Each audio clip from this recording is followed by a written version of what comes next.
Hey guys, we're back. So we got the third new faction here. Wood Elves again.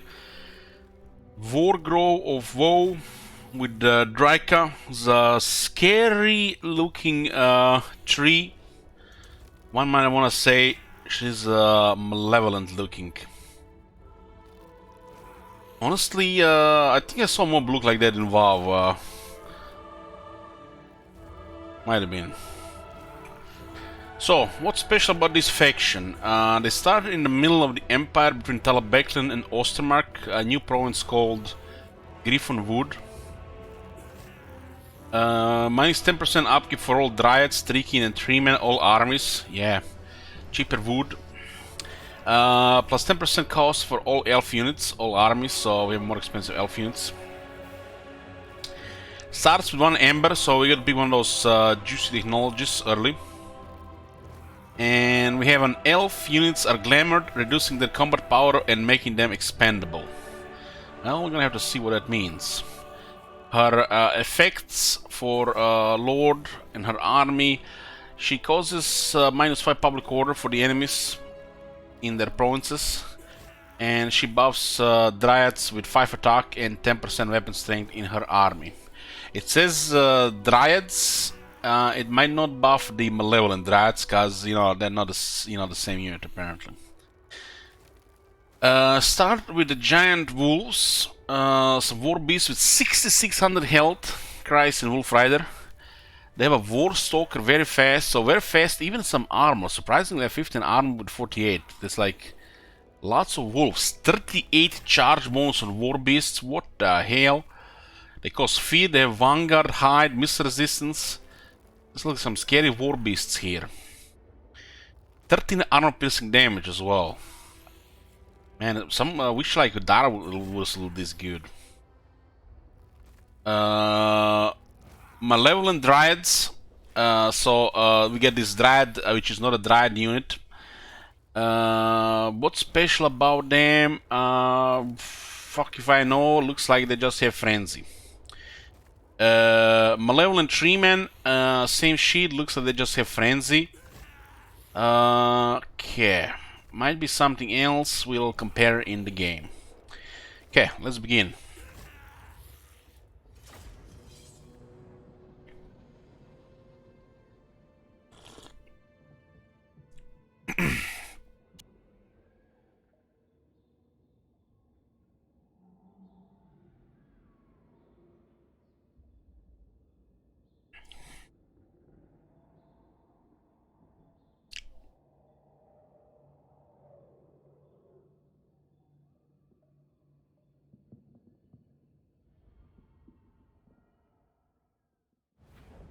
Mighty leader of Dryads, though you have been exiled from Athelloren, your purpose here is clear. Men of the Empire brazenly hack and burn woodlands that have stood since the Forgotten Season, heedless of their folly.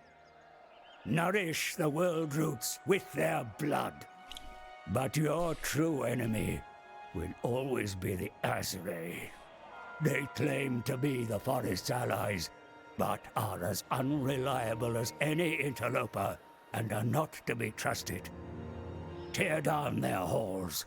Finish what Goadil started. Above all, Athelloren must be your final goal, for the Oak of Ages will surely wither in the meddling hands of the elves. Instate yourself as its true guardian, and make them rue the day they trespassed upon your sacred home. The Azrae are pretenders, Briar Maven of Woe. It is time to show that your kind are the true sentinels of the forest. Punish your enemies, bring life back to the woodlands, and bloodshed to those who dare oppose you. Rubio says, finally someone that hates elves as much as I do. Tell me, Rubio, have you seen the Sister of Twilight? Hands up!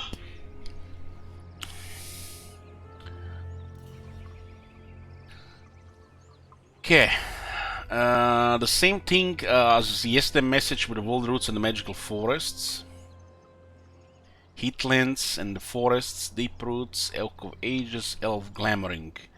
This is new here.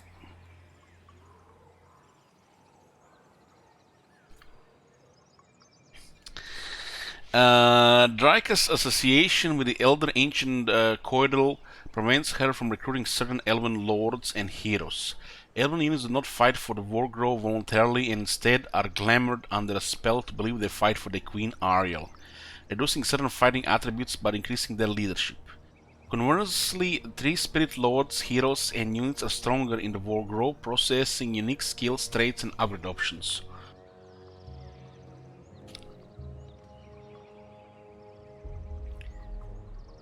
Wild spirits and beasts. Wherever Draika goes, the enchanted flora and fauna of the forest flocks to her side. This allows her to swiftly recruit special forest spirit units and wild beasts in limited quantities via the Wild Spirits and Beasts button.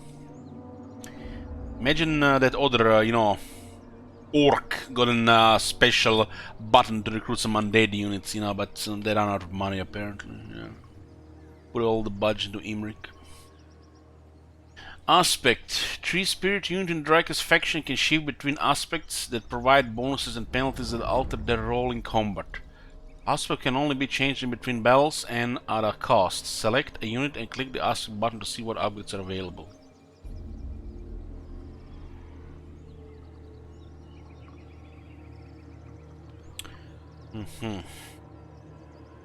Court of Adavok.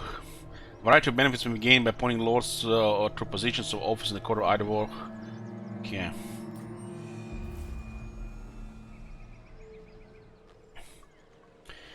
At the start of your turn, have at least 100 forest health in the Griffin Wood. Looks like it's the same message here.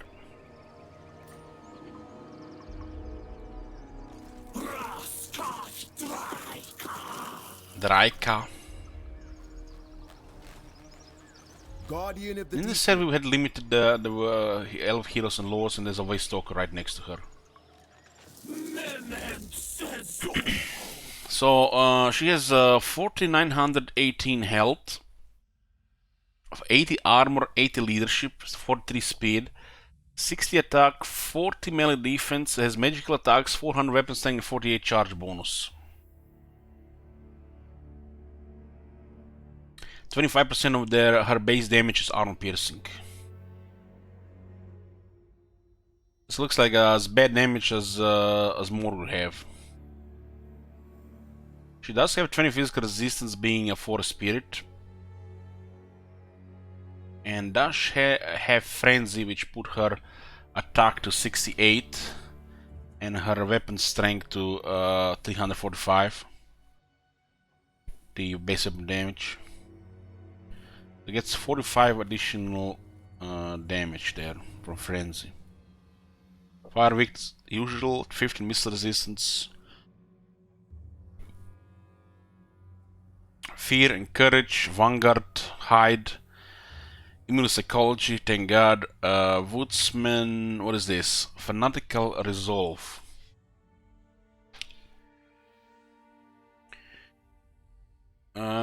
Only acts on targets when in area. Constant self affects allies in range. Disable if hit points greater than 75%, less than 50%. So it's between 50 and 75%. Fanatical resolve. What she's even classified as a wizard. So same as the branch rate. Level 2. Fanatical Resolve 2, active if in between 25 and 50. Then attack 10% base damage. What does it even say for this ability? Draika's soul eternally seeds her external wounds, only further fueling her vindictive murderous intent. Or she's an evil bitch. Same here, and a third one. Lower than 25%. Is it 40 meters on the other ones? Yes. 15 attack and 15 base weapon damage. So on low health, she has like kind of like type of frenzy for her and around her.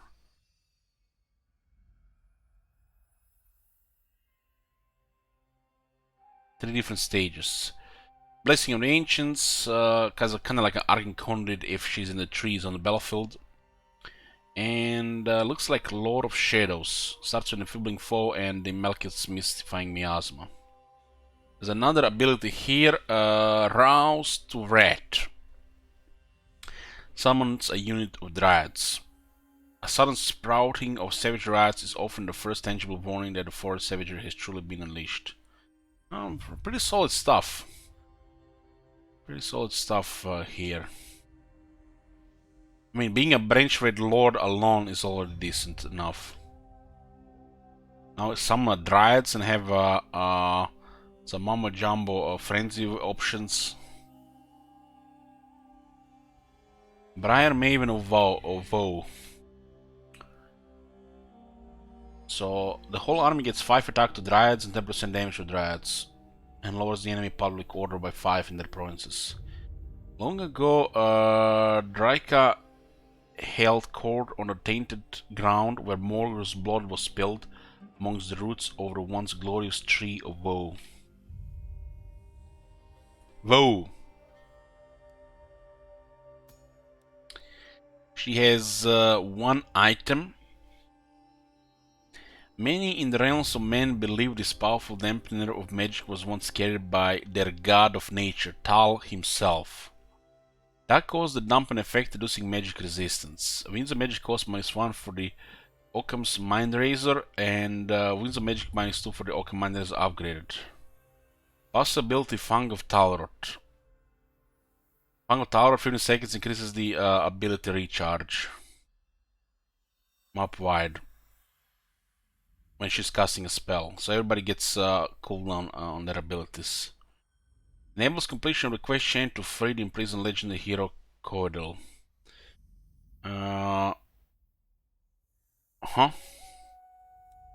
What's that? What's that emote? What the fuck is this item? Only 1 and this?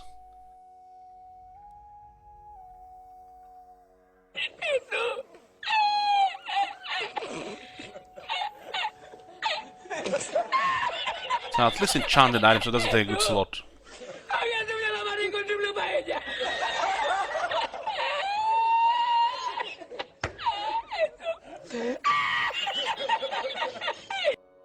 Wow, did they nerf the skin of the woods? Didn't they used to be 20%?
So looks like the Trickin lost 10% ward save in the tree, man.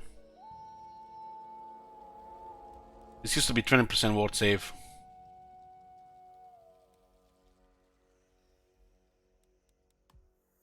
Nothing was in the patch notes, they just halved it. So Trickin might no longer be one of the toughest units in the game with this change. Because they had 20% physical resist base, 12 from the skill, and then 20% ward save from their special lords. So just like that, cut it in half. Did it work anyway? Yeah, it did work, of course it worked. Trickin was one of the toughest units in the game. So they cut this in half. No big deal, just 10% ward save, right? What is Dark Heart here? The wild beast of the forest always sends the emotions of the treemen, empathizing with their pain or eons of loss. Armor piercing weapon damage +3 for cave bats, feral manticore, giant spiders, great hawks, and giant wolves units. Also speed and charge for these units. Holy shit, 2 ranks as well. I guess they remembered people bitching about Arkan, you know, wanting things to have sense. So, looks like a very good skill here.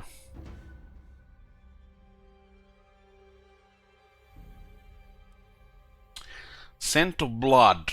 The promise to spill blood rouses the forest predators from their lairs, salivating in anticipation of the slaughter. It gives frenzy to all cave bats, feral manticore, giant spiders, great hawks, and giant wolves units. Also 25% cheaper recruitment. God damn, this unit's getting proper buff, man. This unit already has massive stats.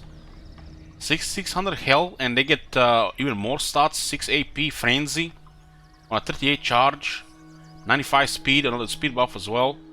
God damn, looks like pretty good boss for these special units here. They did nerf the old ones, I guess, so you can actually do a little bit of variety. The 20% ward save for Trikin was strong. Hopefully they added something else to Durtu and not just nerf this skill to the ground. I guess they buffed the damage on Trikin, so it's only fair.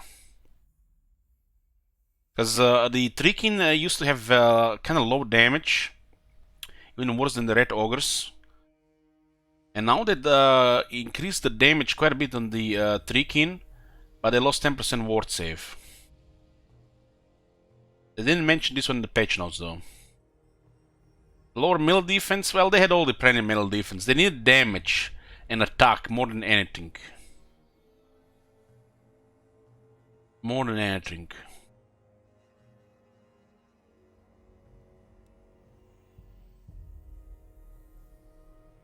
These two are very solid skills. Very solid skills. We have to check the rest of the units. Wish Arkan had something like this properly. Not just some kind of a band-aid fix. So what do we have here? Her unique skill tree, Nature's Vengeance. Charge bonus +10 for Dryad, Trikin, and Treeman units for the army. Rouse to Red ability gains increased range, and the ability to summon Dryads no longer degrade. Oh, nice. Nice, finally some proper summons. The thing about the branch rates is the stats are weird in the beginning, a little bit of everything. They're also classed as a wizard, and with enough skill points they actually become a decent fighter and a wizard at the same time. So Lord like this will not have enough skill points for shit. You might just need to drop one line of skills. This being a Dryad Lord might make sense to make this a tank. Because look at this, 2 points for 12-12. These skills are high value, but being a wizard is more valuable. So something has to go.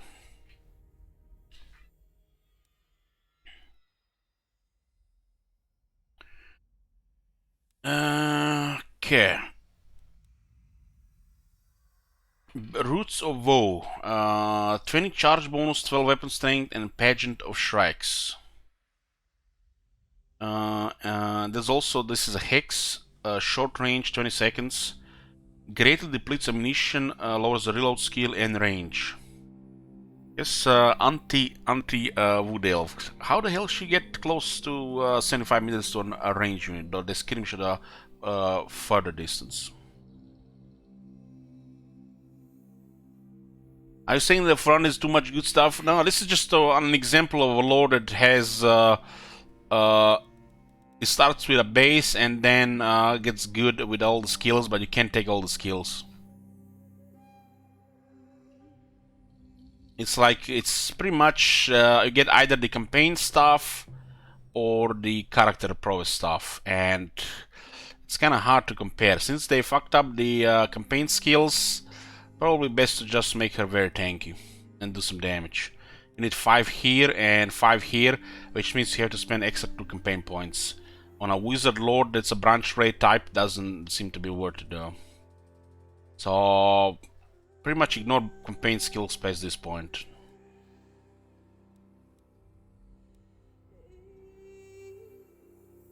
So gotta go wizard, character unique, and limited battle skills if you want to get the branch rate skills. The branch rates have way too many skills, and they need these skills to be good, because they're kind of like a pseudo fighter. With these skills, they actually become a fighter. Because these skills are high value. Look at this: 30, 12, 12, 30. This one is the base. So 3 of these skills are very good. So you pretty much just need some resistances here on top of this.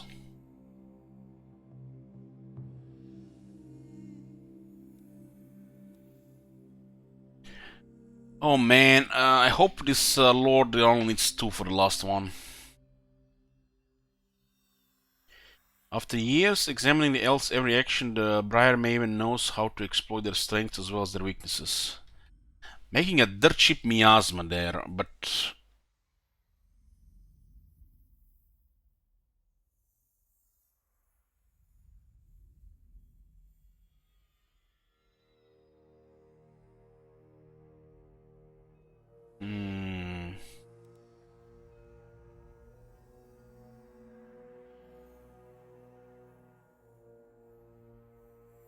Miasma is spammable for damage.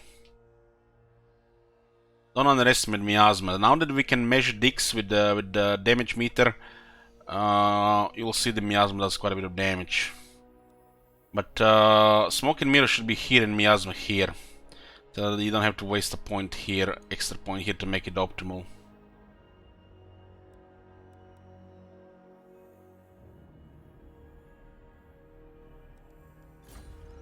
They do have this ability called Glamoured, 8 leadership, but they lose 5 melee attack and 10 reload skill. So this gets replaced with a better one. Just no penalty for the ranged melee. Because specializing in Miasma and going a fighter on her makes this spammable for quite a bit of lots of damage on infantry type units.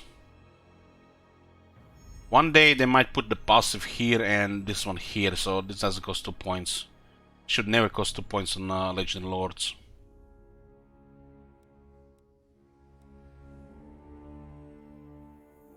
Shifting Woods. What was that one here?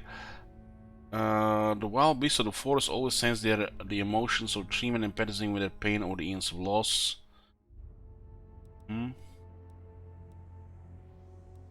Ambush success chance plus 15% in the army. Attribute cause fear and terror when ambushing in forest for the whole army. And there is a hex in an area.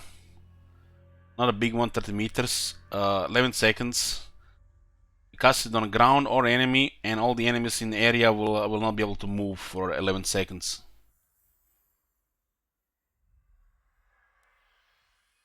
And we have the natural order.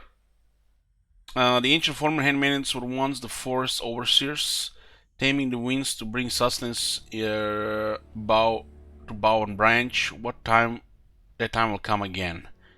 So clogs the recruitment of branch rates in all provinces, makes their hero actions cheaper, and gives them plus 3 extra recruit ranks, but no extra capacity. Thank God you need only 2 skills. Thank God. Mantra of the Fallen. Many are the spirits Draka believe have been failed by the Asrai. Their names remembered by the enchantments of her unending mantra. Enemy leadership minus 8 for alien units, local enemy armies, leadership plus 8 for Dryads, Stricken, and Treeman units in the Lord's army. Also ability against additional charge and infinite range, summons unit of Dryads. It's actually a pretty good ability since they're gonna degrade and this gets buffed. This is nice.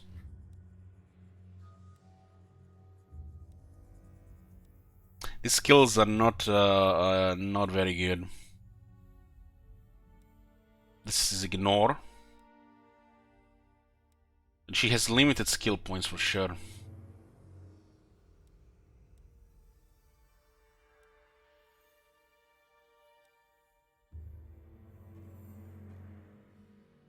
I guess you take the any of these three, really, two of them.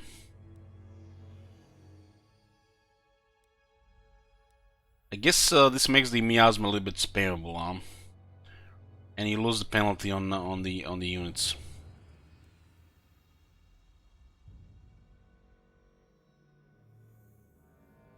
This one is good. This one is good. This one gives her 12% weapon strength. And debuffs on the range.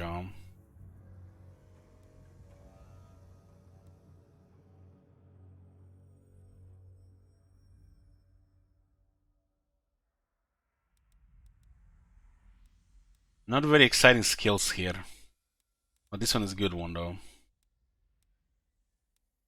I like the idea of having a very cheap miasma. Because spammable miasma is a lot of damage in the bell, especially if you can just overcast it without even positioning. Makes the overcast miasma cost only 4. It can add so much more damage, and when she's fighting units, she doesn't have armor piercing damage, barely any, 25%. So with miasma, she'll be able to kill things easier because the unit's gonna get damage while fighting her, because miasma will be hitting them as well. Like, she definitely specializes with miasma here. Maybe miasma and more weapon strength here. This two can get ignored. This one, pin ability is not bad, but maybe as a filler, because this is not gonna be enough skill points. I'm gonna go for Roots of Woe and Detonator to unlock this one. Thank God this one doesn't require 4 skills like Grimgor or Azak, that would be really bad. So just take these two, just ignore the other two.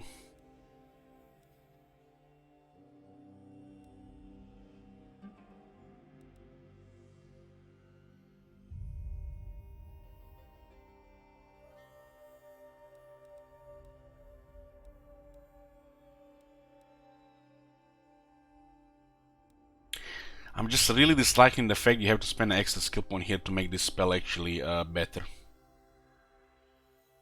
On already a limited skill tree. One day we might have this ability moved here when they see sense, really.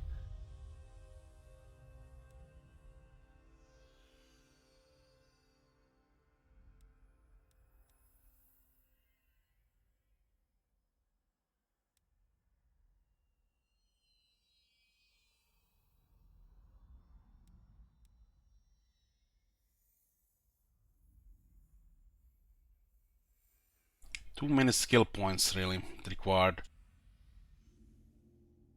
This base stats will only be good if we take some of the skills here.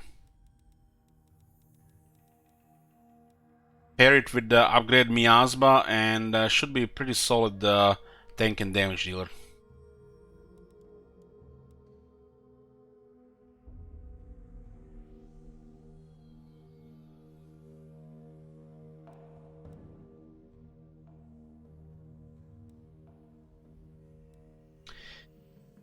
Eight attack and 12 weapon strength for the Dryads, huh? Can we even recruit Dryads? Oh man, we can't recruit Dryads.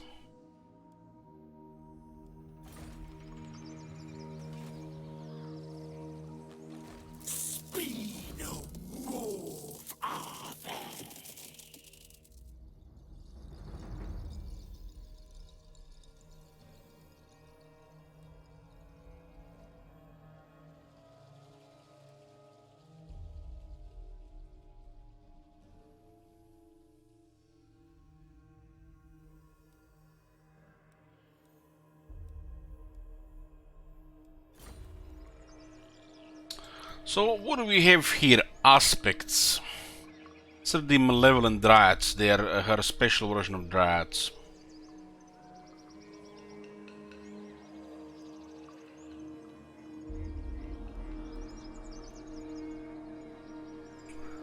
So for 150 gold, this will add 8 armor piercing damage and 10 speed, but you lose 10% physical resist.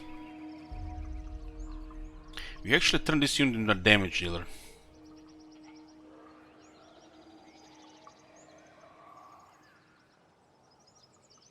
Aspect of the oak. Not even the fiercest weather conditions can strike down a hardy and long-lived oak, for it endures all seasons. This unit is pretty fast, 43 speed. It was 10% speed for 20 armor and charge defenses is large.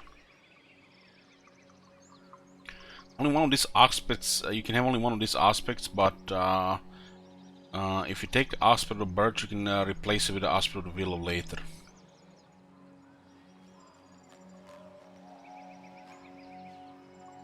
And this is a nice compromise here.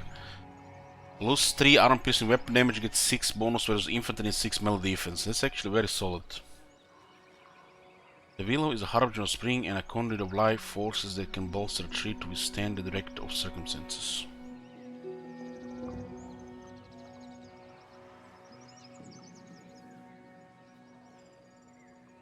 The Dryads have 60 armor and 20 physical resist, so they are quite tough.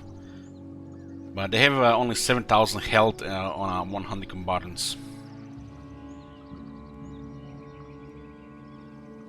So they kinda rely on the physical resistance. She gives 10% weapon strength and 5 attack for Dryads in her army.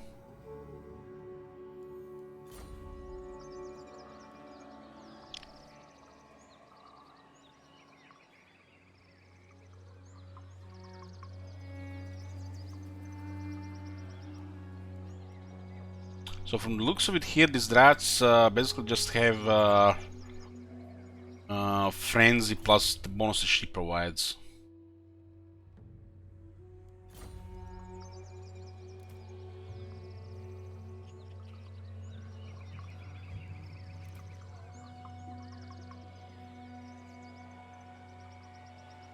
Treeman, Malevolent Treeman, so tanky.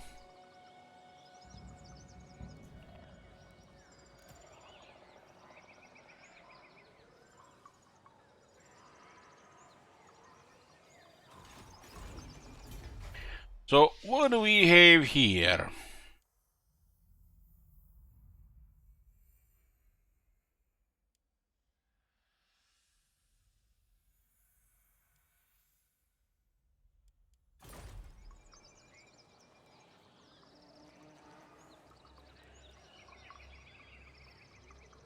Income from all buildings plus 1%. So we have 300 and it shows here 303. Oh nice, we can actually see the updated amount.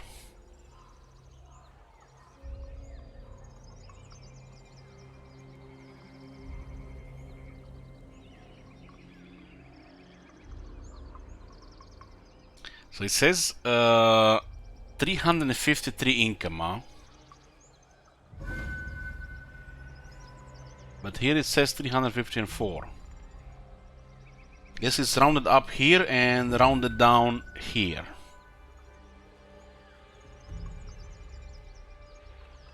Okay, let's see what do we have here. Malevolent branch rate, so you can still get life.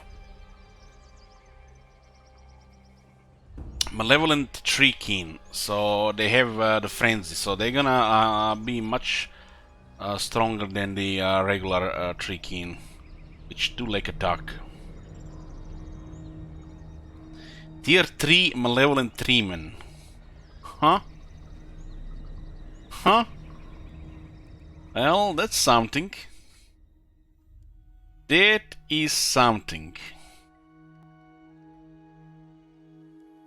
And the special building allows Malevolent Tree Keen and Wildwood Rangers on tier 3. This is one for against the vampires. And we get tier 3 Malevolent Treeman. That sounds like fun. 375 cost. It does lower the upkeep by 10%, right? 10% cheaper. 375. Anything else special here? So you get the branch rate on tier 2. Tier 3 still doesn't give bonus ranks. The next one. What is this? Hero recruitment rank +2 for malevolent branch rates local province. So she has malevolent branch rates specialized in different lores. And no spell singers for her, huh? But she does get a Waste Stalker on a tier 2. That's interesting.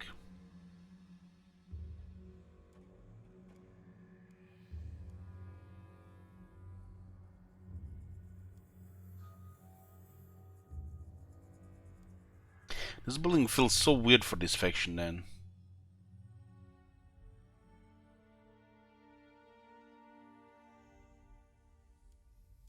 Three tiers, questionable stuff. Why didn't just make it one tier since they removed the spell singers?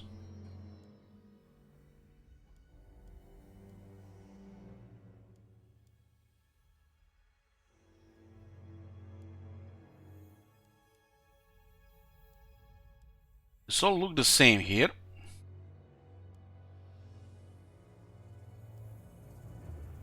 So we get some early warriors. We don't only get some other option for the cavalry or the wave watchers with this faction. So it's more specialized faction.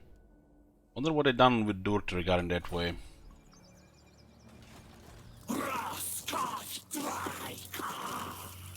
Aspect of the Birch. So 75 AP damage, 10% speed. Oh, nice. Speed for Treeman, that's like his lowest quality speed. 500 gold to upgrade though. 20 armor, 10 missile resistance. Fucking hell, man. They're already really tough. And Aspect of the Willow. 12 melee defense to 68, no rank. And 250 base weapon damage at a cost of 150 AP damage. How big was the loss to lose that much AP damage? I guess it's half of the AP damage.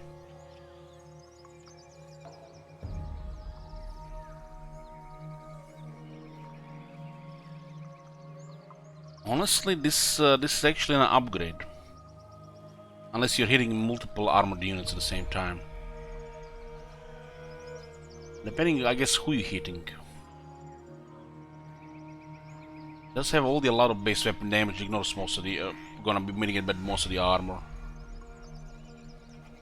12 melee defense.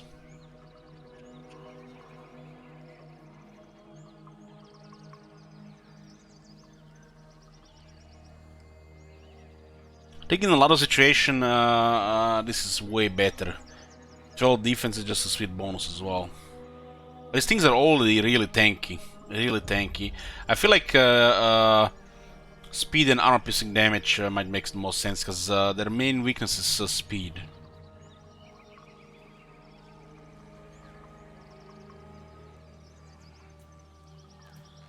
No aspects for the beasties, so just for the spirits. Orders. A cunning waste stalker. Looks like a purple color scheme.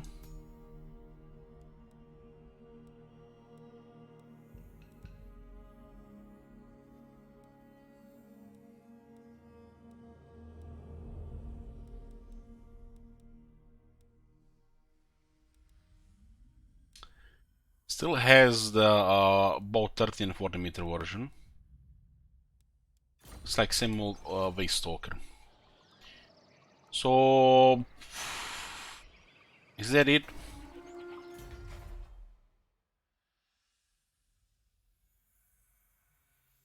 Yeah, they the elves get glamoured for this faction, thinking they're fighting for Queen Ariel, but they're fighting against other wood elves. Technologies, yeah. The beauty of this faction is you can immediately pick one of the Ember technologies. This faction starts with one Ember.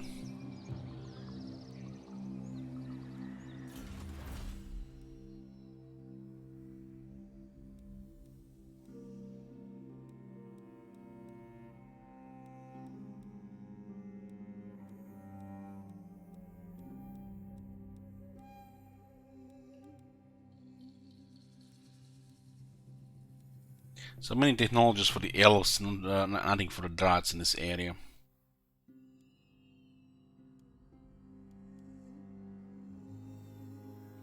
This gives poison to the dryads, tricking and treatment. It's a pretty good one. Dead blow for the dryads, tricking and treatment. When they're on low health, they get 80% more damage. Nothing real special. Okay, what do we have here? What do we have here? Wisdom of the Wildwood.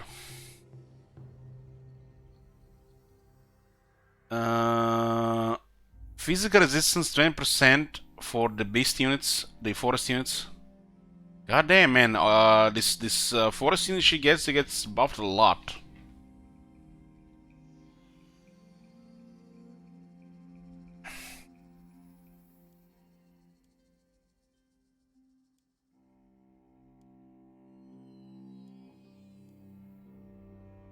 So it looks like this one and this one are different for her. And a constant around sell-off affects enemies in range, causes damage to combatants, they cannot resist it. For a malicious streamer. Oh my god! Oh my god! They actually didn't put the resist bullshit on it. There is still hope. There is still hope. God damn, there is still hope. No fucking resist this or that bullshit. Keep that shit away from our campaign. So we are talking Immortus Engine, yes. On Malevolent Treemen, which are tier 3 units. And they get 20% physical resistance, the forest units. They get like 3 or 4 very good buffs. Every faction gets a Immortus Engine smile. Come on, Shield Wizard, don't give me that smile there. I know what you mean. You might fool somebody else, but you're not gonna fool me.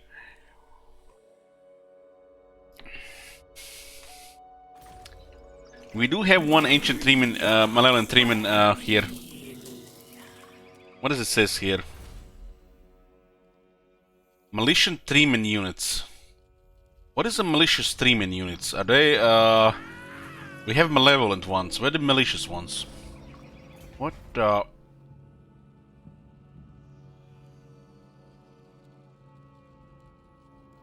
It's a typo. Same thing. Okay.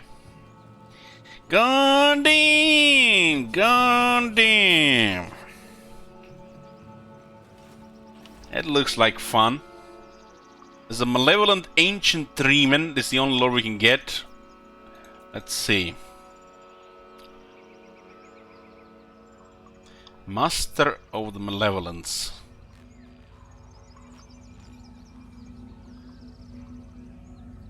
Direct damage, huh?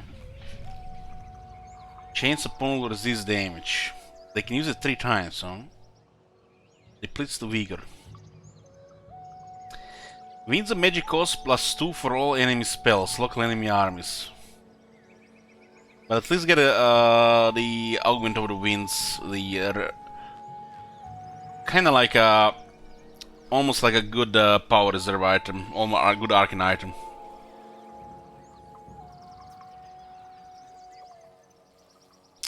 The Hex, they can't move on the range. What do they have? 35 speed.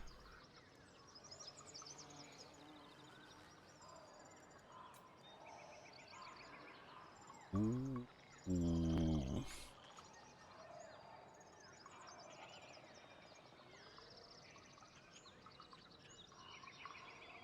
This is gonna be called Murder of Spites. How is that other one called? This is also Matter of Spites. So the Lord gets it as well.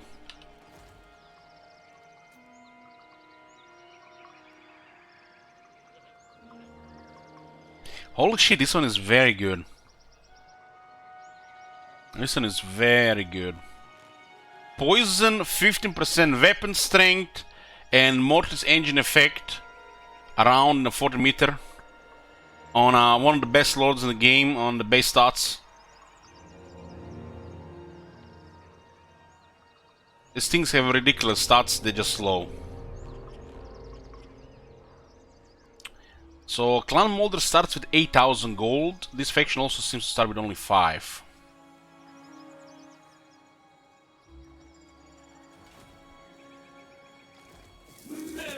So what do we have here? Recruit regiments renowned wild spirits and beasts. Ooh, what do we have here? Unlike some other, nonsense, they've got added extra to the other factions, like Alariel, for example. This one actually has some crazy buffs. Actually makes these units potential fun throughout the campaign. AP speed, charge bonus, frenzy, and 20% physical resistance. Look at this. And already we noticed that the base stats on the Giant Wolves are very high.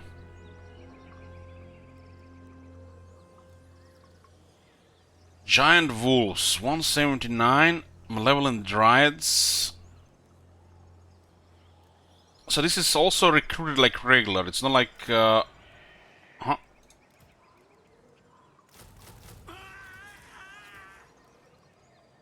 So it's like Raise Dead. Get out of here! Get out of here! It's like the Raise Dead, just click, click, click, and let's go, boys! Let's go, click, click, click! I'm just gonna get water, guys, getting thirsty. Be back.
Okay, guys, let's see what we know now.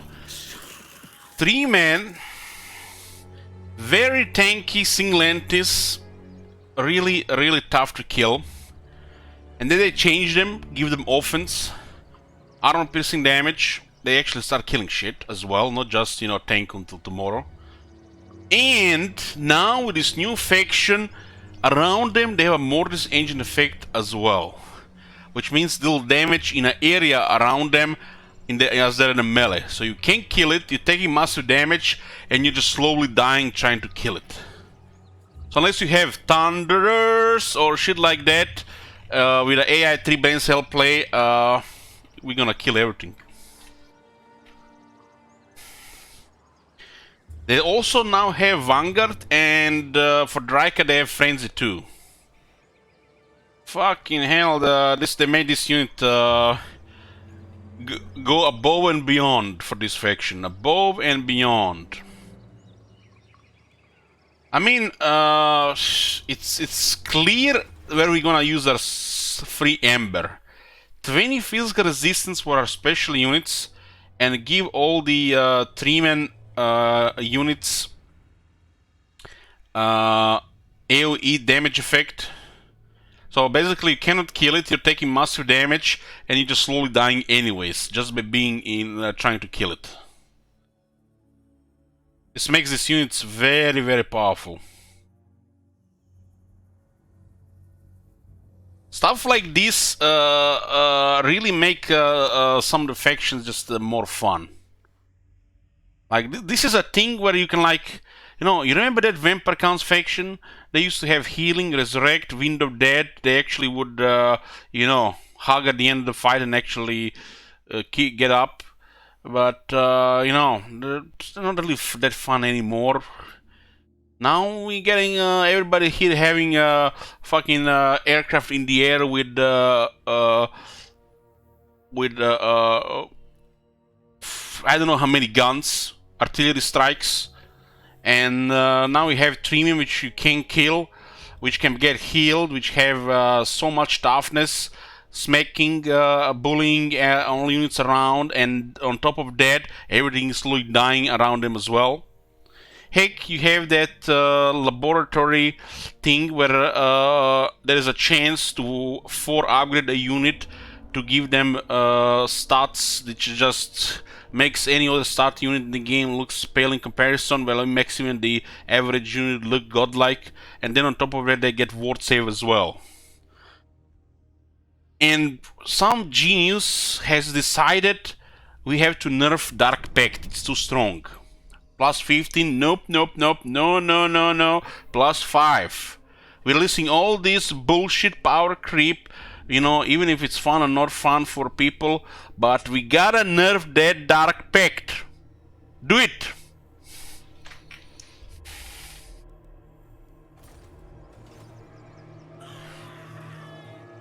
All hail Colonels.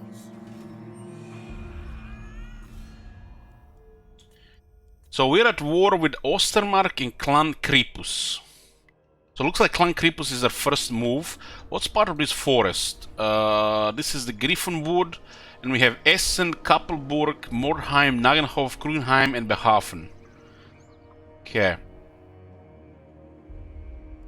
So right now we're at -4. Okay. Recruitment cost reduction here, not very exciting, but you know, there's always some potent stuff here. The special thing, immune to vampiric corruption, all armies, and lower public order penalty for presence and lack of corruption. We also get 3 ranks to the bench rates, and the garrison is really solid. Okay, so we gotta fix this forest. Our victory condition is at the start of your turn have at least 500 forest held in Ataloren.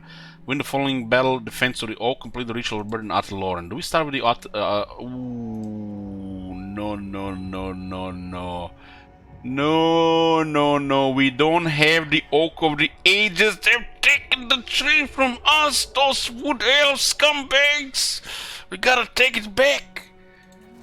So this is the trick here. Okay, so those 3-man OP makes sense. You see, guys, it's all balanced. All balanced. Okay. Nothing OP here. We gotta fight the wood elves, take the tree back.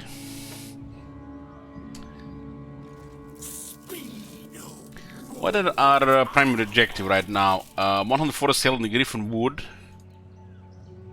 Carry out a successful assassination attempt, wound or kill against one character, so we get 1000 for that. We do have an assassin. Okay. They're looks like ready to fight. 2 poison globadiers. We could get these 3 things here, but they might retreat then. They might retreat, so we can just like that get malevolent giants here. Huh. Defender of Athel-Loren. And we have this guy here. This is an excellent spy on the map. Let's go see what is this. 525. Will be done. Protector of So the it's just Morheim, nothing there. All hail Kurnos. Okay. They have a warlord, Pepelaf, and Morheim is a tier 2. 2 Skaven slaves, spears, 3 clan rats, and 2 night runners. Okay. We have 2 Skaven slaves, spears, 2 Skaven slaves, 2 clan rats, and 2 poison wing globadiers get target countered by the archer unit. Offices, sure, let's see the offices. So, the Handmaiden of Cordil gets attack and weapon strength when fighting against elves. So we get additional attack and weapon strength when fighting against elves. She does only have this bonus for the Dryads. Speaker of the Lost. Require rank 1 lord to assign this character the title The Lost. Replace the glamour possibility with Insidious Glamour for elf units so they don't get a penalty. Gives stock to 3 kin units and stock to himself. Speaker of the Forgotten. 15% cheaper upkeep for the 3-man. 8 more defense for the 3-man and gives the ability Greater Arcane Conduit. Ooh, shit. 8 more defense for the 3-man and they can get another 12 from the aspect plus 20 melee defense with the battle skill add again. Oh, 10% physical resistance, 12 armor, and another 5 defense, 5 attack, and 15 miss resistance. Oh my god, guys, I can't get any more wrecked than this. 25 melee defense. This is not even counting other bonuses like from the ranks, being camped, or in the area, or spells.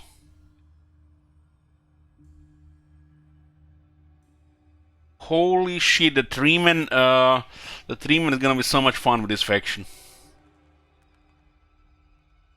God damn, god damn.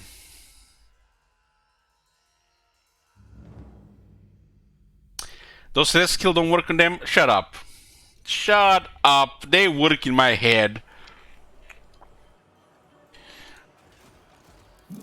Okay. Let's see.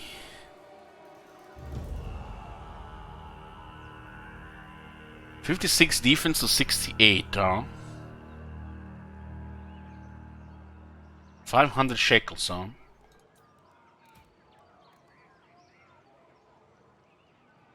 I kinda gonna keep the toughness here.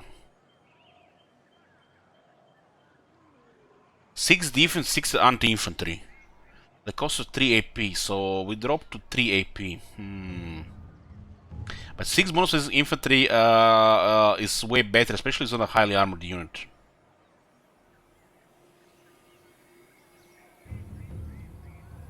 We do more damage, get more damage from the frenzy too.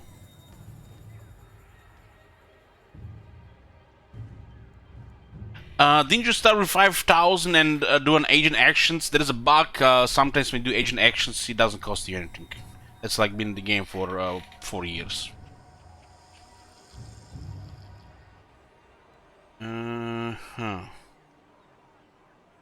Oh, you didn't know about that? Okay, what do we have here?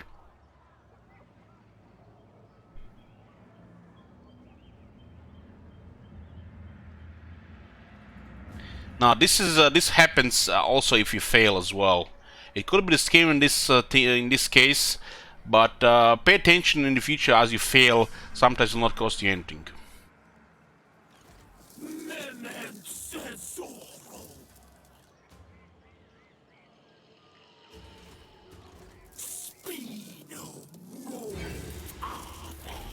Physical resistance and the murder of the spites.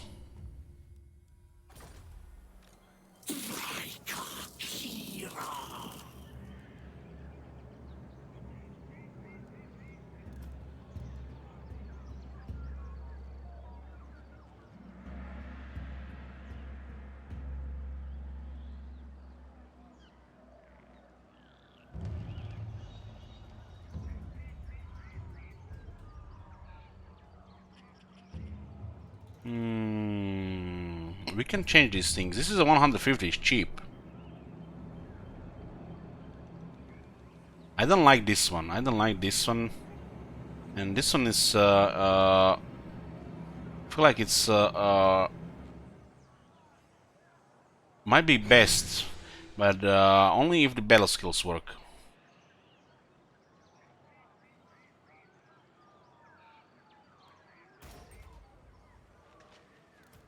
I like the anti-infantry bonuses. The extra attack is huge. So it looks like we lose the bonus there as well. So we go from 6 to 2 AP. Well, we get 6 anti-infantry.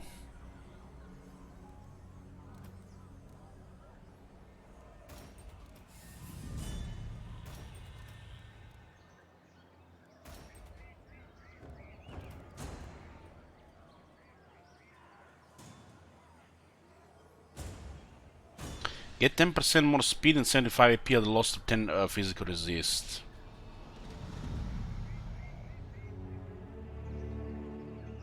It's cause the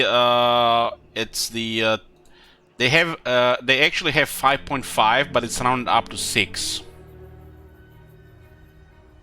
And they lose the flat AP here, which puts them to 2, and then it's 2.2, and you can't round up that to 3, so it's close to 2.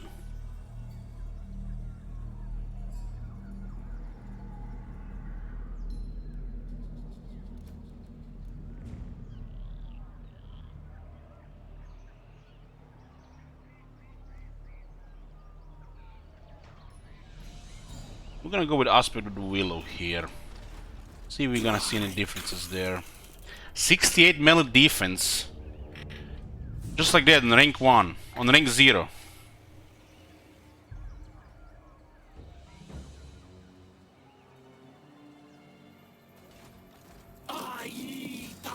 They get reinforced here, huh? Now that we actually see the settlement, they get reinforced.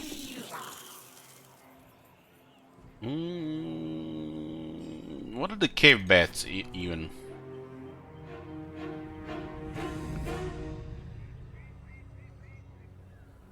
It looks like they're just same as the fell bats, except they're not undead.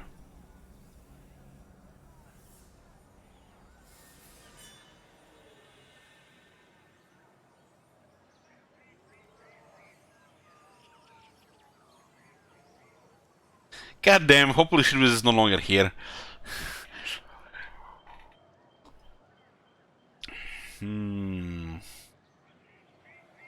They do have higher leadership because they're not undead, huh? This is same exact unicard, yeah. This is Giant Wolf's unicard, looks good.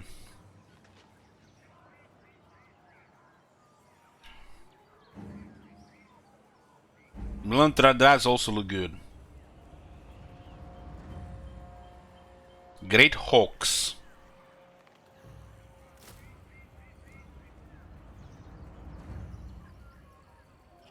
$15 armor, huh? Ooh, what do we have here? Giant spiders?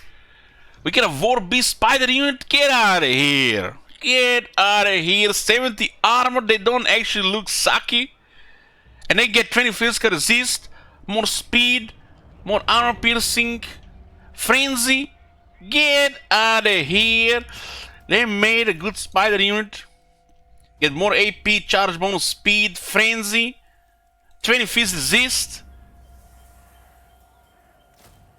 Oh my god. They must not be available in multiplayer. Why did they give them 70 armor? I'm shocked. I'm fucking shocked here. They gave them 70 armor? Get out of here! This must be a bug here. They can't make such a good unit.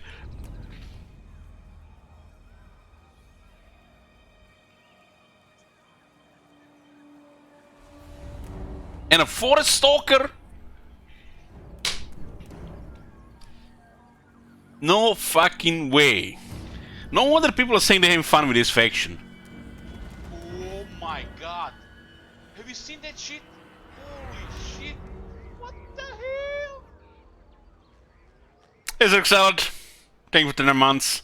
Tetra back with a new name. There's no way I can remember this. God. I was already erect on that tree, man. Now this. We actually get cool units that get good buffs.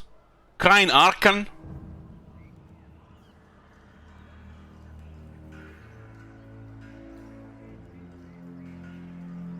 Unbelievable, unbelievable. Let's get this unit and see what they do. We have plenty of Skaven to kill here.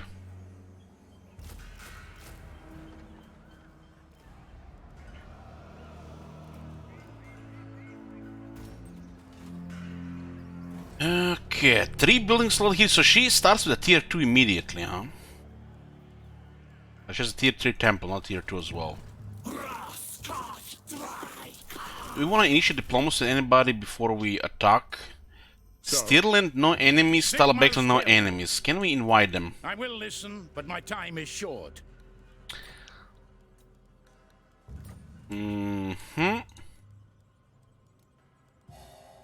I refuse. Absolutely not. Sigma's will. Okay, this will lower the chances of declaring war on us. We're gonna be dealing in Ostermark first. We need to secure the forest. Who called? I will listen, but my time is short. Right. Okay. Reasonable? They're reasonable. So we can just murder them later. They can still declare war over non-aggression, but it lowers the chances exponentially. The Empire. And we're at war with Ostermark, who are allied with Ostland. These guys might get attacked by Azak, even Kislev.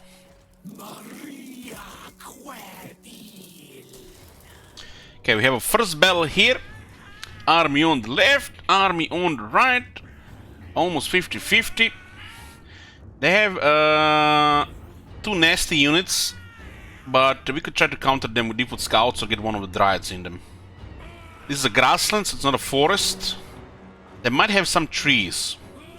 The things that matter for the wood elves, first and foremost, if the battlefield is the forest, and for certain buffs, and then being in the trees on any battlefield, forest or no forest. Bunch of Skaven slaves and clan rats, no match for our Aspect of Will of Dryads, no doubt. We'll see. They do have a frenzy, 46 attack. The default scouts could shoot these guys. They just have a warlord, KV, so nothing to worry about. This thing's actually vulnerable to warp lightning.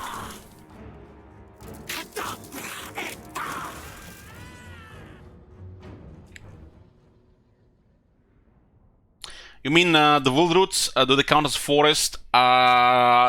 Depending where it got triggered, I'm thinking.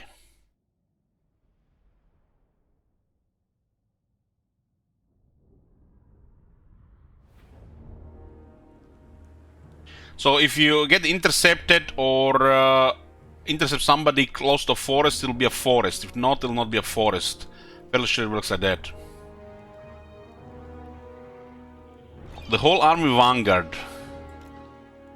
Elich happy.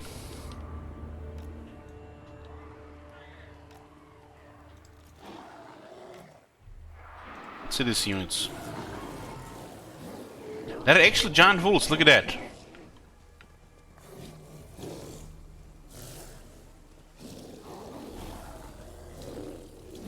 And leadership is not the greatest, 45 base. But they have impressive stats and they can get better, much better. I think, do they have wiki entry? Cave bats, they do. I think 30 leadership is on the fell bats, so these guys have favor because they're not undead. But the cave bats still cost fear. Interesting. Their other stats, other than leadership, looks like just a copy pasta from the undead bats.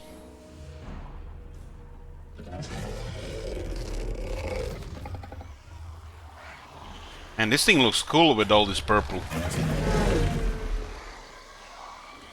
God damn, the treatment always look cool. This one is looking even cooler than the regular one.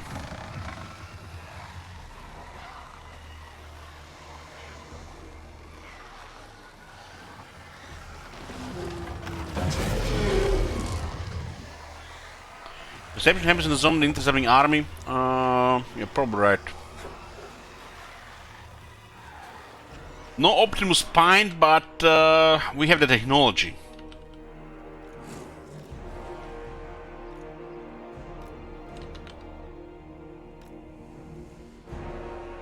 We'll lose 10 reload skill.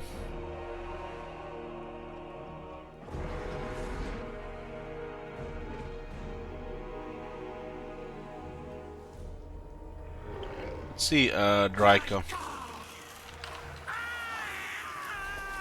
She looks like a scary branch raid.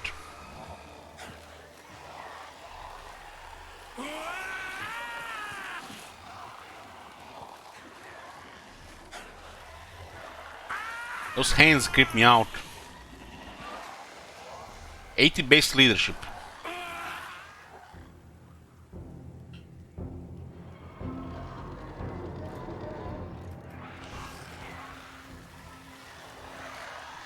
Man, the purple looks amazing on the Dryads. Malevolent Dryads, malicious Dryads, whatever they're called.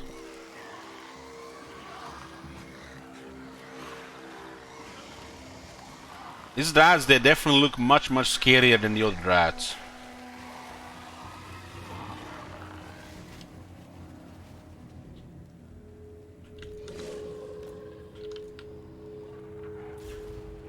We could engage here. I think they do have enough time. We just have to take care of those opposing Globadiers.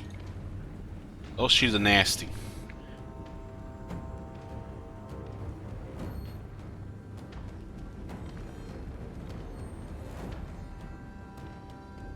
Deepwood archers!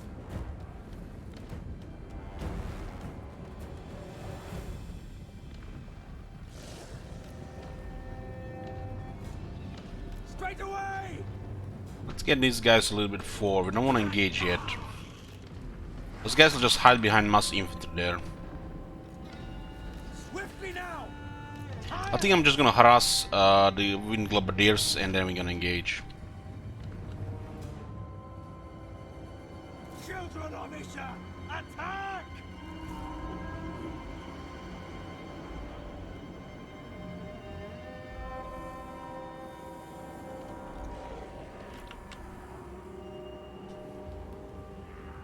This unit can be caught by these ones. It's almost the same speed. They don't have. They don't have. She doesn't have the max range without the upgraded thing.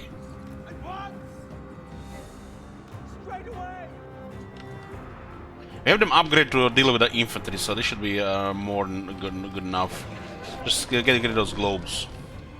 They have pretty good armor, and Deepwood Scouts suck at the damage because they're horse archers, because multiple exist. But they can still shoot while moving in any direction. We only have 4 AP, this unit has 100 armor.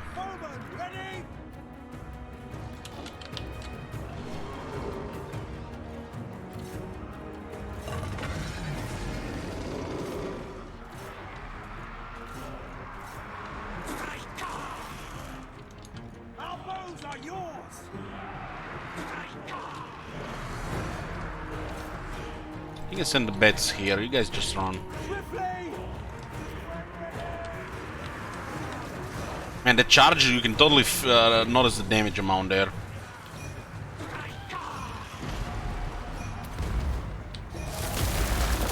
This also causes explosion.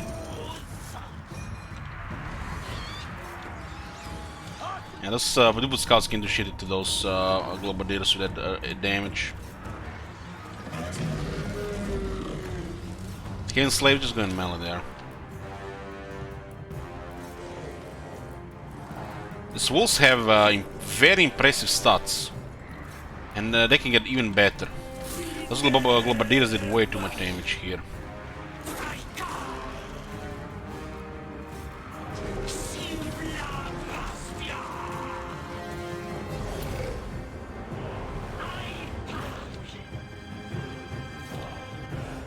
These are basically Chaos Warhounds on steroids. And they can get much better.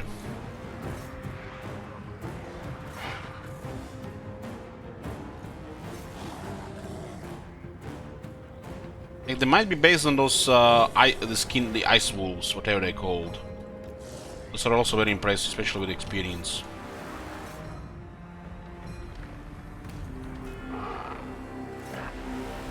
Look, clear this shit here. These type of units are so effective at chasing, it's just incredible. And the fact that they might be viable throughout just makes me happy. Deepwood archers!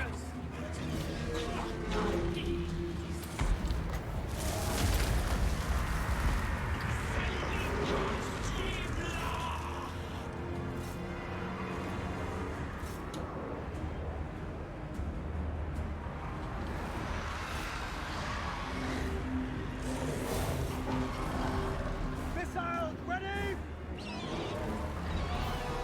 38 charge! What?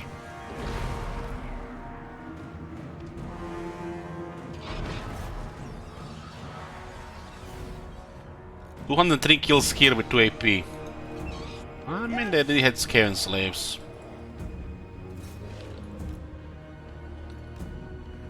Our bows are yours! We are tireless! At pace!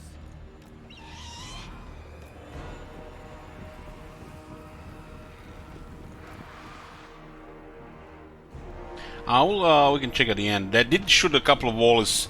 This unit taking serious damage from the globadiers. Those guys keep shooting, everything just melts.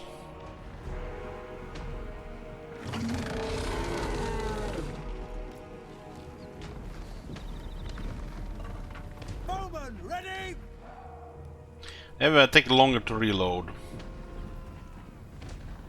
Makes me so sad they gave AP to the Glade Guard but not Deepwood Scouts. And it's for obvious reasons.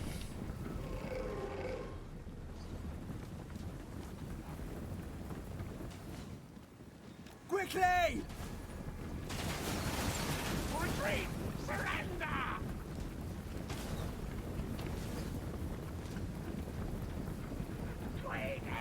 Do you like the Wolf unit card? Yeah, it looks pretty good. This unit card looks pretty good. 48 wolves and 6600 health. Like, what the fuck? And they keep the Wolf Riders at 400 health on 80 of them?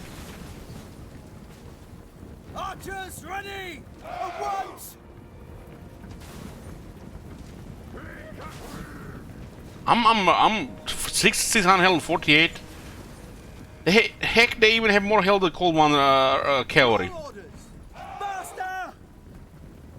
And they even get 15 armor, not 0 like the Dire Wolves. So this health makes them even way surprised. Deepwood archers!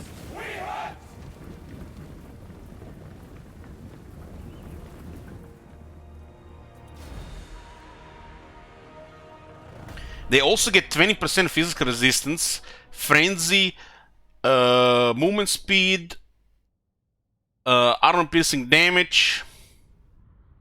I think even leadership.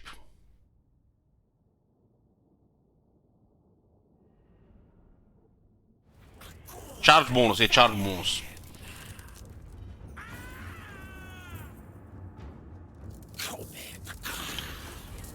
Scroll of Stone, first item, it's not bad, it's some bombardment. So we get more leadership if we kill the captives. Or we can just abduct captives and get 9% replenishment.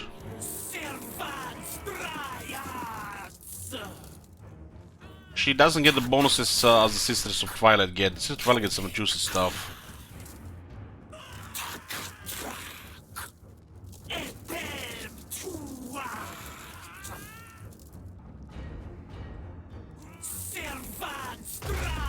I forgot English gave about global damage. Forgot. Thinking about something else.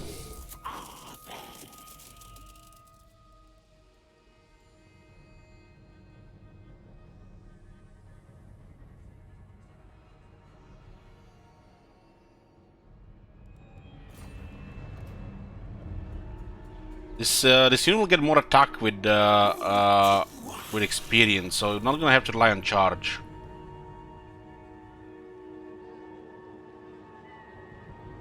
The damage meters are still a new damage count, amount is still a new thing, so I'll just give me a couple of days and before we keep remembering to check them every time.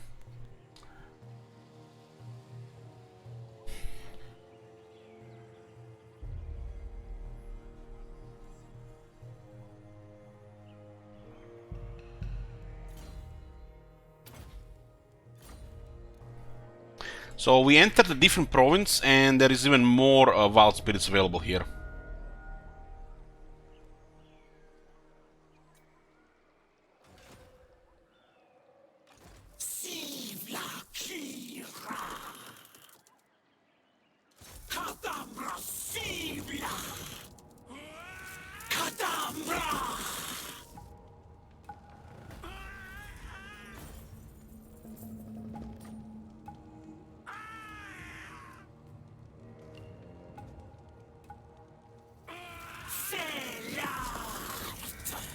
And there goes Clan Kripus.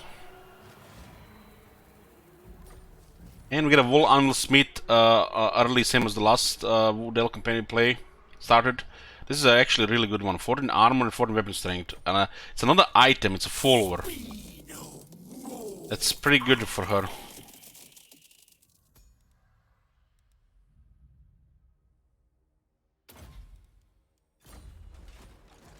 And it works.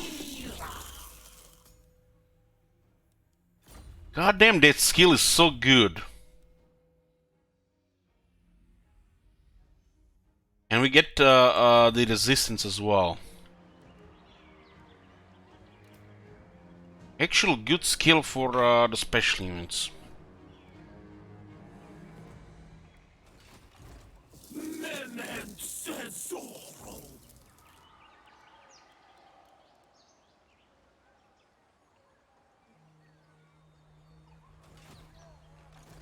So our main enemy right now is Ostermark. They control the remaining 3 regions here. Other people can also join the fight.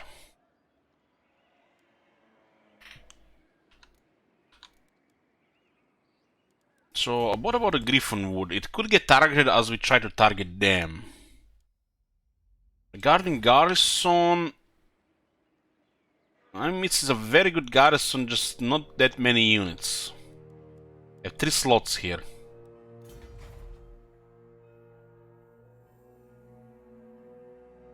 You skill armor? No, I skilled charge, speed, and armor piercing damage. You can see all 3 buffed. This giant wolf's gonna be incredible with all these buffs. I'm very happy to actually have war beasts that have a potential to be used throughout the game. Like the giant wolves and the giant spiders. Makes me happy to actually see stuff like this. This is definitely ding ding ding ding, like the right thing to do when they are the special units for a faction like this. And not only that, they get also frenzy. And then they get a 13 physical resistance. This is how you do it. This is how you do it if you want to make a unique faction. Make sure those unique units actually matter. Because you're gonna fuck up in the forest will fuck up with you. And it's gonna be open field battle, army versus army. It's gonna be army versus nature. You can get fucked by the nature if you're in the nature, right? That nature has to be intimidating, formidable, not just some random trash who's gonna get killed by professional soldiers. We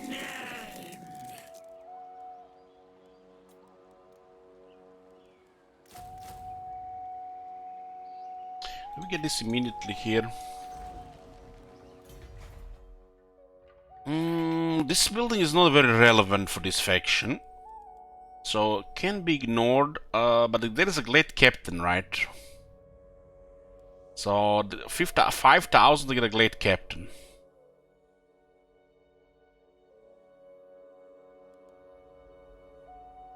How much shekels do we have? 3,800.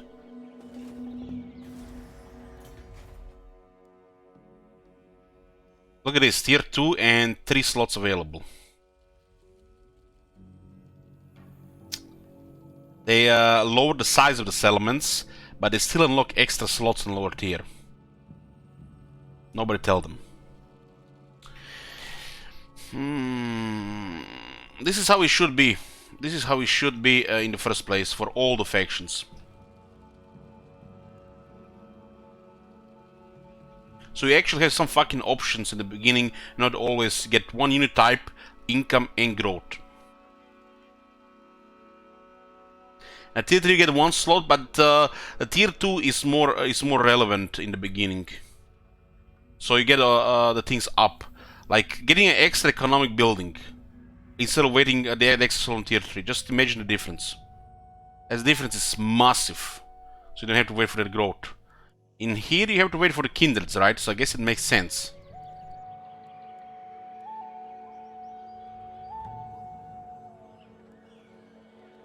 The absolute no-brainer with Wood Elves is to build a hunting building.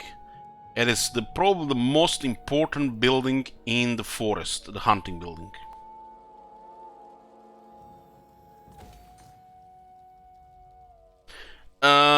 This is the Spellsinger's building. Poop. 3 tiers, overpriced, and not really much. This should probably just be 1 tier, maybe like just tier 3. This is just poop. We don't wanna risk a medium-sized attack here, right?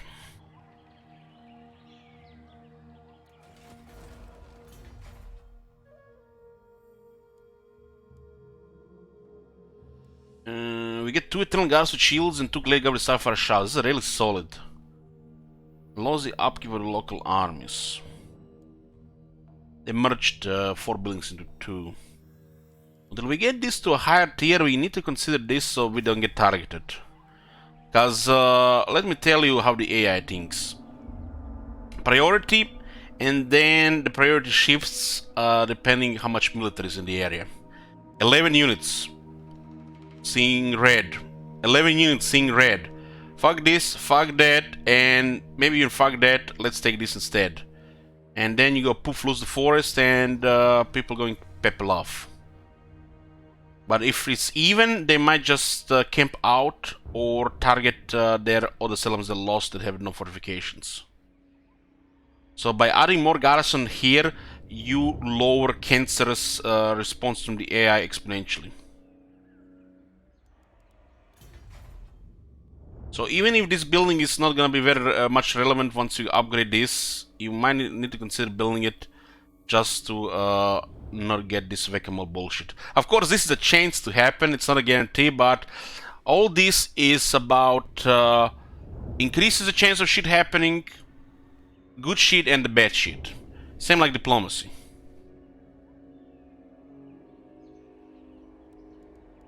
By adding 4 more units here, you can actually cause a bad thing, because they might just stay behind their walls. But better trying to bait them out with an ambush than this being targeted while you're targeting everything else. The fact this is only 2 turns, it's highly recommended to build this, I feel. Of course, you might get away without building this, and nothing bad will happen. But, you know, 5 people play it, and, you know, they get grey hair and get bald 3 days later, because, you know, they have to chase around whack-a-mole settlements instead. This is the most important settlement in the area, more important than anything else, because It's your capital and it has high fortification. The fact that there might not be enough units for you to handle by just missing 1 or 2 units and the AI consider attacking it, it's a setback and it's a really bad behavior. The AI will rather abandon everything, target this or undefended settlement, they actually defend their country since of the distance. And reminder, it's just a chance. The behavior just might be passive in the capital. Not every faction is the same. This building does not require kindreds, so I recommend to build. We're not going to recruit extra. We might consider next turn adding another unit of giant wolves or the malevolent dryads.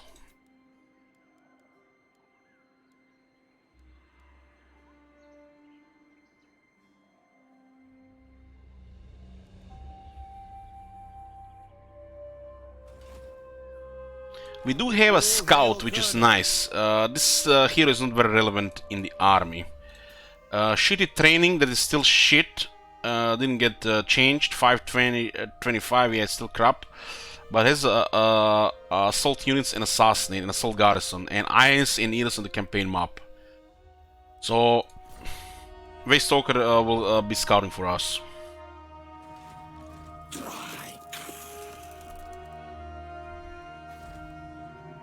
Yeah, so why do we keep this building again? Oh my god, I just noticed we actually got this building by default. I guess we can get the Hegbane tips. Magic attacks and poison. Poison is better than it used to be because it doesn't cause friendly poison anymore. The thing is, click, click, click, and we don't have time to go back to recruit. We have to recruit on the move with the wild spirits. Something that other faction doesn't have, so we were a little bit behind there. This faction can just move and recruit with the wild spirits, which is amazing. So the Hagman teams don't seem to be that relevant, but we still might consider having a couple of archers with poison, because we can poison the enemy and not us, so makes dryads and the other things better. The fact it's no longer poisoning our troops and just poisoning the enemy, it's very good.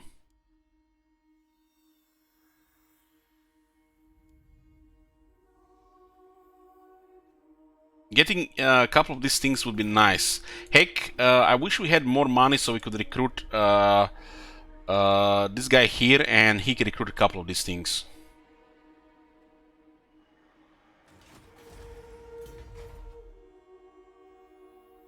$15.7, I think they have the same. Oh, you're right, they're more AP as well.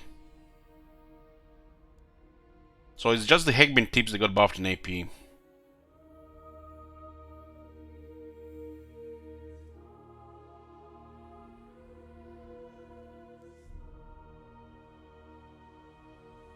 The Deepwood Scouts and the Glade Guard have the same exact damage on. They remove friendly fire poison, yeah. So you can shoot around your units, you'll just poison the enemy. So the Hagman teams are incredible. They're incredible. Forgot that it's only them and not these guys also 7 AP. For some reason I thought they both have 7 AP. This is a tier 1 unit. And it's an amazing archer. The heck, this gotta be the best tier 1 archer in the game. 7 AP, magical arrows, poison, 170 range, 22 ammo. But what else are the best archers in the game?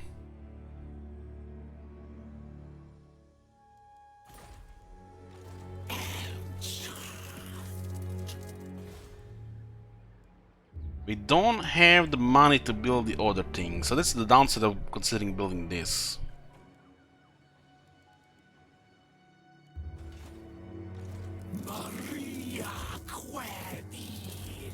I guess I'll get money in Essen. Essen actually starts with a garrison. They might march here. They might not because they have only 11 units. I guess we can always cancel this next turn. Their military here is 1. Do they not start with any military, these guys? 147? They might have a military force outside. Hard to say what kind of military they start, because this is a new faction in the area here.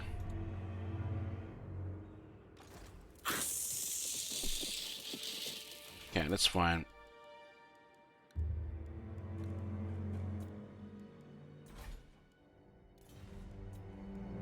We are a little bit short on money right now. We need more than we have right now.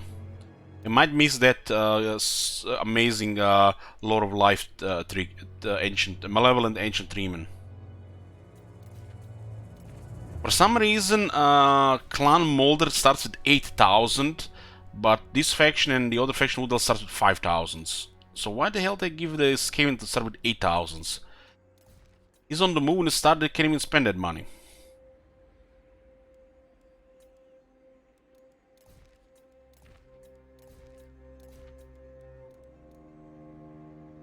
Mold is the richest faction. They're like, this is on purpose. Because it represents they're selling monsters to the other faction. I guess it makes sense. Because they're selling... the Clan Molder sells mutants to other Skaven, right? So Clan Molder starting AK is amazing. I guess maybe because could also be the lore thing, or could be because they have Kislev as the starting enemy, which is no joke. Maybe that Kislev got nerfed, but if it's like the old Kislev, there's definitely potential for chaos there.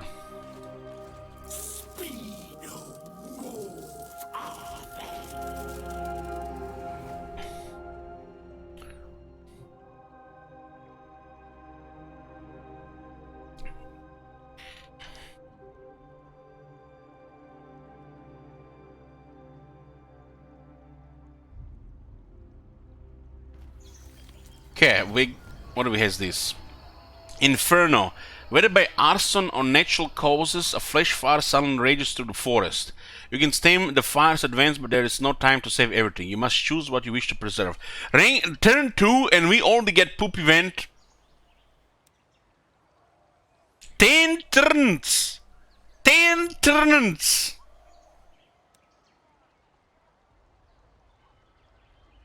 God damn. I was about to say, both my Clan Molder and the Heralds of Ariel faction had good RNG in the beginning, especially around diplomacy, not just random declarations of war. And now we get this. This might be, might happen every second turn, because this is really bad luck otherwise. We can't pick this one is crippling. We'll save our forces.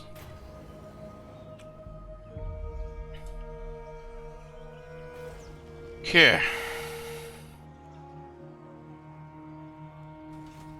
So let's see if this did get any update. Ostermark 137, so they're starting to recruit. Yes. By Sigmar's will, come in peace.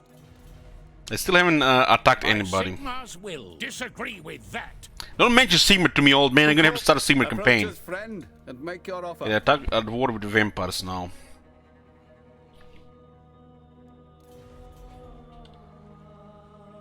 Guarding. I go. Tracking. So it looks like they have no military, huh? Going forth. They're gonna be recruiting by half, no doubt. 1 military presence, 3 settlements. Okay. So they have 35 units. And they're recruiting more. They might have barracks in the capital. The forest lends its fauna to your cause wherever you roam, Ancient One. A limited number of wild beasts and forest spirits can be swiftly summoned to your side, even when in enemy territory. I fucking love the wild spirits, click click click. Fucking love it. And the fact there is actually, looks like 4, even 5 very good units here, considering even the best hack in the emergency. This is actually a good selection of units. And 2 of them actually look really good.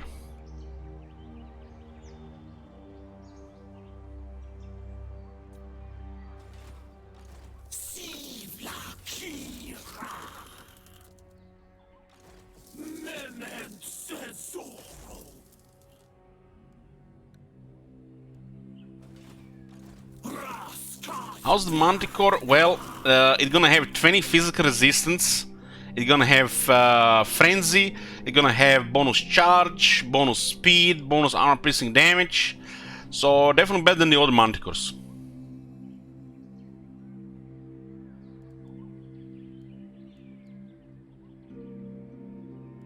She has 3 really good buffs for the Wild Spirits.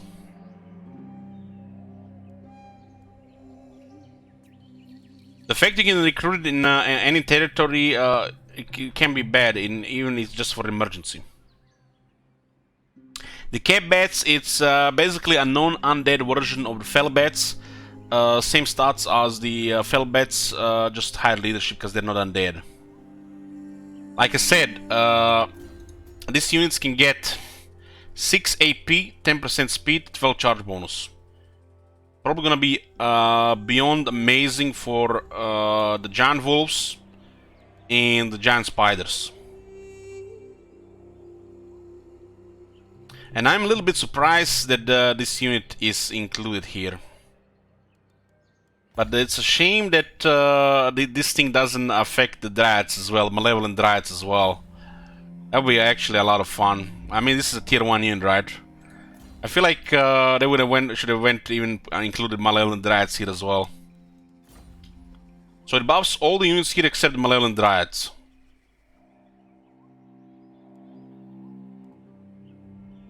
And there is a technology that grants 20% physical resistance to these units. And grants Mortis Engine AoE damage effect to the Ancient Treeman. My bad, Malevolent Treeman.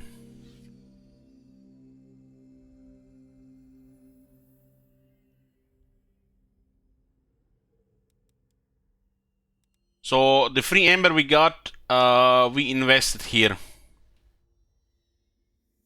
So we get 20 physical resist, and the Malevolent Treeman gets the Murderous Spites. Direct damage in an area, constant around self, all enemies in range. When this unit is in melee, they just take damage around him. And this thing is very tanky and actually does some damage as well.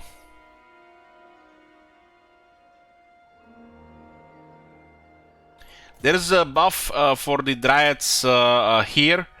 3 men here, Trick here.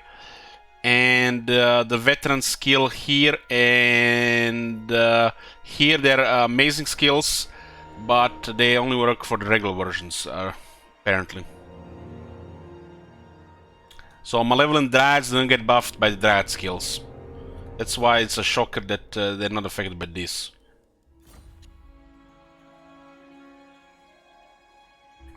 So I think that's an oversight that they didn't put them affected by this. I mean, getting all the buffs for Dryads you can would make sense as just a tier 1 unit. So I'm calling it a bug or an oversight. Because this one doesn't buff the Dryads. The rank 7 might work, but the base one might not work. We're gonna have to check it out, but people have told me that they are, again, to do special units, so they don't get buffed by the bell skills, and they are basically just the same, similar version of the regular version. Your work with the rank 7, how about the basic battle skill?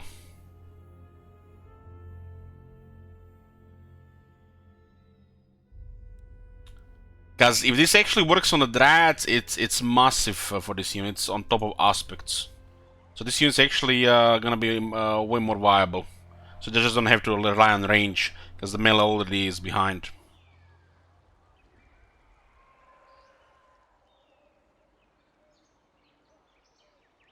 Hey, home run. Hands up.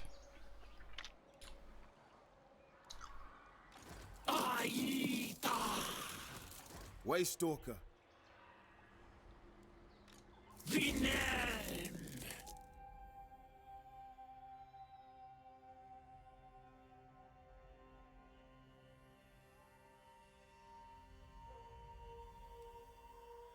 This requires 5 skill points and another 5 skill points.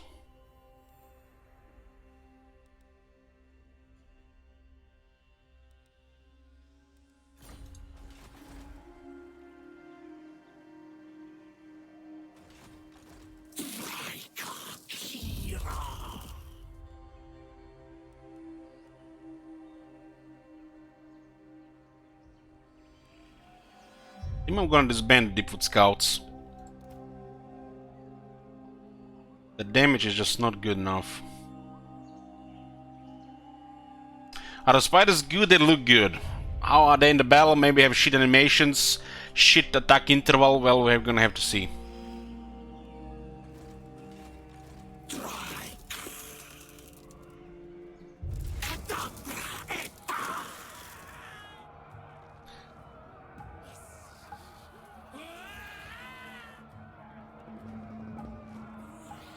It's nice engaging the Empire and seeing they don't have some bullshit technology that turns them into fucking super soldiers.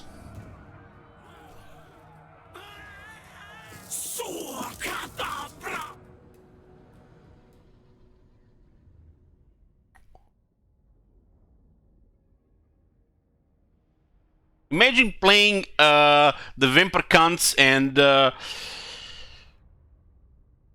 you attack the Empire and they're not all Chaos Warriors. You remember those days, guys? I already forgotten.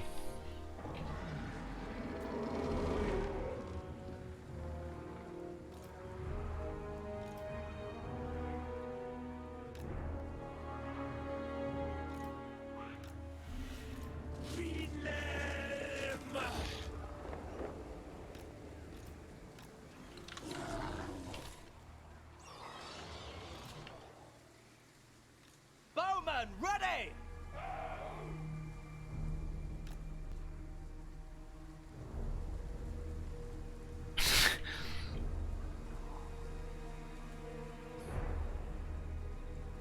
For the Eternal Realms! I guess we can start calling them again their old name, you know, guys. What did we call them before the update? Vegetable counts, yeah, vegetable counts. Guys, remember the period of vegetable counts? These days they just intimidate plebs that just play early game and they're just like saying that the counts are OP beyond out of all proportion. They forget what happens 3 turns later.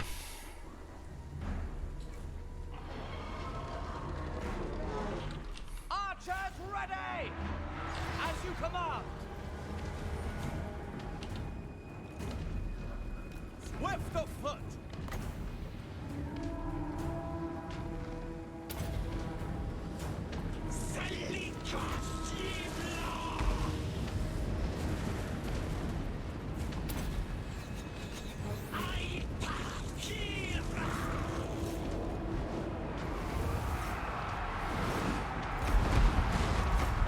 Ever ready!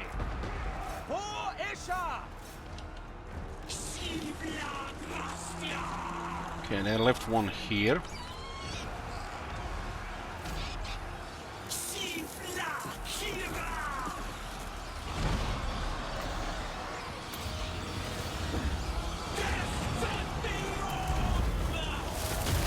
He definitely sounds very angry. At speed!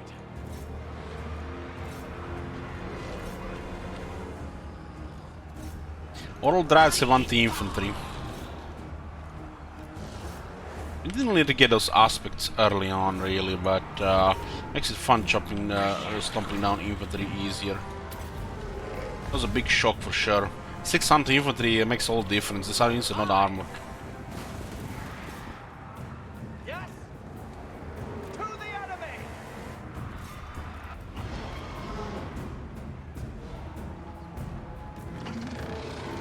Having 5 units with anti-infantry at this stage and frenzy, so nice. But why they get stomped so fast because of giant fools? They're 44 charge. That's just crazy. Those units have amazing attack animations and they're really fast.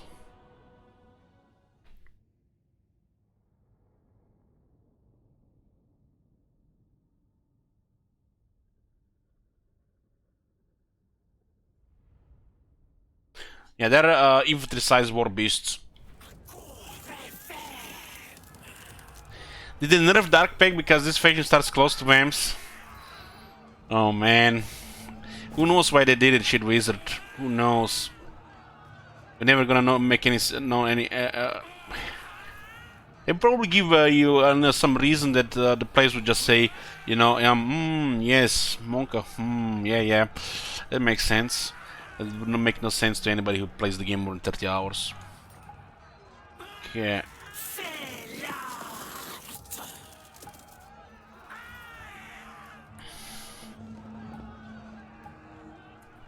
We can clear it for 1300. I wonder if we lose movement here. If we want to keep the other one, we don't need public order from the core building.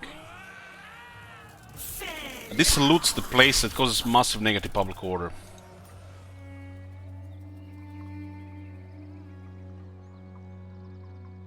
What we need is one of them incursions.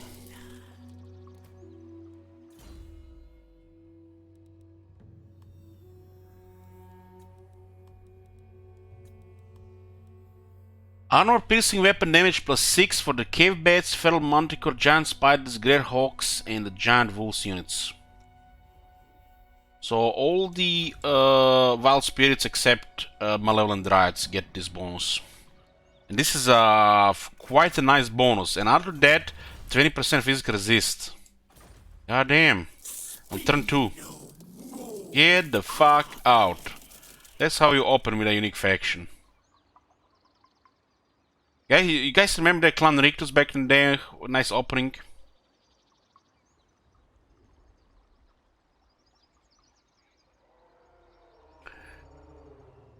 Okay.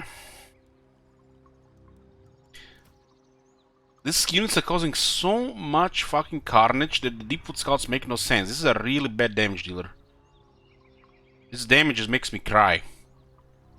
It's because it's a cancerous unit that will never get proper damage. The Waywatch don't matter because they're expensive. And where do cancerous units matter? What's that word, guys? That has you know, that cavalry name unit. Okay.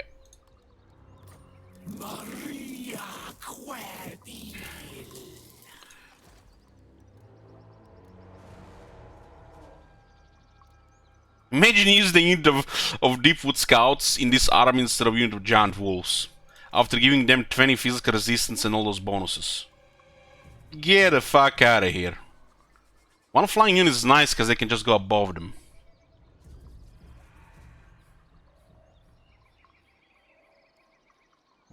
$2,500. You could consider getting the Wonders of the Forest, but this will just tempt you to go further into campaign skills, and we're then gonna have to ignore this stuff here. We could just ignore this stuff here, but I see 5 points here, and I still 5 points here, and I'm stubborn, and don't like this shit not being fixed. So even if it's still the best option, 5 points. Fuck off with 5 points. I got issues. I get issues. Because this is a good skill.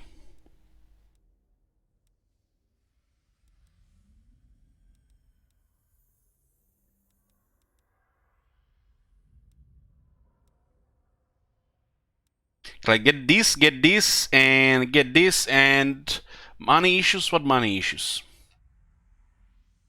They taken the old campaigns line of the Wood Elves. They changed it into Warhammer 2 campaign line, but they kept the requirements from Warhammer 1, 5 points and 5 points. So you have to spend 2 extra skill points. Like other factions have to spend 2 less. And there's already, you know, one of these skills. I guess you could take, you know, there are options here, but extra skill points not loaded is a wizard and pseudo fighter and unique skills, and there's extra battle skills on top.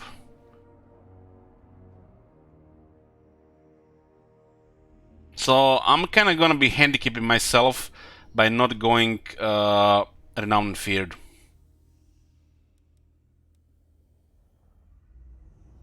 But still, this seems to be the best option through the Wonders of the Forest and the Quartermaster.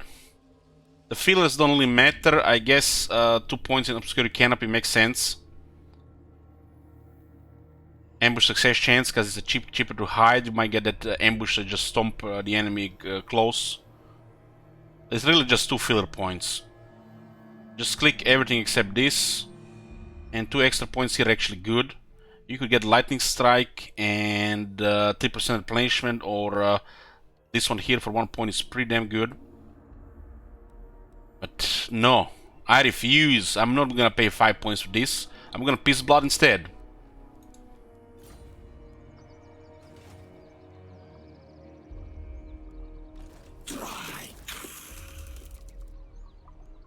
Oh god, look at this. 15 income building. Okay.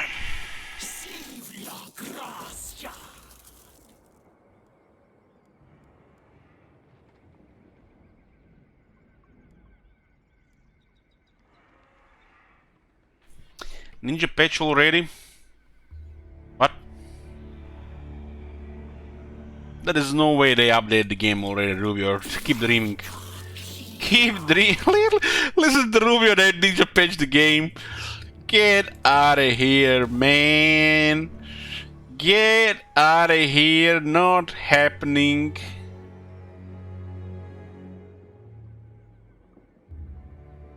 So, looks like they get a much weaker garrison in this building. Doesn't that other faction get actually good garrison here?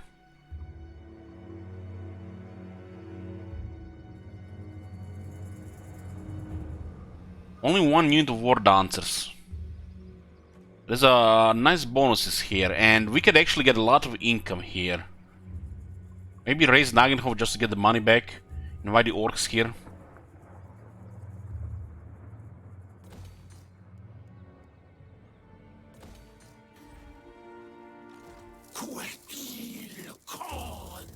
We can still get the 2 of this, but we're kind of a little bit behind on the units.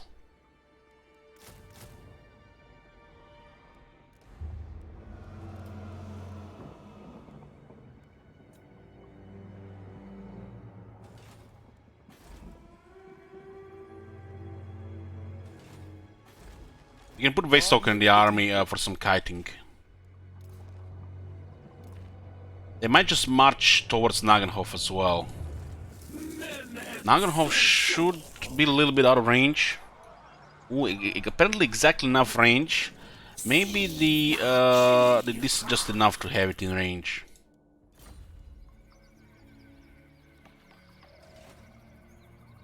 Protector of the forest. Okay. There is 4 to 5 units in Behafen. Probably 5. If they go to Nagenhof, they lose recruitment. Unless they recruit another lord and start recruiting with him instead. Raiding in Essen, so... What?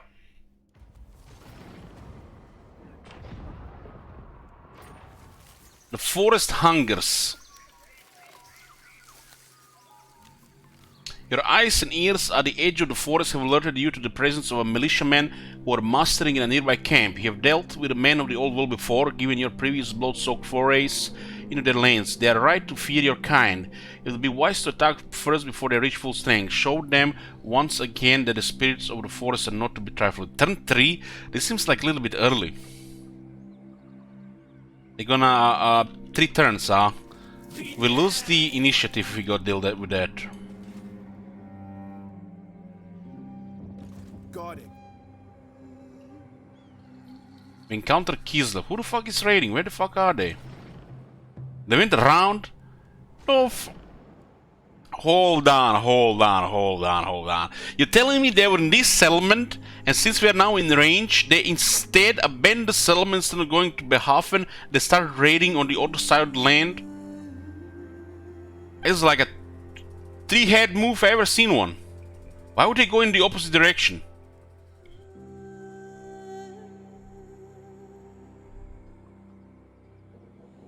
Must have been outside, or they recruited a lord here and this one was recruiting there. There gotta be just one guy here. Ever watchful. I go.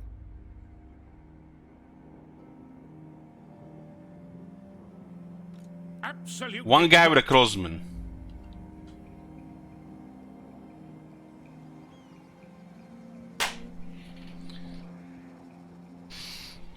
Gotta be nice being AI, not having any financial pressure.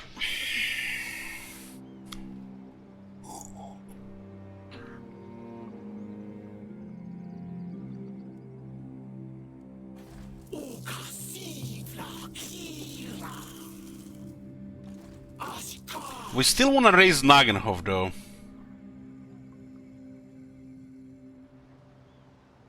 So it looks like they had a guy here starting to recruit, and they recruited a new guy here instead of there. He added 1 unit and the guy added 4 units. They are now at 8 to 9 units, turn 3. Which means attacking behalf is out of the question.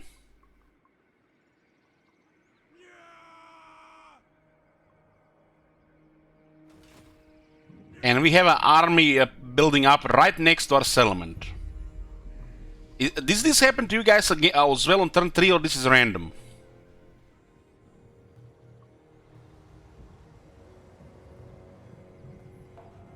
So this is scripted.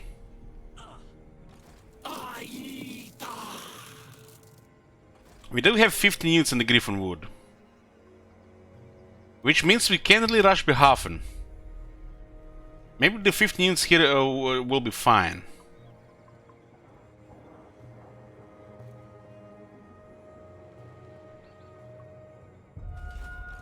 If I go there and trigger it early, we lose all the initiative here. We have to raise Nagenhof. We are getting ready to raise Nagenhof so we can actually get money. If we don't raise Nagenhof, we have no money.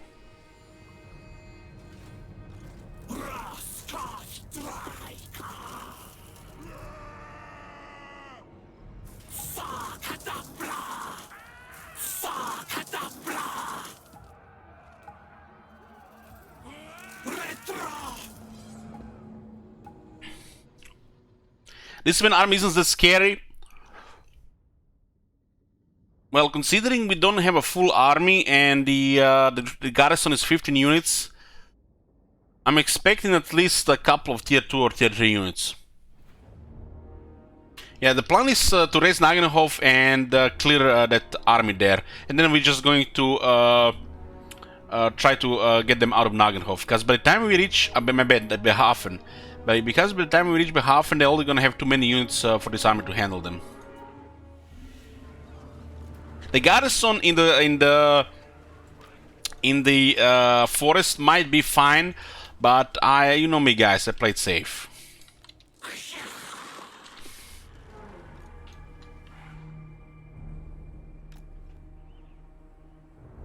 I built the outposts to get extra battle loot and was it battle loot and raise money?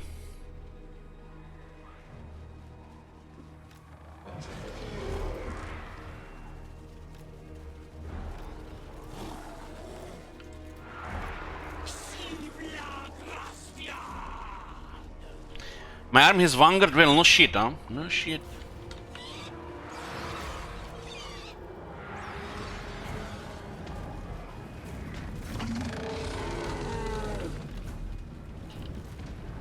You must have learned that while you're watching early access Nerder Archon.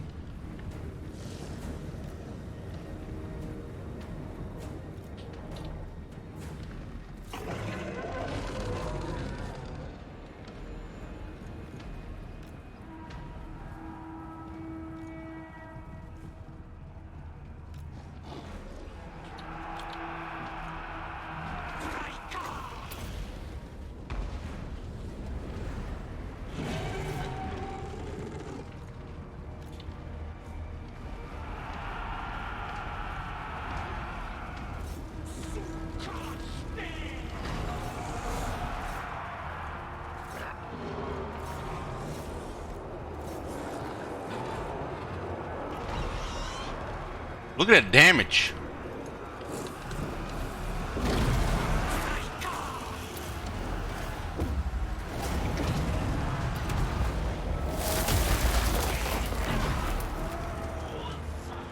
I'm in love with these giant wolves.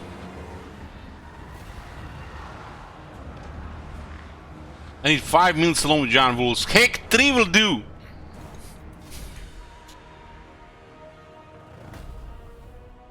I wish the dire wolves of the undead were like this. They're always so trashy, squishy, but they kill fast enough. They just don't have the toughness of these guys. Can you imagine the nature's giant wolves stronger than some undead dire wolves? Makes no sense to me.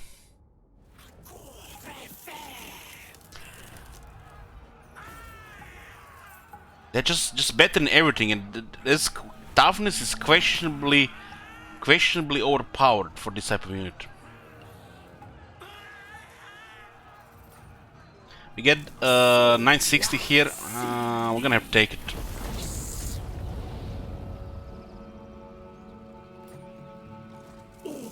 Mighty tree spirit, the others who walk in your stead can be gifted aspects of the elders, granting them benefits that will improve their battle capabilities. How expensive are they? They look like a tier 2.5 unit. But why they're so strong is because of the buffs she provides.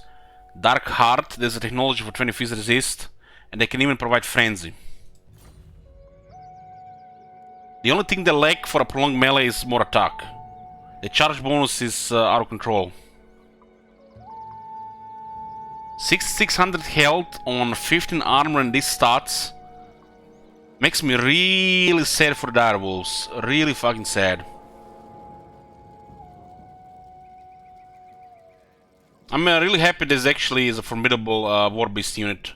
Same for these giant spiders, but dire wolves, man. God damn! You guys, you see the, you guys know what crossmen with the Empire technology do to dire wolves, right? They get slaughtered. And now that we lost the Dark Pact thing, they're just gonna crumble to death even faster. Treading silently.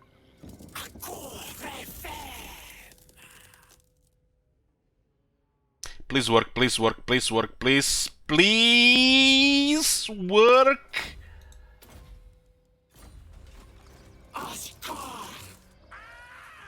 It works. Praise Sigmar, it works.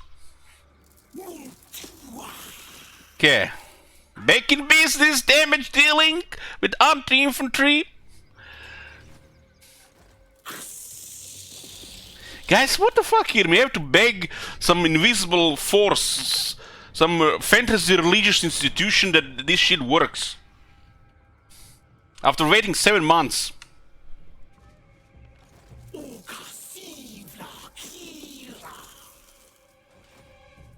Guarding.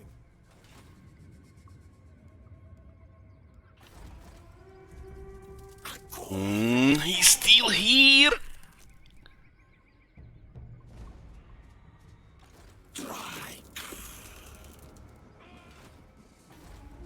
Maybe he'll still be there next turn.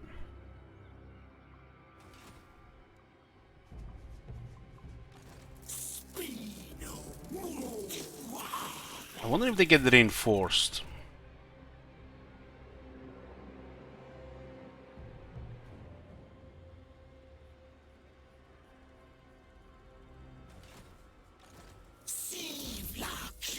So weapons take plus 10% for dryads. And their AP is 5. So 5.5 becomes 6. There's a decimal number, you just don't see it, so it gets rounded up or down, depending on the amount.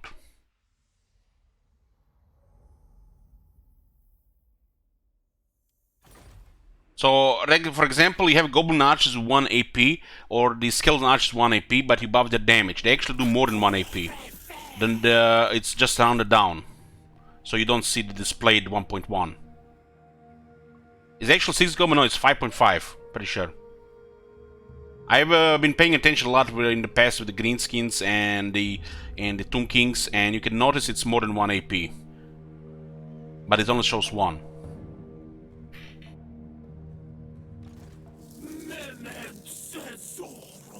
There's decimal numbers. That's why sometimes things survive with 0 health. Or why Old Colic wasn't taking any damage. Because just it's all percentage. And it's rounded up or down. You just don't see it. It looks better if it's 7, it shows here 38 instead of 38.5, right? It just looks better. This is not really 38, this is more like 37.5.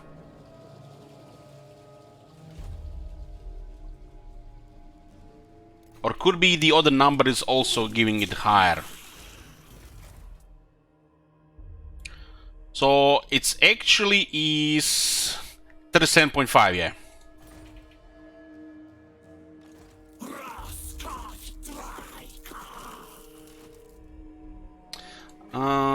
It's not critical we miss this guy. We're actually low on money. 729. This would be just pushing.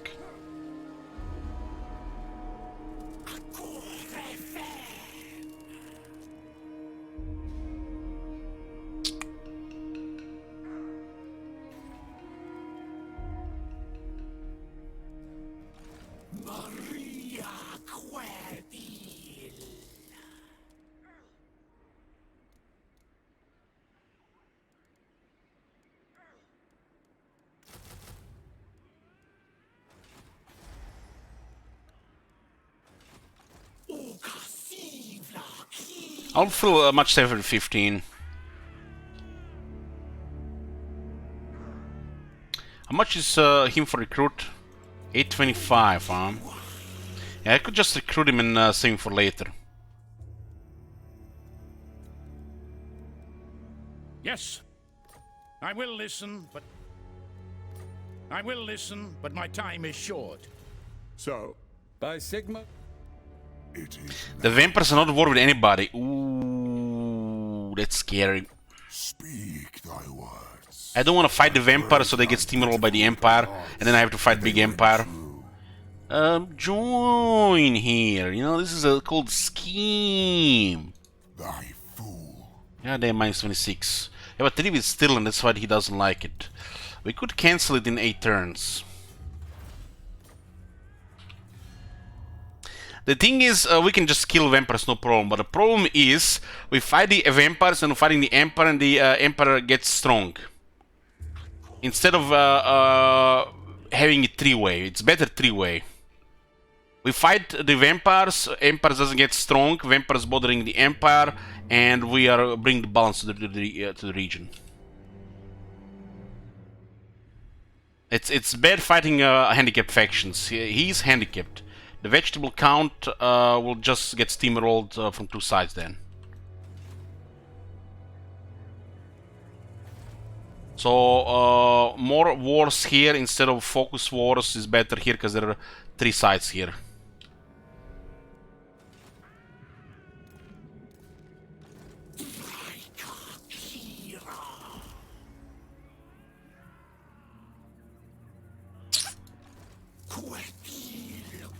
This trade is just too good, and we're gonna get it. The malevolent nature of the tree spirits who lead your forces is accentuated by their accompanying spites. These mischievous nature spirits grant benefits and abilities to the ancient tree men whose cracks and hollows they inhabit. I forgot, guys, that we can give poison to our dryads as well. Tricking and Treeman as well. Fucking hell, man. This toughness, Mortis Engine effect. Heck, it's even better than Mortis Engine because it has power recharge. That's just in heals wherever he wants. This is just if Mortis Engine was put on steroids. And poison. This guy gets poison from his straight. But we can get poison to regular units as well. So these dryads can get poison as well. This guy can get poison too. With his toughness. This is like too much, guys. This is like too much.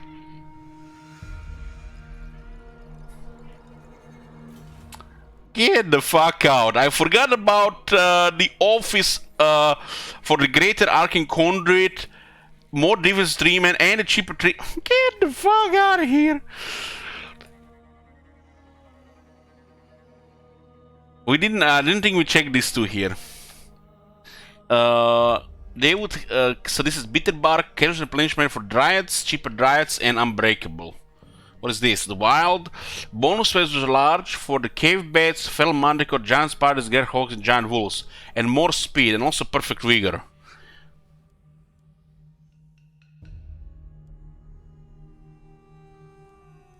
I'm gonna be taking some time alone with these offices after the stream. Arbonis Elmchant. I saw it, Tom, I saw. And somebody was telling me that the offices got nerfed. Like, what in the shit? Did they even play the game before? Would else get nerfed? What? They had the stupid economy before with tedious Ember system that made them, you know, somewhat unique, but, you know, nay. And, like, you actually have to work for the economy and you get all the fun stuff. And they're hating it. Are we even playing the same game? We have to see Durt and Orion, of course, but the new stuff is incredible. I'm having a huge bone alert with the Sisters of Twilight and this Draika. God damn. Maybe we can actually maintain this. It's just too costly, really. We have to check Orion and Dur to what changes they got, but the new Wood Elf factions are goddamn good. Locations and the unique stuff, flavor, it's there. And it's juicy flavor.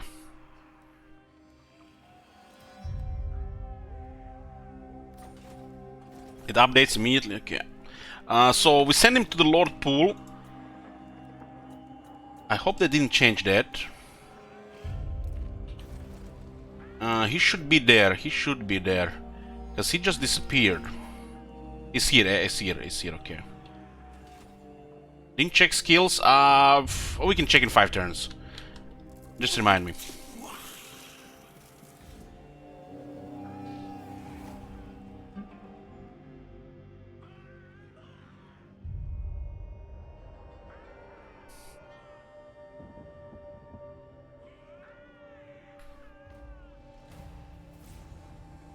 So, Coidil Unchained. Raid the following region, Middenheim. Within Utter Loren, Drake association with eventual Treeman Elder known as Coidil is no secret. His great betrayal of the Asrai has not been forgotten, and the forest whispers that his wrath will never be subdued. While he roams in prison in the Wildwood with his dryad handmaidens, Drake's Wargrove determinedly... I'm not sure I actually seen this word spelled like this before.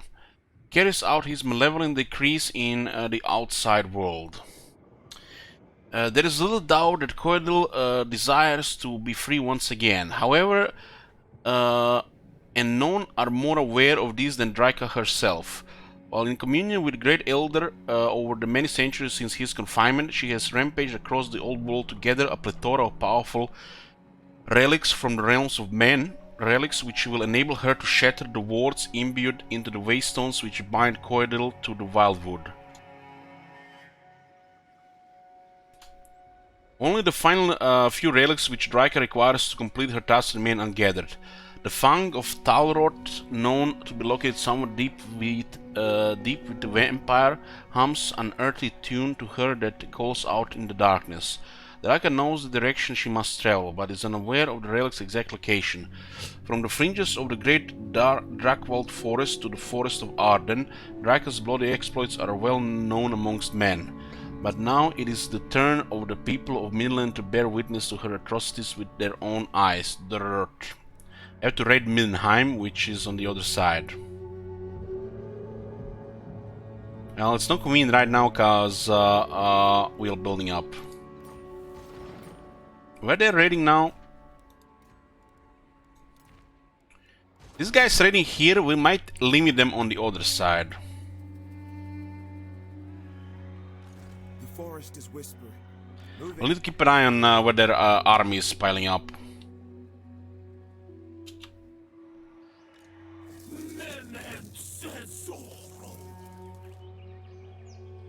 I'm gonna go for this.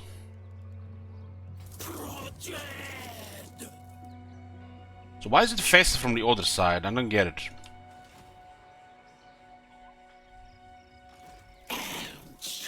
Is this a really bad movement here? Like take more than one turn?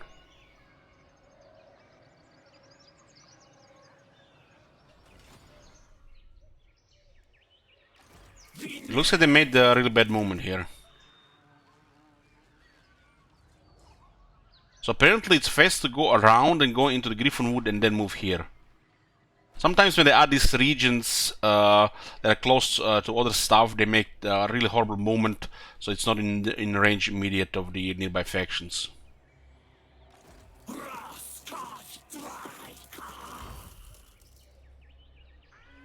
can use the Wild Roots to go in those fights.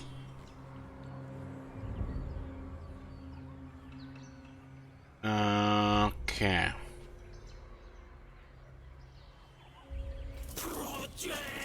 So we can safely then go into the Griffin Wood.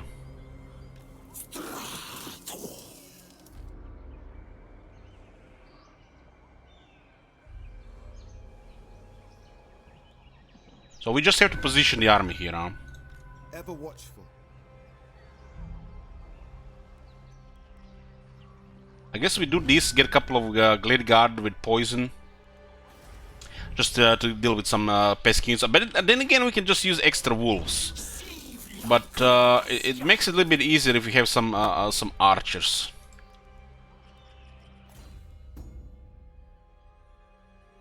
We do have the Dark Heart, which makes the Giant Wolves better than the Glade Guard. But they're not gonna be as good in the siege as a couple of Glade Guard could be. But the extra Dryads could be just fine as well. If this shit works on the Malevolent Dryads, the Dryads will just melt everything in the siege. They're just gonna clear the walls like we have the Graveguard. Waystalker.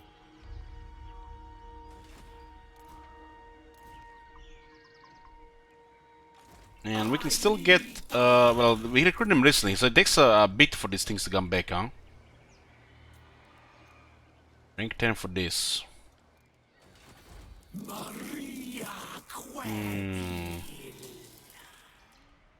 Yeah, Dude Dryads don't have the aspects, but we are a little bit low on money. I'm still considering if I want to use Glade Guard or not. I mean, she does have a little bit of flavor with the elves because they're glamored. But I feel like we don't really need a Glade Guard. But it makes us more versatile with a couple of Glade Guard.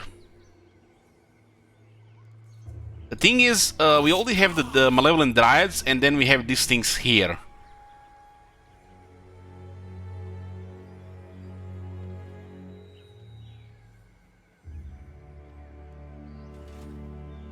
Hey, Scotty. This faction has a unique flavor, and it's good. It's good. There's definitely some. You're gonna get wood. You're definitely gonna get wood. When you see the things they can put on these things, on the wood, on the things, hands up. I had a lot of fun with Sister of Twilight, and we're continuing that campaign. God damn, you know me, guys. I love Wood Elves. That thing, I do like Skaven as well, and the laboratory looks good thing, but I just got triggered there too much. Those unit cards gave me brain damage, and then the chat as well at the same time. It just I think all three factions are good. Just you know, some bullshit things.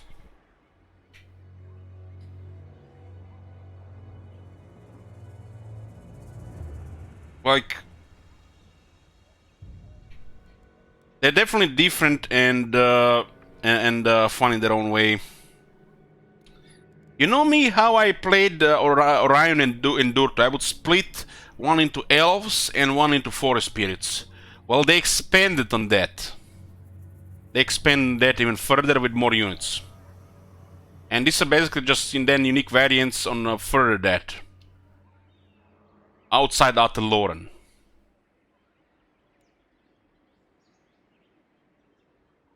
Well, you should definitely check the VOD of Clan Molder, Scotty. There's some good battles.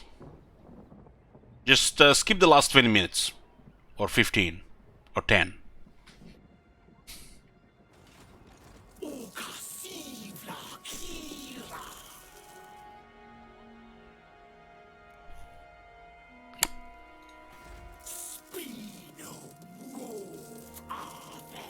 So why should we get the Glade Guard? Anybody want a backseat here? Why do we get Glade Guard? Even if this faction supports the Glamour flavor, right? I see no reason to get the Glade Guard. Sieges, it's just a bit reason. I think the Grinder is good enough. We have 3 men with Mortis Engine effect. We have magic, we have Dryads for walls. Auto-resolve. Okay, that's actually a good point. That's a very good point. Auto-resolve. The flavor, it fits because they're glamored, right? It's not like if we do 2, it doesn't fit. Maybe it's...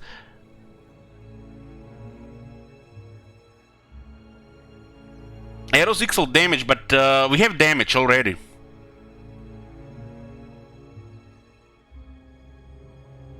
It's a little bit for the sieges and a little bit for the auto-resolve.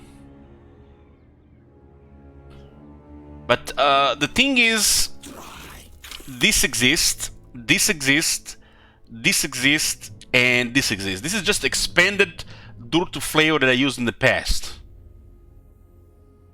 And makes no reason to get Glade Guard, because Glade Guard shine with Balls of the Forest. And I don't think I'm gonna get this. Pistoliers, this unit has 105 speed. And a Strider.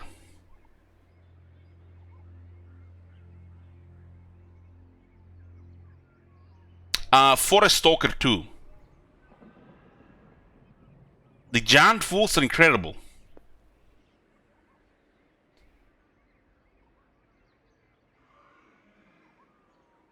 It's like the only thing I see the Glade Guard would be good against giants. Against giants and some later stuff. Arachnarok spiders.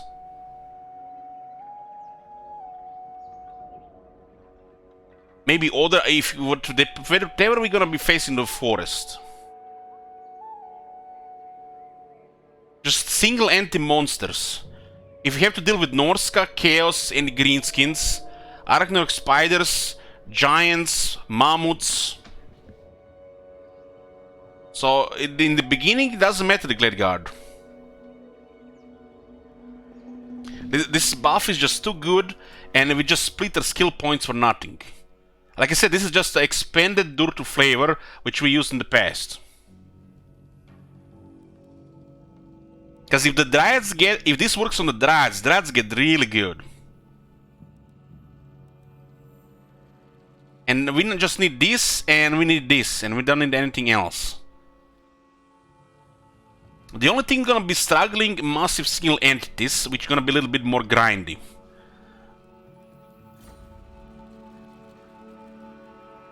But I guess for those, you could go Aspect of the Birch with extra RP damage, and you can use the Enfeebling Foe to lower the defense.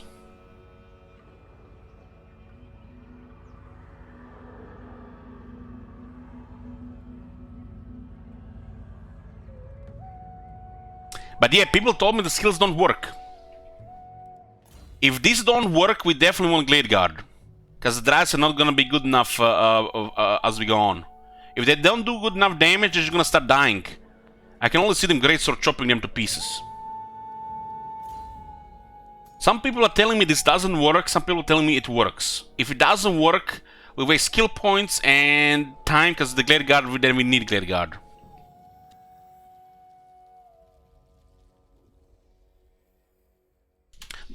The battle skills for these units on top of everything are gonna be amazing. Like, add this to this, you get all the damage and all the offense you need, and add healing on top. Even in a melee where you're behind 20%, you're still gonna do good.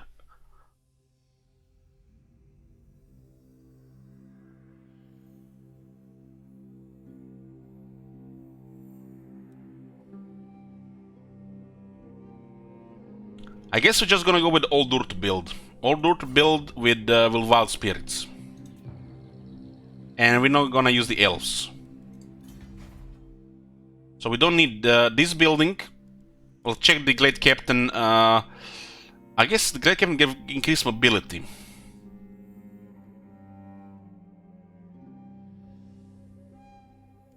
But we will need to build this building, maybe later on. This gives replenished troops. Training. So I guess there is definitely a reason to get the tier 2 melee to get the 2 Glade Captains.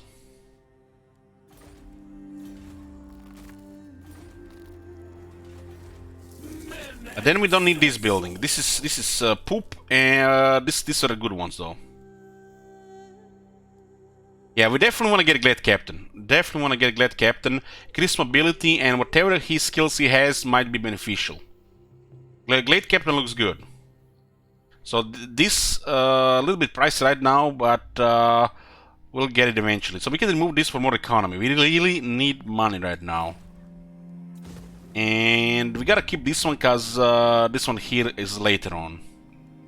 But it's tier 3, 11 turns, 2 pop. 2 actually not pop, but actually a lot of money. We definitely need money. It's like money right now over anything.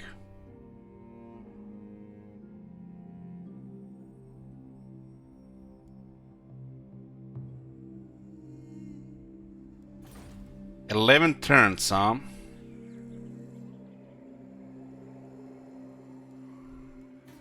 We could have gotten growth from Morheim and Essen.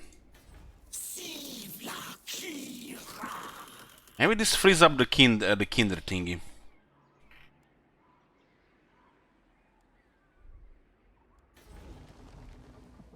Let's switch this to growth. We lose 400 gold here, but we need a little bit more growth here.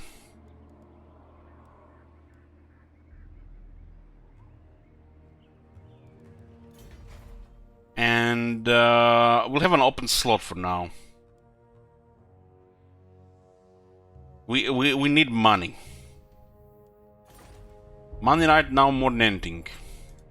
I should have switched. I should have used the Wildwood pathway in the first place. Extra garrison, 20 growth. We'll get money from fighting this army here.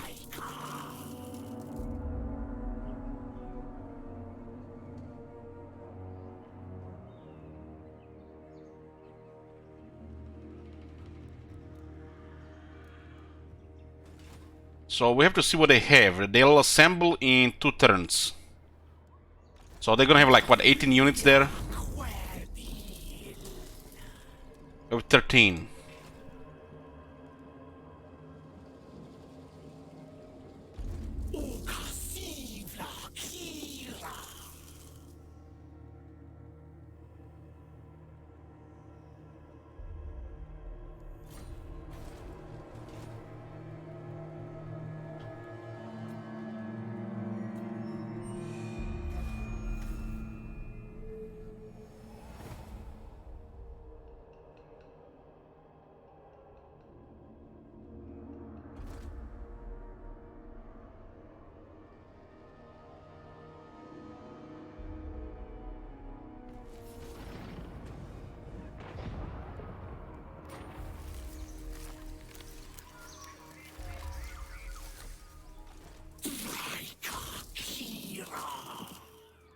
Is that the same unit? Are you telling me they created 2 different unit data? What? No.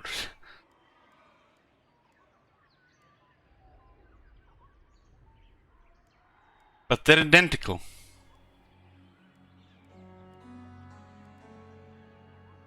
So if there are 2 units, why this doesn't work on the Wild Spirits one? Why didn't they just rename this one to something else?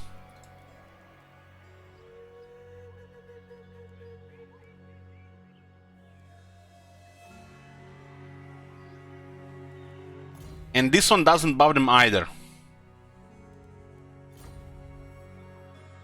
I'm developing something here. Malevolent. Malevolent. Malevolent, Malevolent. It's all the same unit.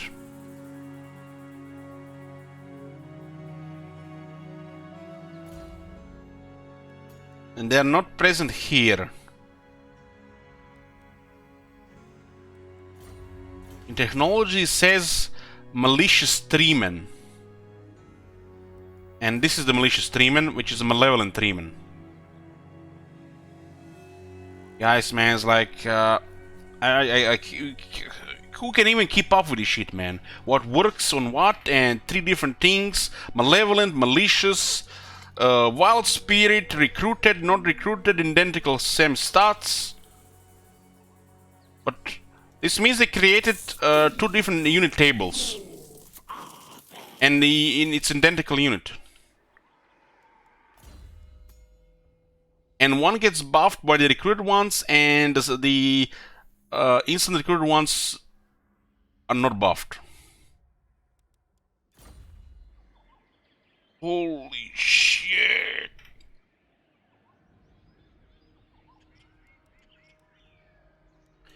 It's called Malevolent Ancient Treeman.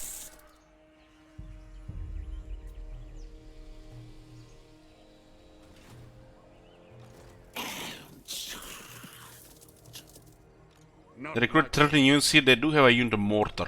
Yes, going forth.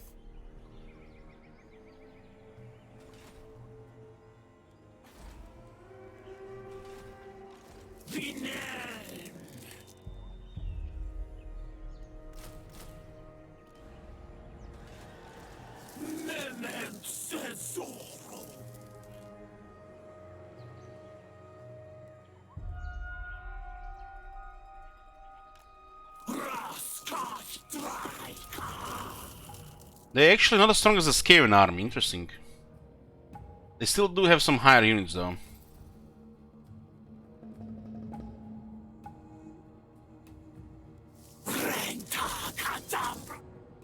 This reminds me of, guys, okay, brace yourself, brace yourself. Let me tell you something that, you know, people might be thinking we hallucinated.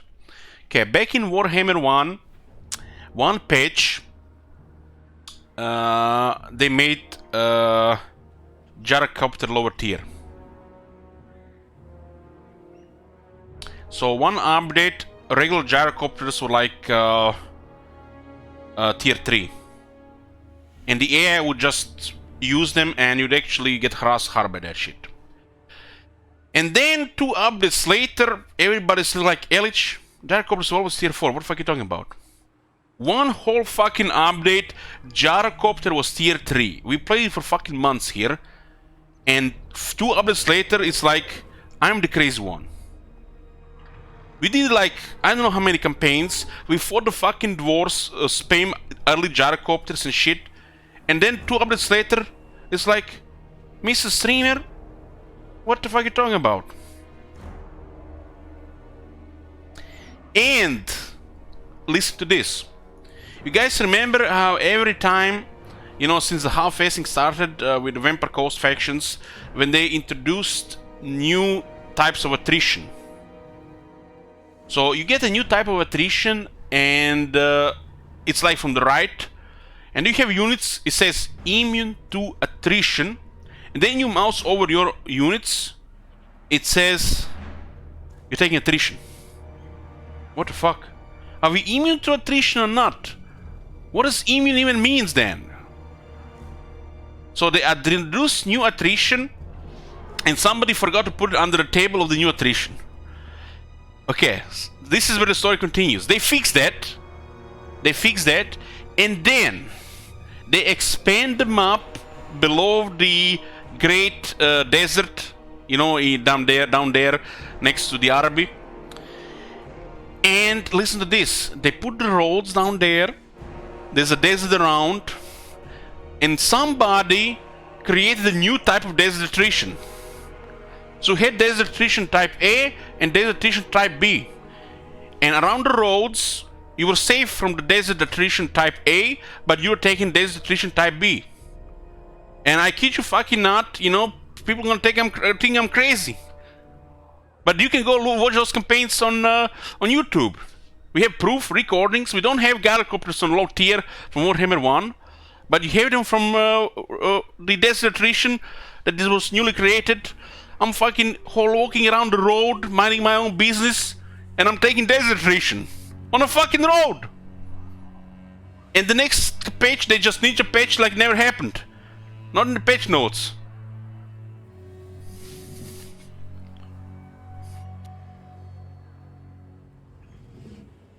On a fucking road!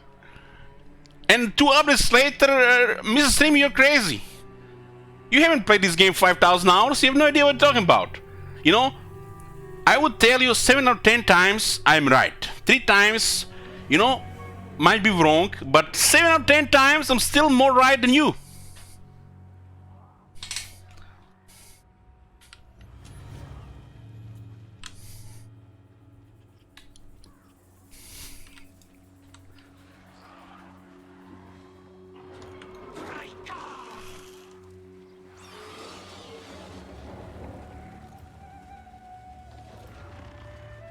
Zoom to Flagellants here. They have Frenzy. 40 attack but not defense. They do activate defense and a physical resistance here.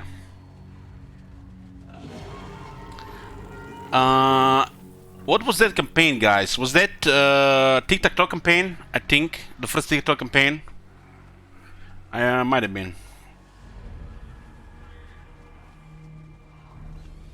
These are Knights of the Blazing Sun. The heavy cavalry counters war beasts. So I guess we want to pin there those Emperor Knights with some of these units here. Maybe the non-anti... these guys what we have 6 extra defense but 6 anti-infantry. So we're gonna want to put them like here.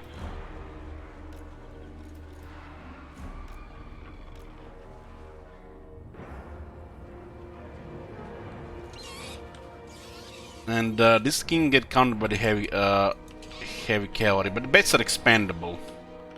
It's like if they die, no big deal. We don't want the giant wolves to die, cause this unit's getting high experience. Is gonna be Pog, Craigasm, you know, all the good stuff.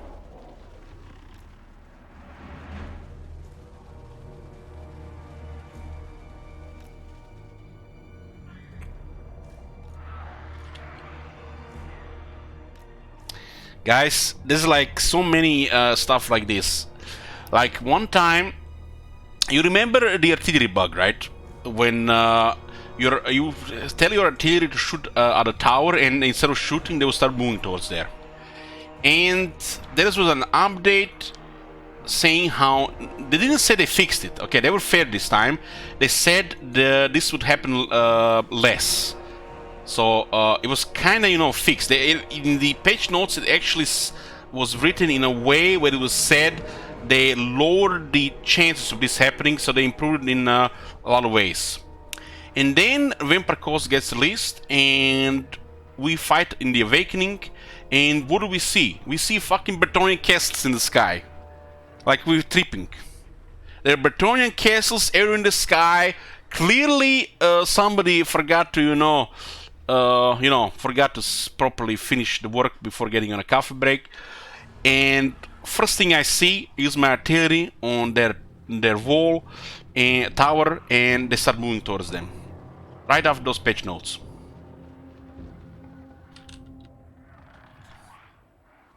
They did fix the Bretonnian castles in the sky.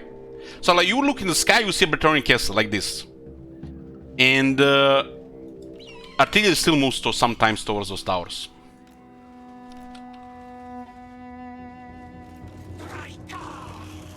Situation like this is where smoke and mirrors is pretty nice before they can react. If you're fast enough, you might get charge bonus.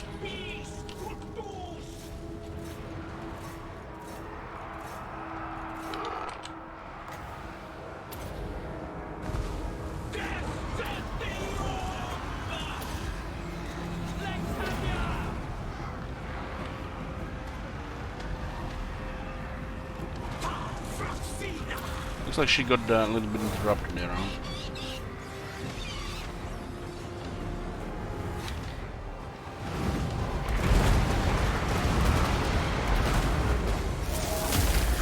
It's like awakening the wood when you use those dryads. This is such a massive shock damage here, might cause armor losses very fast. But they do have flagellants which are unbreakable.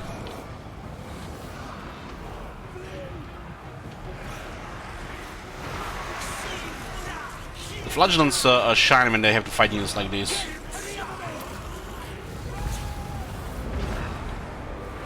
what are we gonna do about those knights? Are those Emperor Knights?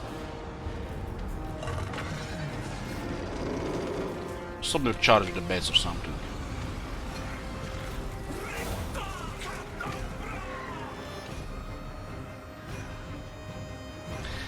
They once said in the patch notes, reduce the likelihood of artillery getting killed in outer resolve, and the first thing that happened to me was my cannons got killed by goblin archers. They actually fixed that in the last patch notes. They did some, I explained some technical mumbo jumbo, but it was actually this time it's fixed, believe me, Triss Wizard. I read in the patch notes. They said something like they're not gonna be, you know, trading blows with archers, the artillery stuff. So they fixed again. They fixed again.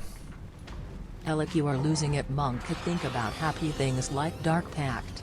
I mean late night Goldshire sessions. Yep, I think playing Void Priest mode is decaying your brain, monk. Let the light of Goldshire in help you, smilers. Okay, I have no idea what you're talking about, but thank you for 6969, I appreciate it.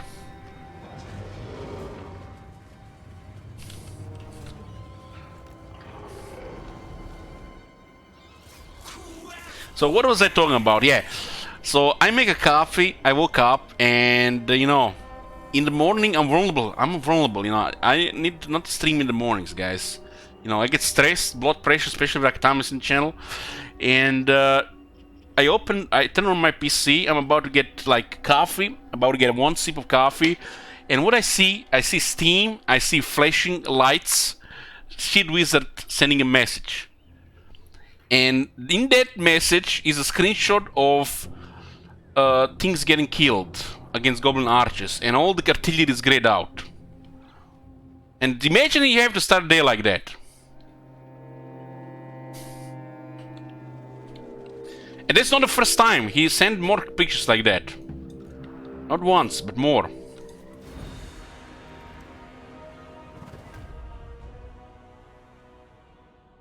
Link, please. I think I can find it somewhere if I go to his profile.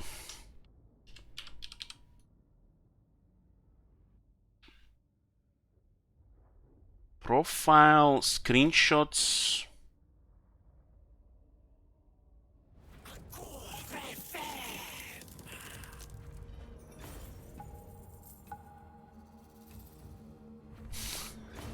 Okay, we see some screenshots here. Oh my god. Oh my god. Oh god.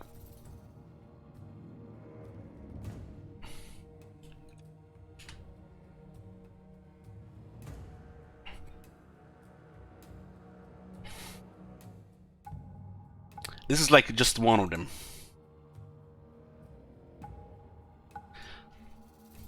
No worry, Shit Wizard, they fixed this. They fixed this.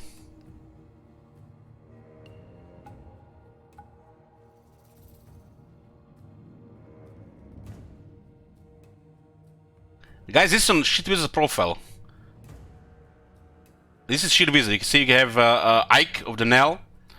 And, you know, I have Ike of the Nell too, because we're memeing about it. I have the one from the TV show. Here's one from the card game.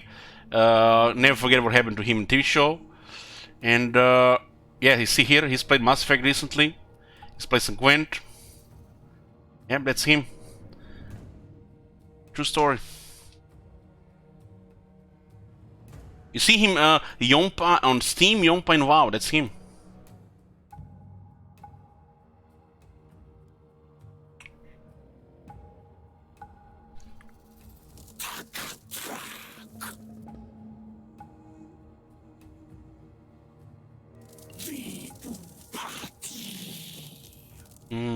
The Flagellants did 50 kills. I guess 2 drives from them.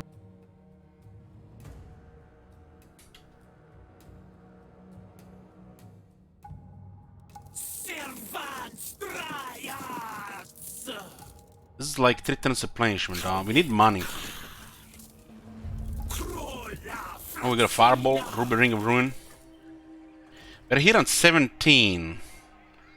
And we have Krugenheim and Kappelberg at 0. These two are part of the forest, but then the other faction.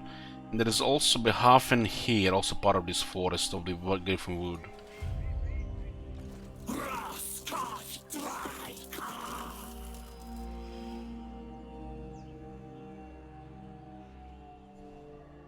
We need to get rid of these guys from Behafen.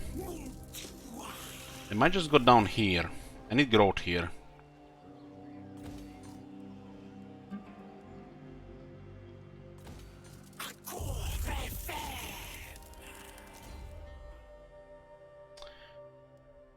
Okay. This is what? Rank 14. If they lowered this for tricking units from 20 to 10%, they should have made it work on Dryads, Tricking, and 3-man. It did work on both Tricking and 3-man, I think, but didn't work on the Dryads back. If they lowered it from 20 to 10, they should have made it work on Dryads as well. We'll see this.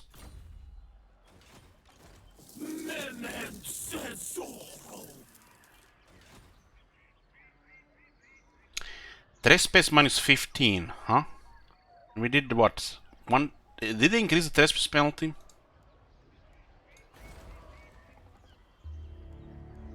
We need more income. We need another kinder. 10 turns. Yeah, we'll get the growth here to 50. Right now the growth is a bit low because of local region control. We lost 10.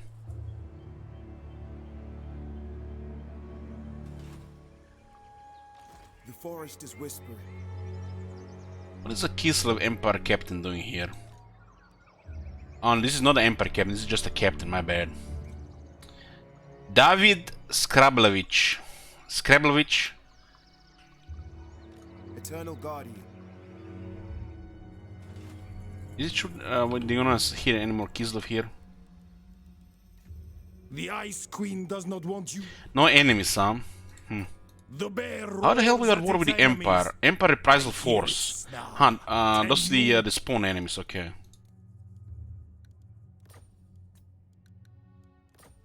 So it looks like Kislev might declare war on us.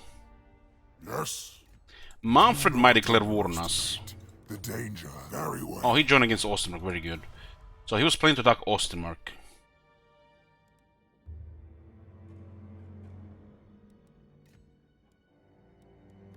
Get on with it.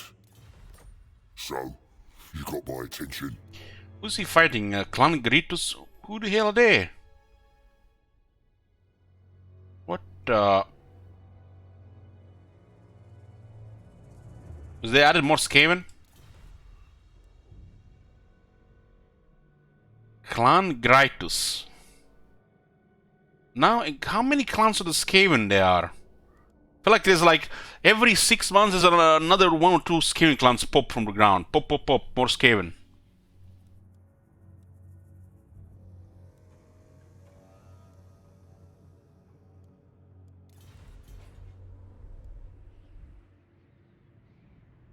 Ooh, what do we have here? What do we have here? Northern Darklands. I didn't get the memo for this shit. You guys get the memo for this shit? Northern Darklands. Southern Darklands.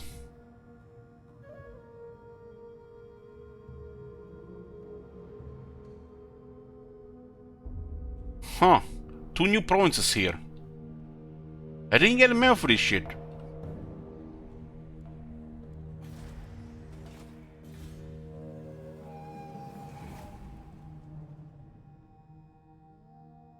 Yep, was posted on Reddit. I don't know, man. I mean, every time I come on Reddit, I see like 20 memes. I don't see anything else.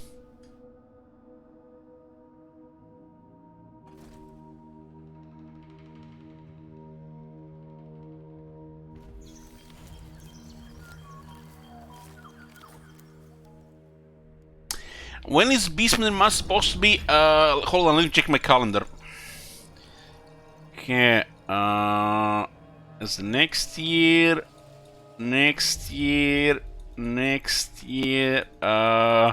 November 2022.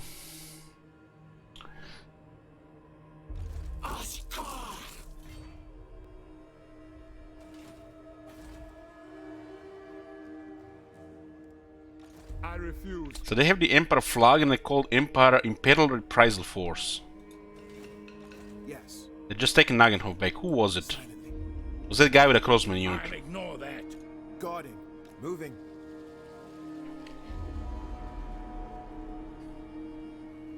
Didn't Beastman get a huge buff this patch? True. They gave the Vampire lands to the Orcs, so it's not corrupt at the start of the campaign. So the Beastmen don't take attrition.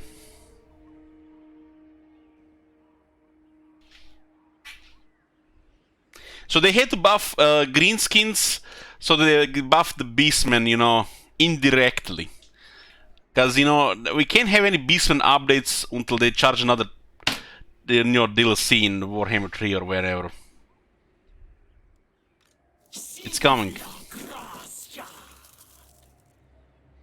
Probably at that time it's gonna cost 11 or 12 bucks. They will be increasing like prices every 6 months by $1. And then, you know, you can't even get proper unit cards anymore.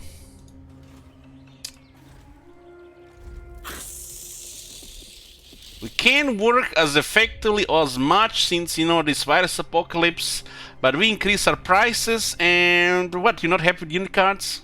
Huh? Huh? It'll fix in 7 months. Not likely.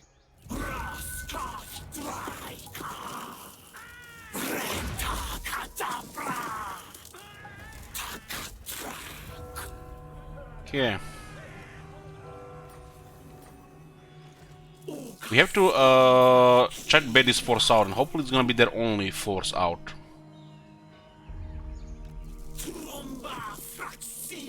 Okay, okay, boys. Okay, are you ready? 39. Plus 4 attack for the Eternal Guard and the Dryad units.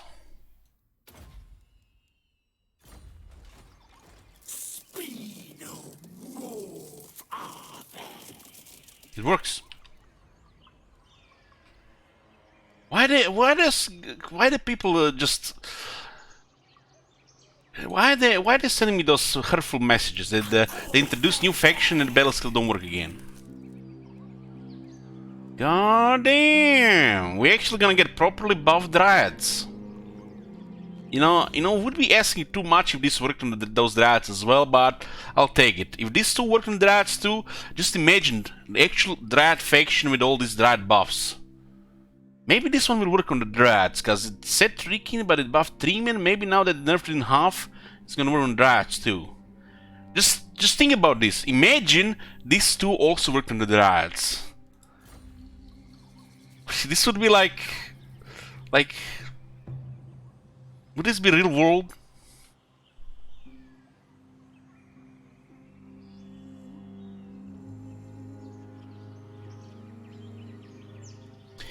This one is amazing.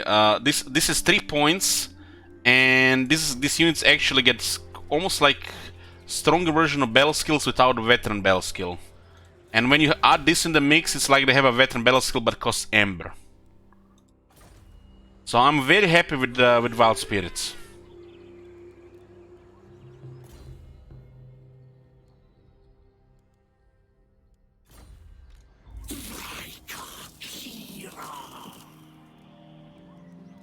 I guess they learned their lesson from Arkan. You guys remember Arkan?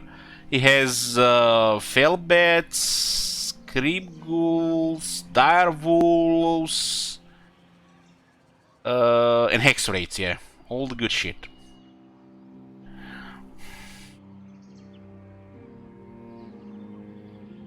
Is Ruby of Wormtongue from Lord of the Rings whispering poison Papa's ear, Elich's ear? No, that's Activision.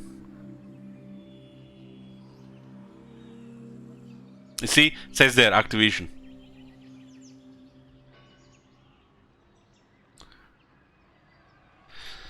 Okay. So we need over 8,000 gold for this. 2 turns. We did get 40 more growth here. This building is effective for growth. You just have to deal with this. Build up a treasury. I guess it's gonna be tricky getting a second army going to secure these lands.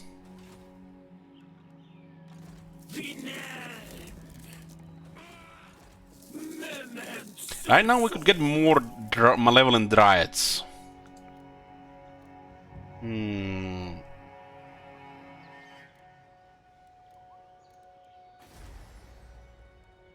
Getting some tricking would be very nice. Get a tricking and a lot of lives branch rate. Ooh, that would be the shit. But 465 income.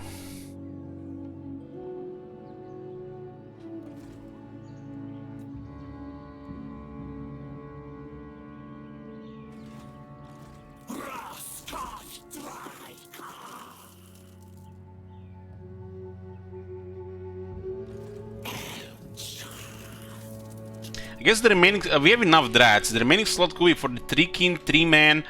We could always just get more wild spirits in between.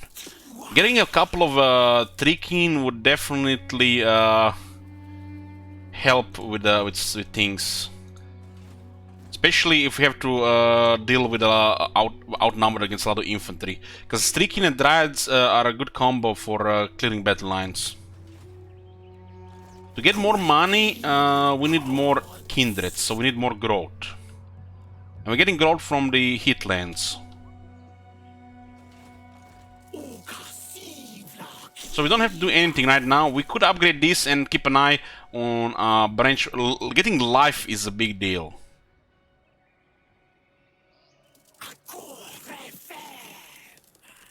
What upgrade we have for dryads? I went with aspect of the willow for the early game, but if I keep using dryads later, I think the only way to go is the aspect of the birch. 8 more AP, so they actually do damage. They lose some toughness, but you can get more toughness from battle skill, and you can heal them later, right?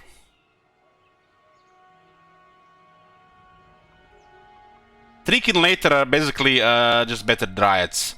But it might be still good to mix them up. You can, after all, recruit them anywhere. I think this one is overall the best, because 8 AP is massive. It actually turns them into damage dealer.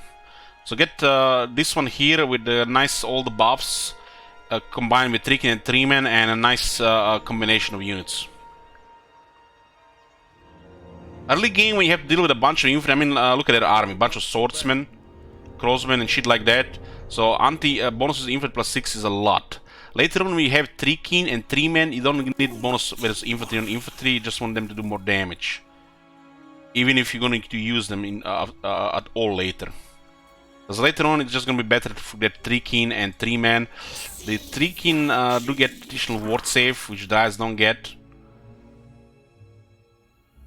And now they do also more damage.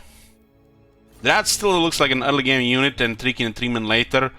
But if they get rank 7, you're gonna keep them for a bit. You're not gonna get fresh ones later unless you lose other units. It's better to just get 3 king and 3 men.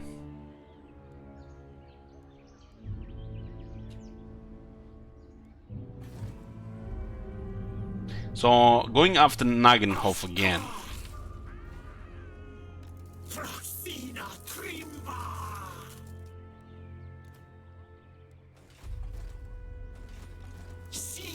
So how do we get to see the giant spiders? I guess it takes a long time for this unit to replenish. I guess the cave bats and the malevolent dryads replenish the fastest, while the spiders and the wolves take longer, and these two even longer. It might be like in 3 tiers, or maybe in 2 tiers. Might take like 10 turns to get one of these. This unit will replenish gradually over time. So it might be one every 10 turns. Because if we get a couple of Great Hawks and the Giant Spiders, we don't even have to really go back to get some trick in. Not sure what's the factor for that. Maybe because we recruited other units this reset. This unit looks squishy, but holy shit, charge bonus and this damage, and from the air, 24 of them. It actually looks like, what I'm called? What are those poop birds called, guys? Oh my god, I can't believe I forgot. With the Tomb Kings. Carrion, yeah. They look like Carrion, but if the Carrion was good. Yeah, they look like Carrion, but if they were good, you know. And they do have 20 physical resist and all those bonuses. Yeah, this looks like Carrion, but if it's, you know, if it was good. Because you can get even Frenzy on them. And they do, if they get attacked, this damage is actually gonna matter. And the massive charge as well on top of that. Heck, they might even hit really hard. Maybe like mini Ripperdactyls.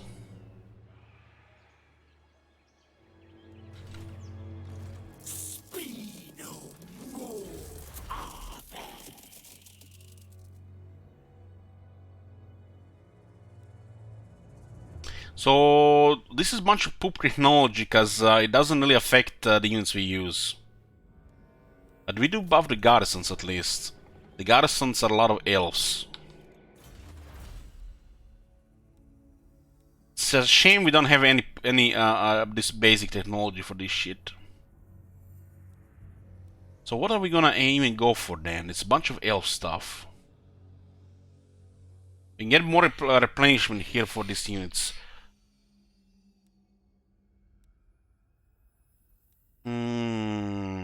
The elf seems to get all the good stuff.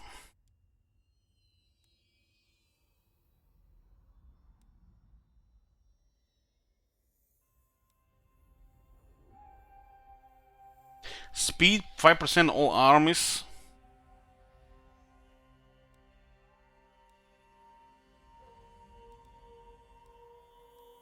It's like there's like nothing for the dryads and Trikin and Treeman in this area really. Nothing they really want to get.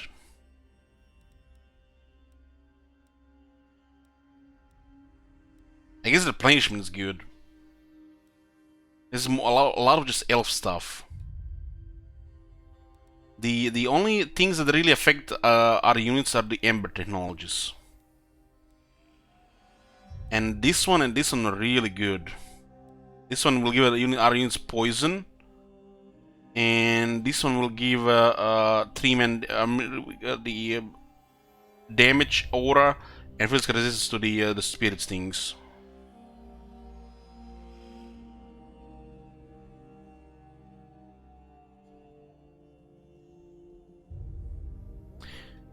Yeah, this is one of them, what do you call it, one of them suicide technologies. You have to pay 5,000 as well.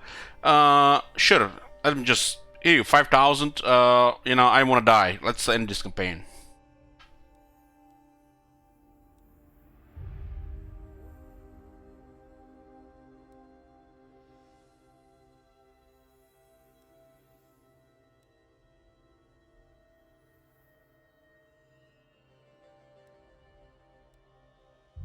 I guess we work towards Drakira, get speed, and work for the replenishment here.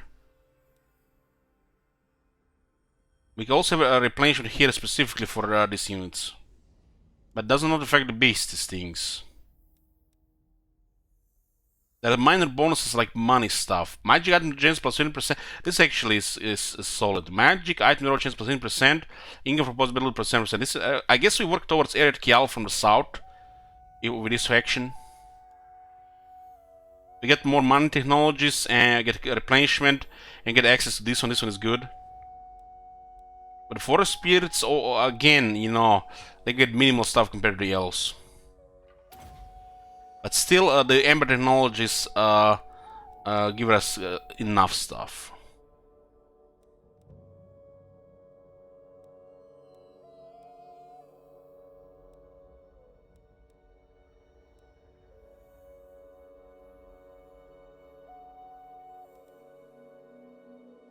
think we work here, here, here, and here.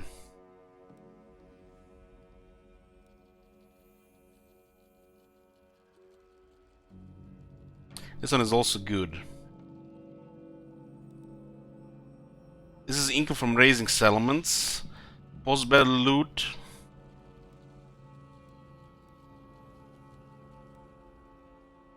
This one is great. We're gonna be getting a lot of life. Yeah, let's just go with this one. So the one before was public order +1 and 25% campaign line of sight for all settlements and characters. This is nice. And then now we have here income from raised settlements +10% and gain +1 additional forest health for winning battles in magical forests or their hitlands. And we're actually gonna be fighting there for now. We have currently 19 forest health here. And it's slowly increasing. This is above the garrisons, yeah, true that. True that. We do want the garrisons buff so they can actually do something.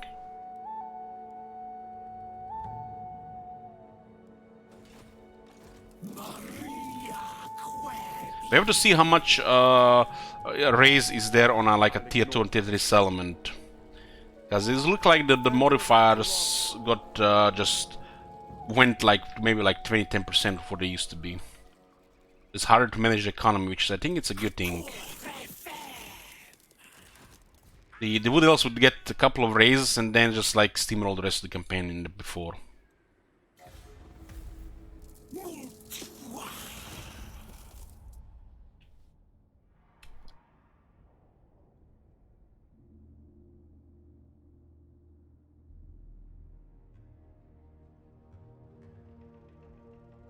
Imperial Convoy, what the hell was that? You guys seen that?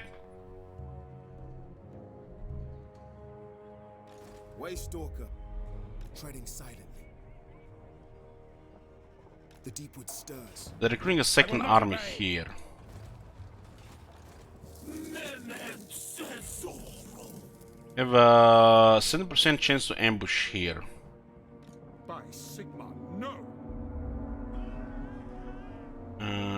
45% chance to ambush here.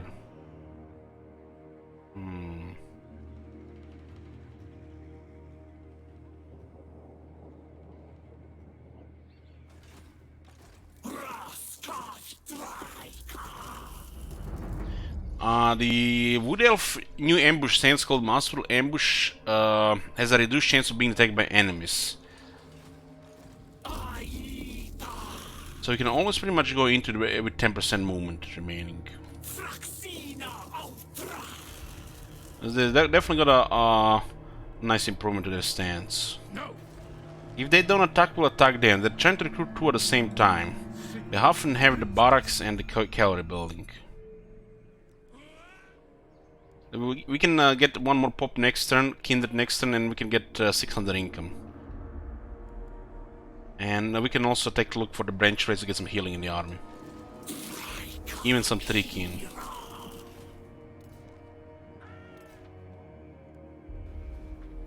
Oh my god! Have you seen that shit? Yoo-hoo. Holy shit! What the hell?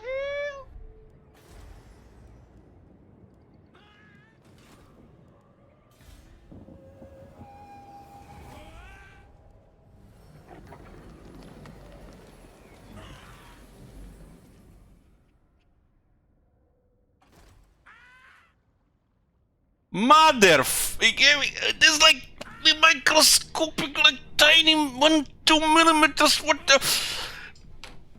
Those fuckers should have pulled more to the right. That is such a bad luck there. We could have gained one turn advantage here.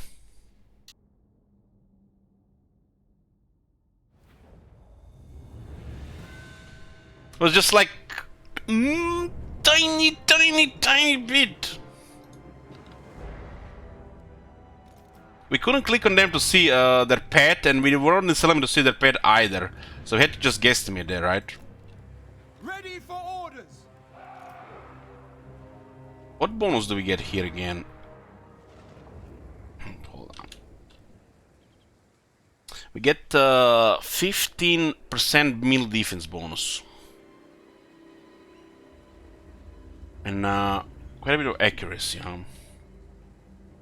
We get rid of those pistoliers. At least these guys can clear the pistoliers. So where are we gonna... I guess this forest does make a lot of sense. You can just pick just right out of it. Eternal Guard! Wildwood Rangers!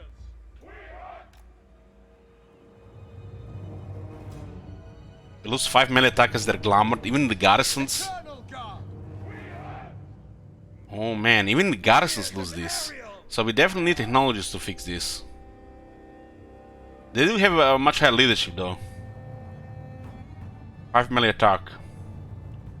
Ready to fire!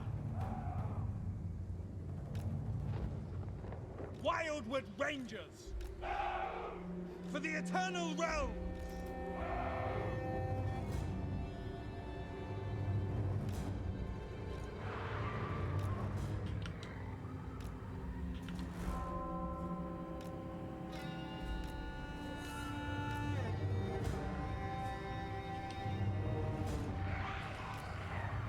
These are the trees here. We'll see how much advantage you get from that. Well, we should pistoliers. Deepward archers! At pace! They will die! Tireless! This instant!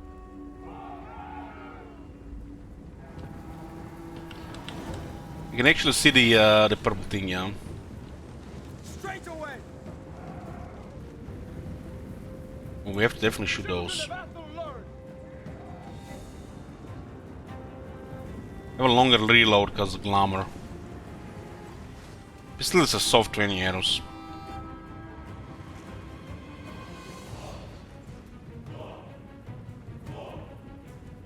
Our bows are yours! Dauntless Azrael! Children of Isha, attack! Pushing them into the glade guard there. Ready for battle! Armed and ready! It's very competent militia. There's a lot of them here actually.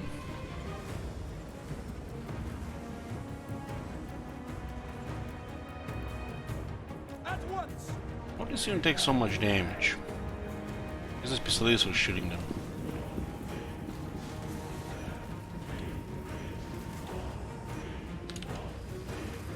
Missile ready! Bowman ready! We're gonna have to deal with crossbows and those guns. They do have a lot of crossbows. We don't have any trick in here to actually tank this much infantry. Warriors of Ariel! Archers ready! Kill them! Kill them! It shall be done! Eternal Guard! This instant! Archers ready! Warriors of Ariel! With haste! We never miss! Athelloren! For the Eternal Realm!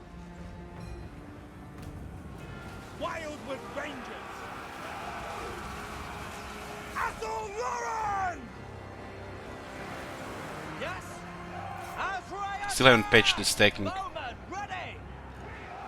Orders understood! This is gonna screw themselves deploying like this. Look at this 5 crossmen. See it? My bad. Where they gonna fix this? What the hell they gonna fix this? Look at this. They might just lose the battle because of that stacking there.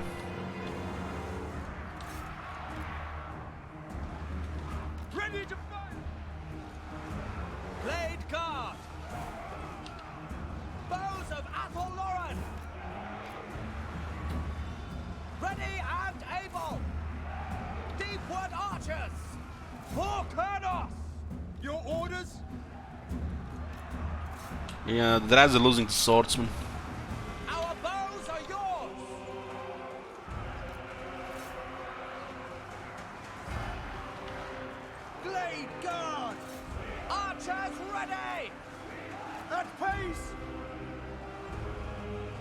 I think they fixed the invocation crash. We didn't have it in the last Vampire campaign. So it looks like it got fixed. You still getting it? Oh man. When was the last one that you got? Foes of Athel-Loren! For the Eternal Realms! For Eldrasor! Now! We never miss! Deepwood archers! Faster! Death to all! We are tireless! Defenders of Athel-Loren! For Isha! At speed! Blade guard! We need to soften up this melee here. Wild Rangers are doing good, but we don't have technologies. They're not dominating. Dauntless Azray! With haste! To the fray!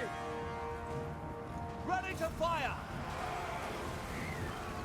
We have a 5 less melee attackers with Lamur. They have more leadership. Children of Athel-Loren! First up! Orders! Now! Understood!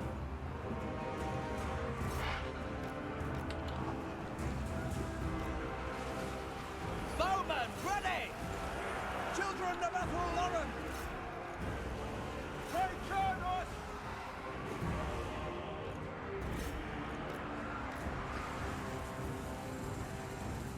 Our bows are yours!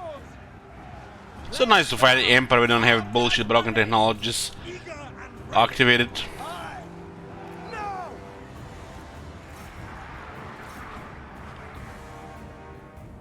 Deepwood archers!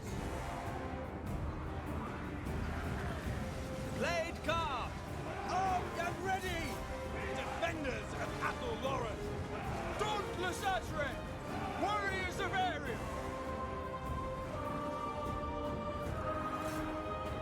Yes? Let's take the crossmen, that's why we win. We're taking way too much damage. If they spread those crossmen, they would have fired 3 times as fast. We have lost. Bowman ready!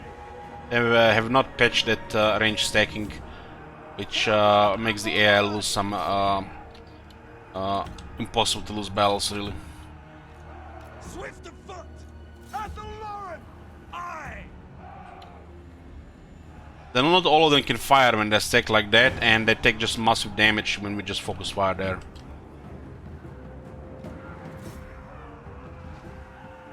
Wildwood Rangers!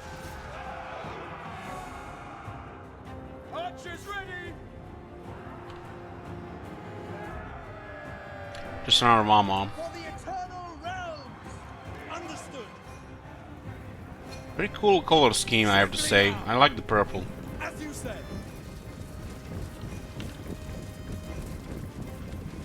To battle!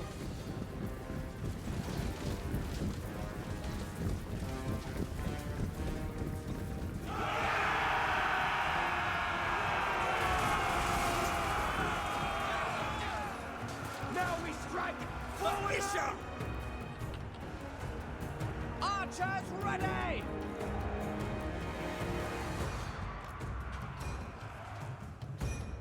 So the elves can catch the Emperor soldiers. They're running faster. Wildwood Rangers! Eternal Guard! Kill them! For Ariel! The forest will consume you! We have 33 speed on Eternal Guard, and the swordsmen have 30 speed.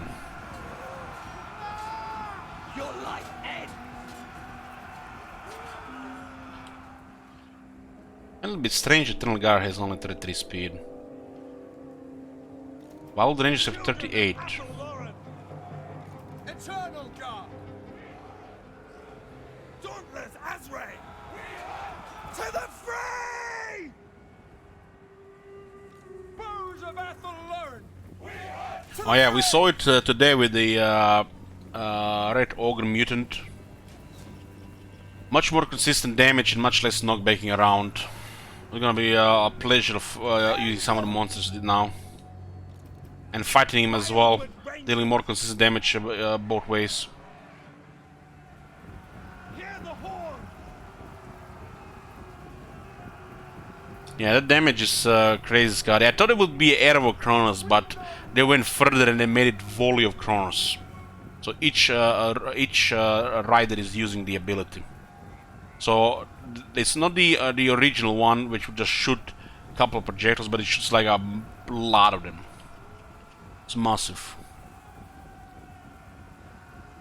So there's a picture that I saw somewhere. Hold on. I think this will just tell you. 1 second.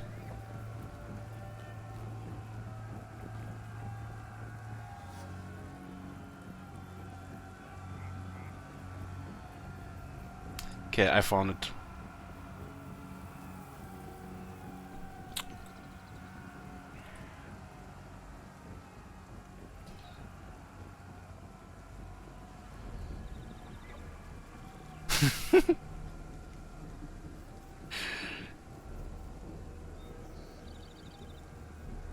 God damn.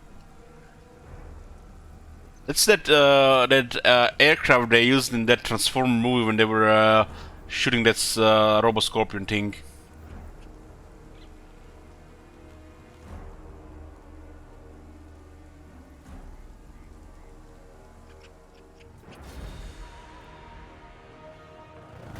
AC-130, I think, yeah. Think so. Power the Magic Dragon, yeah. Yep.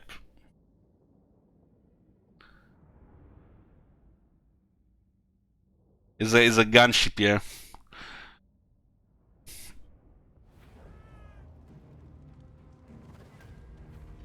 By the way, guys, our units are glamored. So this unit, all these units except the Dryads perform with less attack and less reload skill.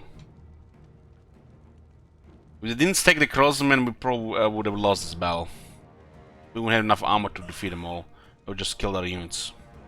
We did have a good bonus in the forest, which is noticeable now. More so easy to use.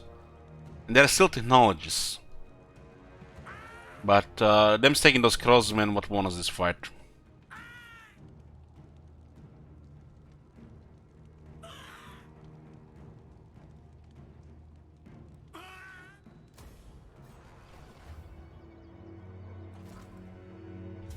Oh, hey there, friends!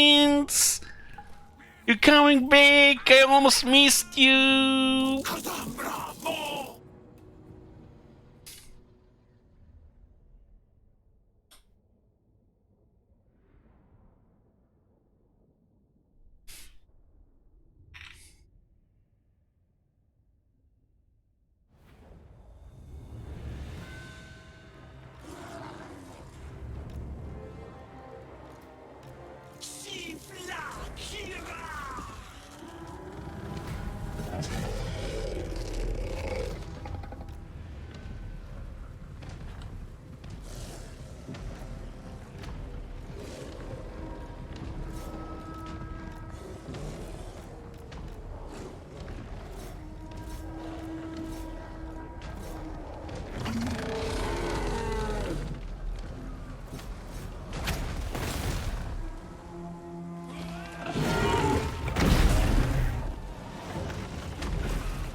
I got it, Tree!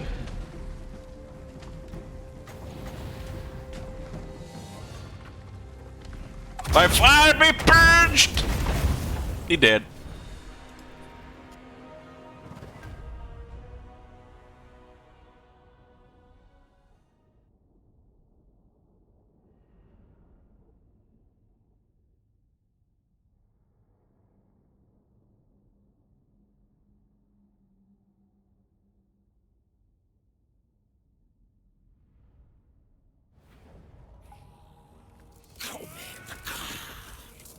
+4 leadership for 5 turns. I really need the money though.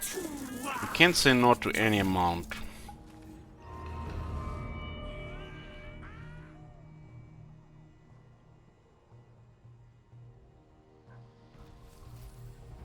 Plus 5 leadership when fighting against Man Lord's army.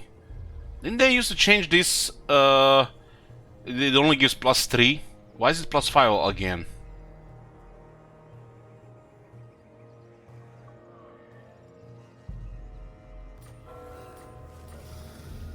The forest is whispering.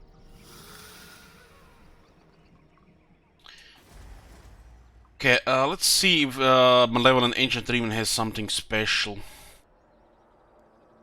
He already paid for his recruitment cost, so we can just check it out. These are amazing stats. The Ancient Dream had some of the best Lord stats in the game. Like, look at that, nearly 10k health, armor. The only stat that he doesn't excel at is speed.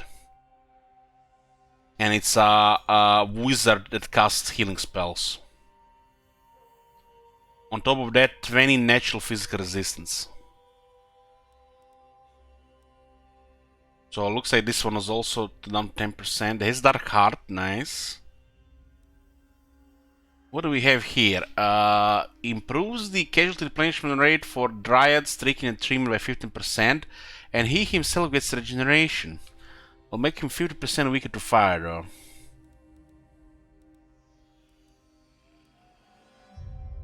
This is the same stuff on the top. He actually has an office that gives him greater Arcane Conduit on rank 1. And he does start with Earthblood. So he's an expert in the lore of life.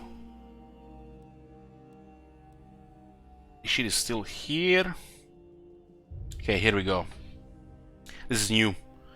Greater aspect of the oak, 35 armor, and then a 10 armor for Dryas and 3 men.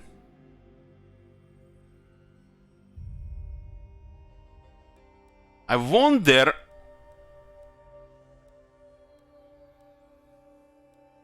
I guess you can have both Greater Arcane Conduit and Arcane Conduit.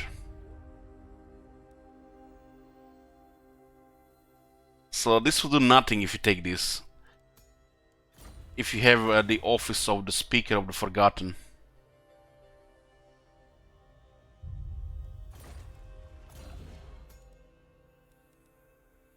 So Dryads go from 6 to 90, Tricky from 8 to 90, and 3 men from 110 to what, 120? Yeah. Greater aspect of the Birch. So he gets Sundering attacks. And gets 15 charge for Dryads taking 3 men, bunch of poop. And what is the third one? 15 physical resistance. And he only has 20 base. And Dryad, Tricky, and 3 men gets 10% missile resistance. It's much nicer. So it looks like the greater aspect of the Willow. That's actually pretty nice. This one is very nice.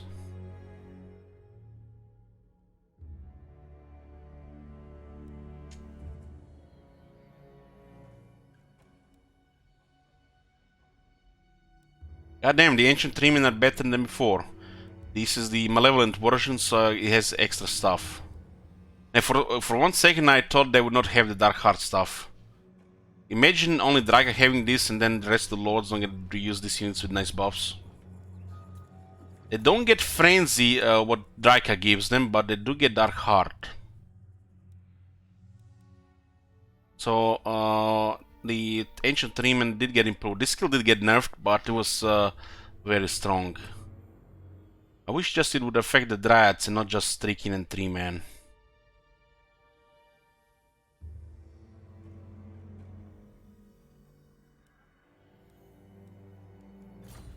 These units are all resilient to missiles from before as well.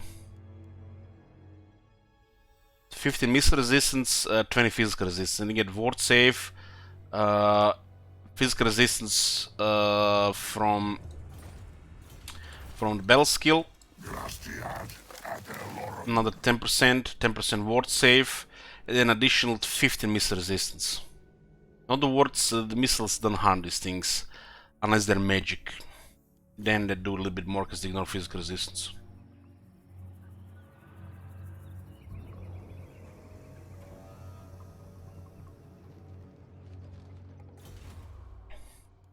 Uh, 8 anti-large and 10% speed. for the forest units.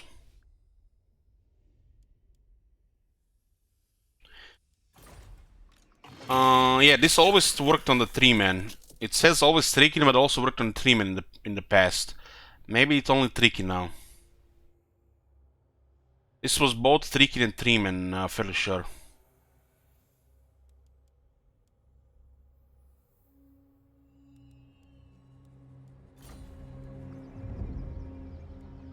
So the next point gives Dryads initial 2 attack and 6% weapon strength.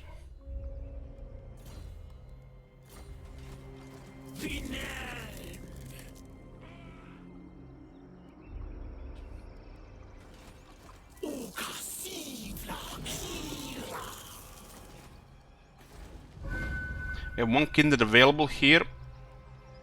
It requires 2. So we definitely need heatlands for growth if you wanna keep building up kindreds. This is 5 growth, additional 5 growth.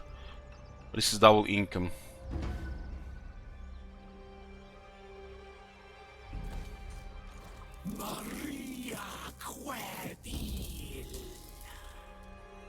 Oh, don't.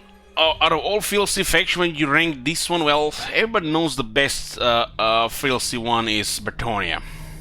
Because they give you the whole campaign pack, you know, for free, right?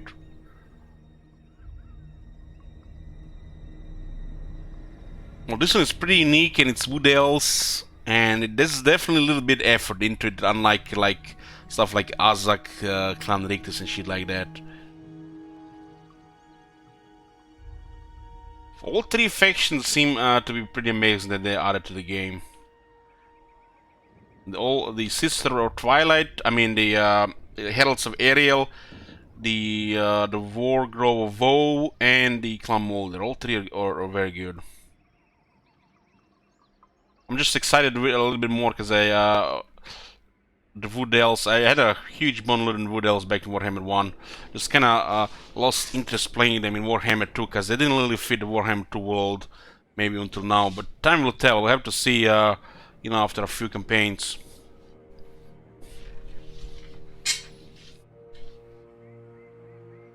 Yoo-hoo! Hey, Kong. So there is an army of 18 units here, and it does look like they still get ridiculous experience per turn.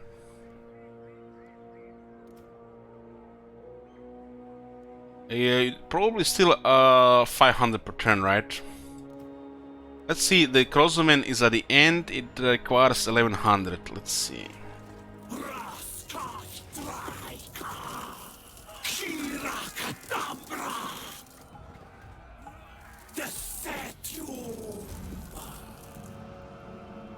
Leadership +2 when attacking for the army, nice. We get even 2 more. So we can also now recruit Malevolent Branch Rate Life.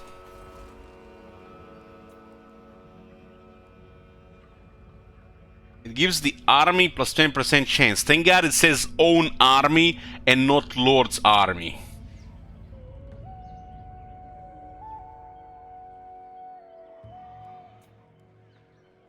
Oh man, look at this. I wish we get this one on Lord of Life. There might be a couple of good ones. This one is kinda crazy, because the 3 wizards also get Blessing of the Ancients on top of Arcane Conduit. So when they're in the trees, they get even more power.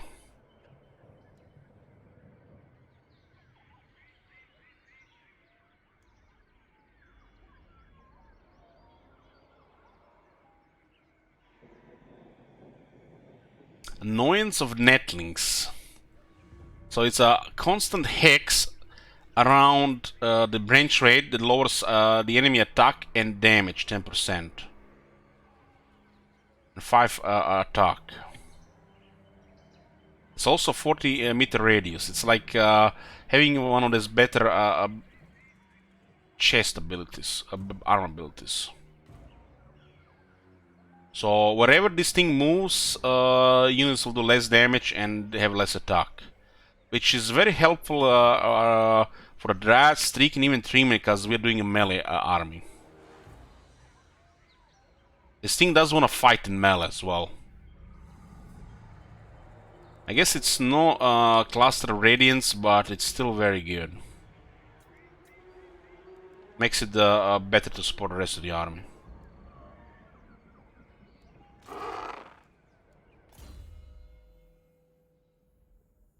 It also receives action that can block enemy army.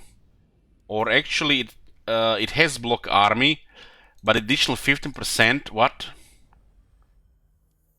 So that's 15, 50, 65, 75. You can block enemy army by 90%. Almost as good as the AI block sometime, right? At random, almost full removal of movement. So you can block army for up to 90% with this block army trait and full skilled. Provides replenishment of the army which we need, and it has aspects too. 20 phys resist. This one's have a really big negative if you want to take them. But this one is good.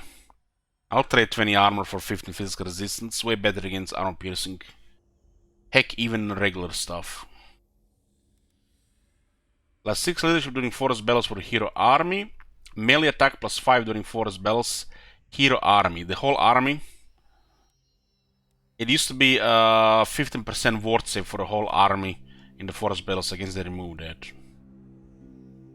Gets regeneration and additional replenishment. Pretty good, pretty good. It has conduit as well, so it's a proper wizard, not a pseudo wizard like the original branch raid. Yeah, this is good.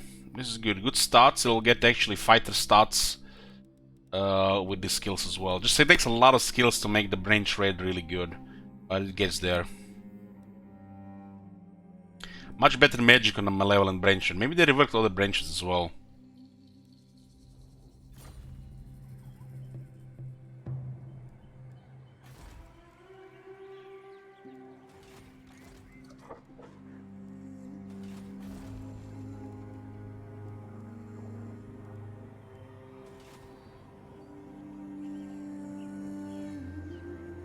This is a very good trade, so it's actually very good. There are 3 or 4 very good trades. Hallelujah. This should be like for everybody. And not fucking recycling and oh my god. There are like 3 or 4 very good trades. It's like getting this or getting the more power. It's like power, it's probably preferable, but you can get a lot of power with things. This one is also, you know, acceptable. So you don't have to actually wait for the other things.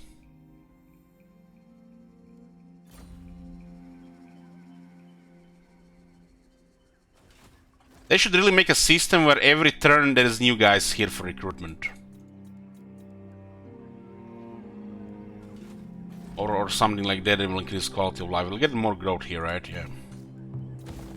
Now this will actually get enough public order.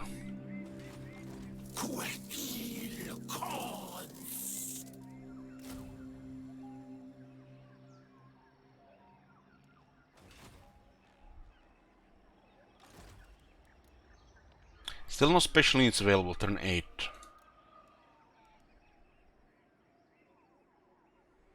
Or a button that, yeah, that spares like 500 to randomize traits.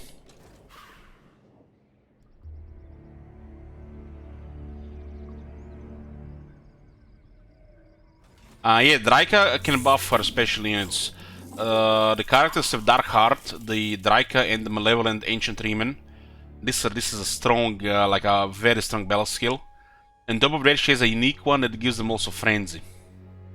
And makes it cheaper to recruit. So Draika has strong buffs for them. On top of that, there's a technology that gives them 20% physical resistance. Regular lords have the Dark Heart as well. This is a very good skill. On top of that, this unit has amazing base stats. Very effective at fighting. This is just a solid tier 1 unit. Lots of boss for it. And then there is a flyer unit that actually looks like carrions, if carrions were good. And these giant spiders looks like amazing stats. You just have to see how they fight. They might have bad attack intervals or attack animations, but this looks like too good to be true. On top of 20 fizz resist, frenzy for her army, and all the stats. So you could say here that 2 of the units here look amazing, and 2 are very good. One is just expendable harasser, and one is, you know, like if you want to have some flying terror, physical resistance and extra boss might, you know, make it okay. This thing has not enough health. It's like basically a better grade eagle.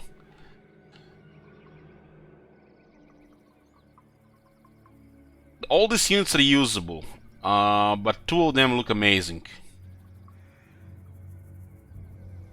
The flying units do help with the sieges, but this unit looks way better than this one. It just looks like a little bit squishy. With 20 fizz resist and healing might be fine. Keep in remember you can heal the Feral Manticore as well. The fact you have extra healing, all these units are reusable. Some are just more expendable than others. I mean, it tells you here, right? Expendable. You should not be worried about using cave bats. It's like Skaven slaves, zombies. They're just there to go in, harass, and if they die, they die. But they do have 20 fizz resist, so they're gonna be better than the fell bats. Keep in mind, they do get 6 AP. They do get 12 charge bonus. They have 20 more leadership than the undead version, because they're not undead. And in her army, they do get frenzy. I'm gonna ask you those 3 dryads. Right now, I don't feel like need to. It costs us money. A little bit tight in the money right now. How much is the upkeep in this thing? 275. It looks like the heroes have a little bit higher upkeep than before.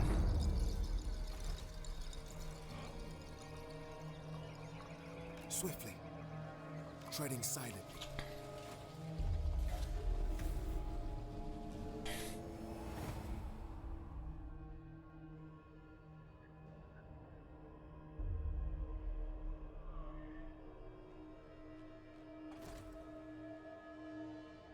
So it looks like they might be going towards one of the settlements here or the forest.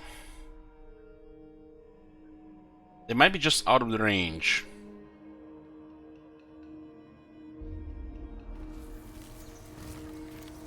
Okay, what do we have here? Ecocide. As it has always been since the primitive parasitic kind first started building their cities and polluting the lands with their presence, men of the Empire encroach upon the forest from all sides. As they tear the trees from the land and brazenly plow fertile soil that would otherwise be home to our beloved saplings, you hear the pain of the insentient flora cry out to you. In seeking vengeance, the Wargrove has snatched some of these Empire men alive, and they are dragged before you, screaming and terrified for their lives, just as it should be. What will you do with them? We can send a message or make fertilizer of them. If we send a message for 10 turns, we debuff them, we can pen range, the enemy will lose 8 leadership. Send a message says, leave their mutilated corpses at the edge of the forest as a warning to the rest of them to encroach no further.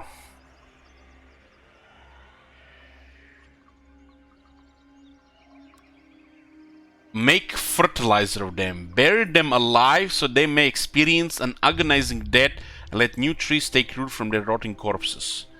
I'm not sure what this is. These are the Skaven, I don't know what they're called. The molder guys putting spider in your skulls and parasites into your stomach. Or this.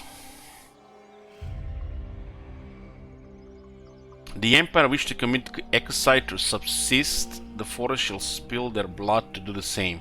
For 10 turns, 5 public order and 10 growth. I do need growth, really need growth for those kindred so we can get more economy.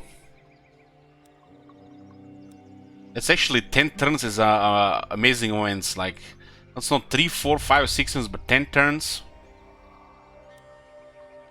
We'll make a fertilizer out of them. Bury them alive.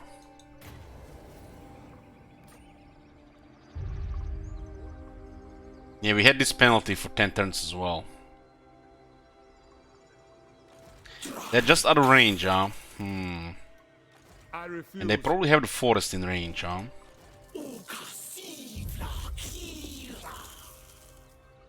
It does look like they're blocking the entrance to the forest.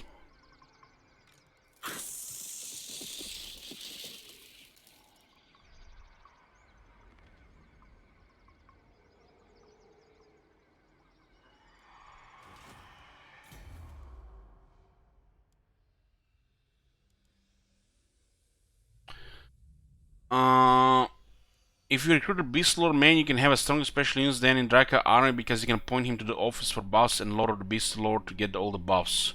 But it says Lord's army.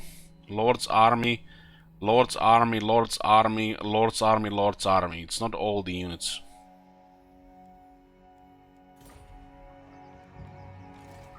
Yeah, block is one of the options.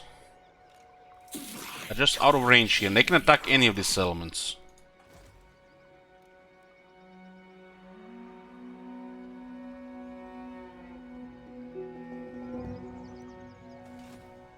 Sigmar forbids this.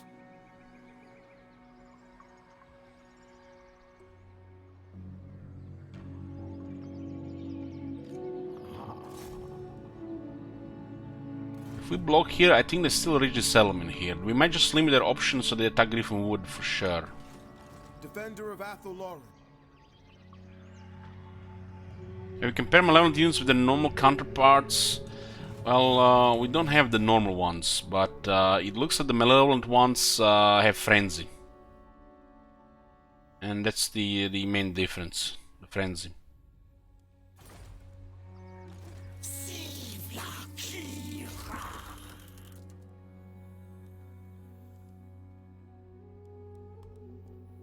We could also assault units here.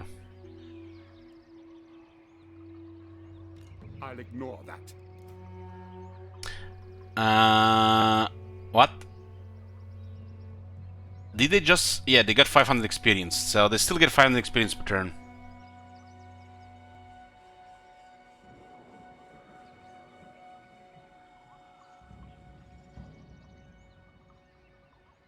Still 500 experience per turn. Funny how that when they do that the beta thing, they will lower it by 20%, but they still keep it here at max 500. They should really lower it by at least 20%. This 500 experience per turn is absurd. It should be 20% lower. Is there a reason to have Westtalker in the Wheels army now the Glade captains exist? The Westtalker seems like it's the campaign hero always been. But in the forest battles, you get massive reload buff. So the Endless Hunters, and he can snipe single entities. So the Endless Hunters and sniping single entities. Best to be used as a campaign hero though. This type of thing is ridiculous. If you're doing like, you're not gonna do a forest battle, you put him in the army if you have archers, and there's gonna be massive buff. It's like there used to be 15% ward save from the branch rate, 50% reload from the Wastestalker, and if you would do the final battle for the tree ultimate victory condition for the Wood Elves, you get a massive buff for the final battle. Who knows what the final battle is these days though?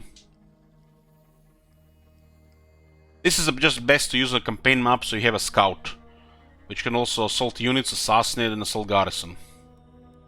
So best use the scout. That is a little bit used in the army, and most noticeable in the forest, and that's it.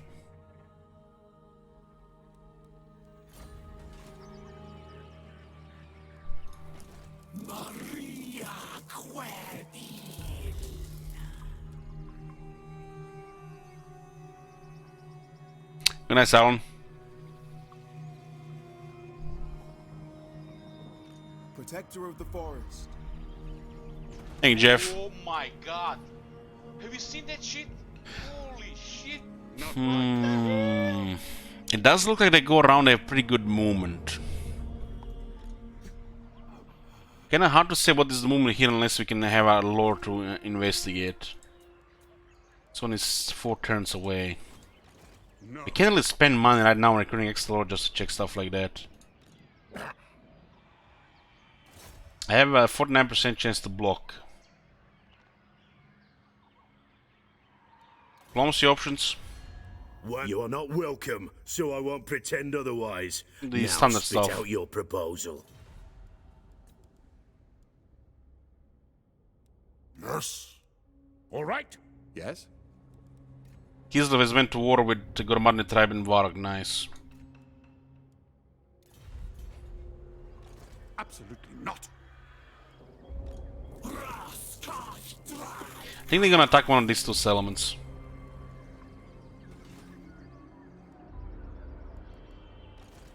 Well, unless you bribe them or work against their enemies, of course. The Wood Elves are not part of the order, really. Or tried.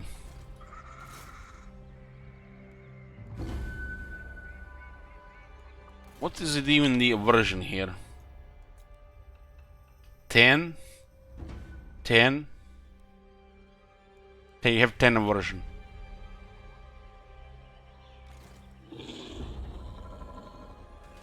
They got this thing just to tier 3 just now.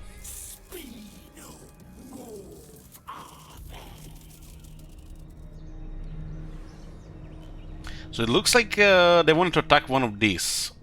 They could just seg these and seg that at the same time.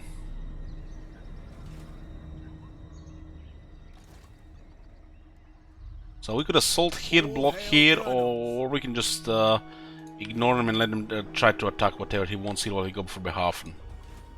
Waiting. I refuse. Block is 49%. 358. Failed. By Sigma, no! Now this is 20% lower, 34%. Will slow them. Both failed.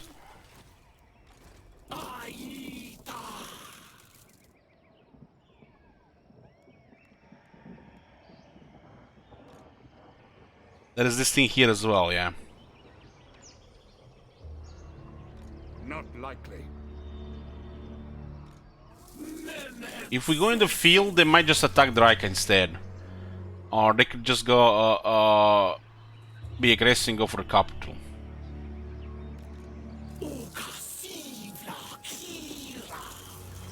Forced encounter vampires. What is this? So we arrived here before they got anything. A Strigoi Ghoul King along with his cannibalistic retinue have been spotted in the forest. The monsters inform their tale is pitiful. Persecuted by their brethren, they are fleeing in search of sanctuary. It does not seem that they intend to stay long in the forest. By observing them from a distance, you could show your force that they have nothing to fear from these wretches. Or you could punish them for their desecration, as the forest spirits would no doubt insist. The foul creatures are nothing to fear if we spare them. For 50 turns, we get plus 50 diplomatic relations with the vampires faction-wide. Even the darkest of magics can contain some lessons of value.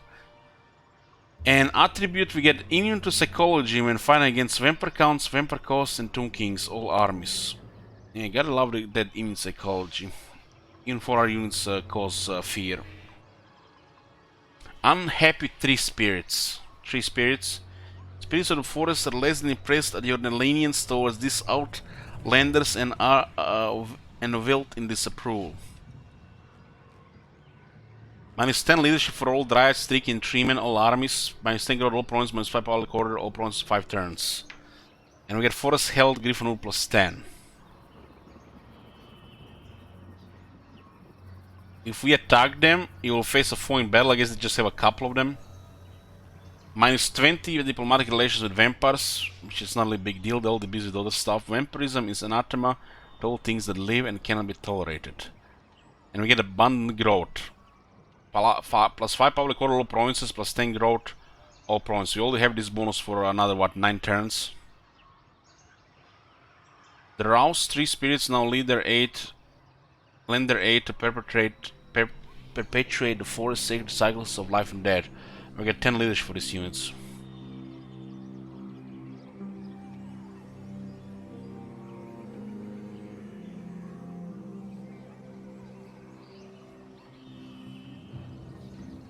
So you're saying there's an army here.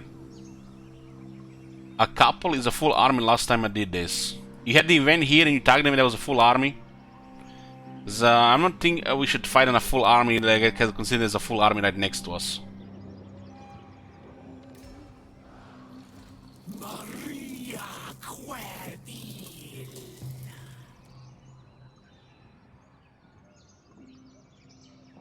A threat to the world roots has been identified here. While this encounter remains unresolved, the local forest health will be impacted. We'll lose 1 per turn now.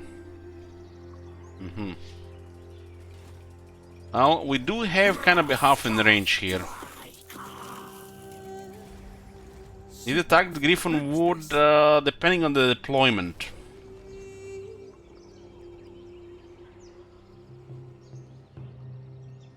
We have 1 malevolent treeman.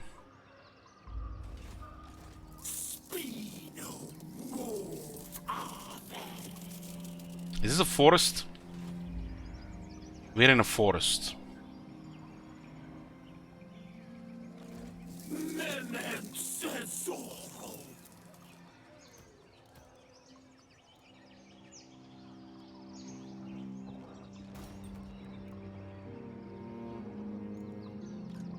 We have 15 units here, so we kinda like telling them to attack here.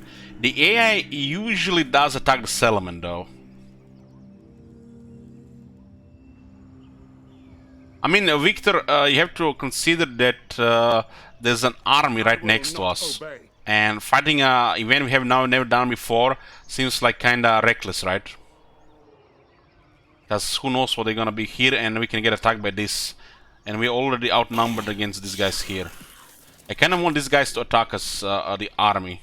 But for my experience, they always go for a settlement. The Behafen is in threat though. We're almost in range.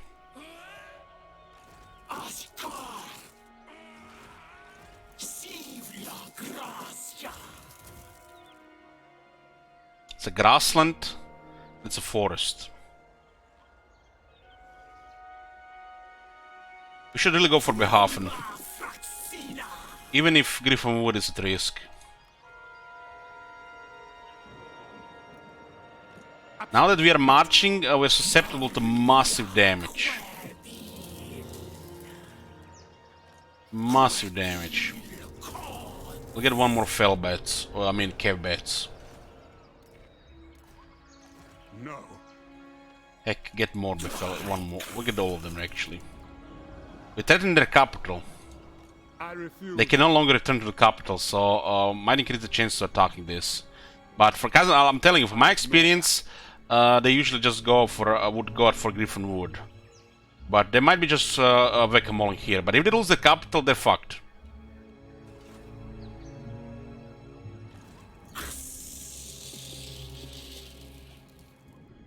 Getting Behafen here would be perfect. They might be even building a wall here.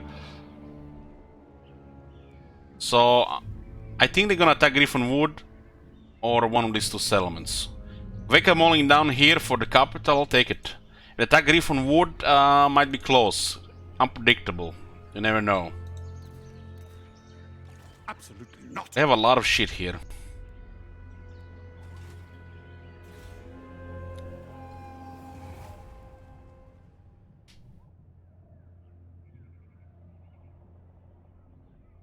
Ideally, we want him to attack Draika.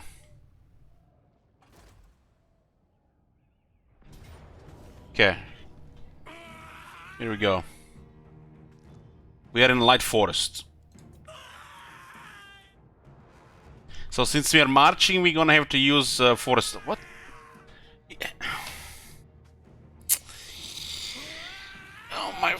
fucking god, does this look like a light forest to you? I specifically put a fucking army on the campaign map in a light forest. And this is what I get. Where is the fucking strategic planning and shit? Says light forest. I put them on the campaign map so I have a forest advantage, so I can use my wood delve bonuses. Well, look what I get. There better be some trees on the map.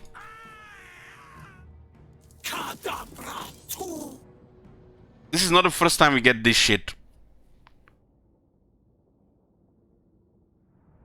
Maybe it's the bug trees.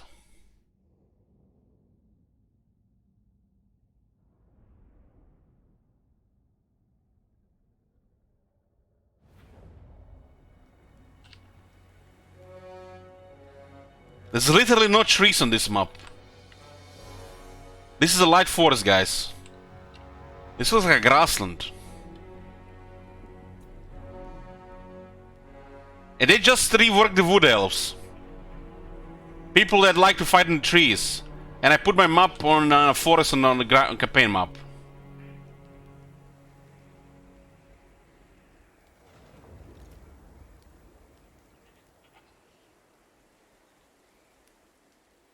Less discounts for trees.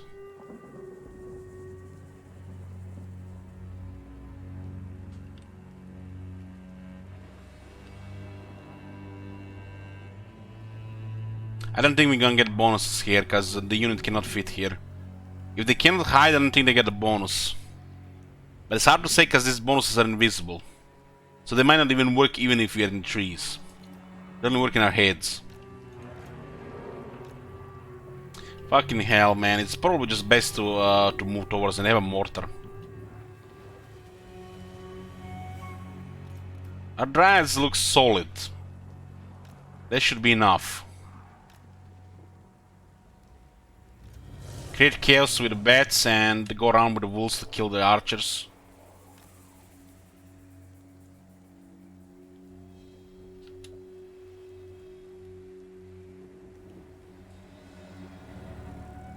This is definitely not a light forest, what I had in mind.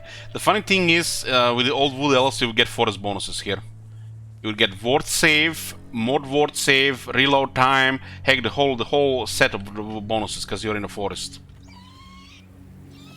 And you know, you see how much forest there is here, right?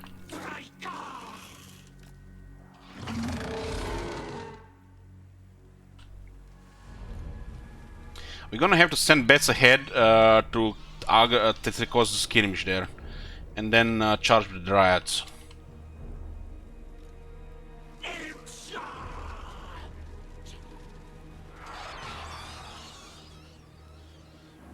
If the campaign tool says forest, this should be enough. But yeah, that's this is where it's different, Dorum, because we need our bonuses actually when we are fighting the trees. So we are not looking here for a bonus that we are in a forest on a map. We're looking for a bonus that we are in the trees. There is a bonus for being on a forest battlefield, which this is a forest battlefield, and there is a second bonus which we are looking for here, not the first one, which fight in the trees. And you see this is the bonus. So this bonus only works when in the trees.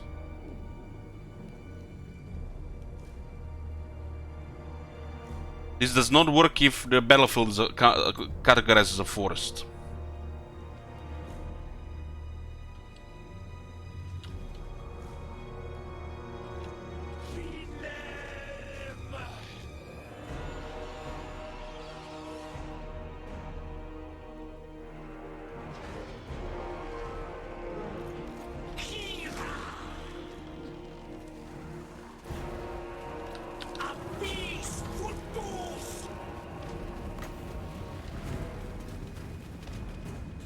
We have no vigor here, huh?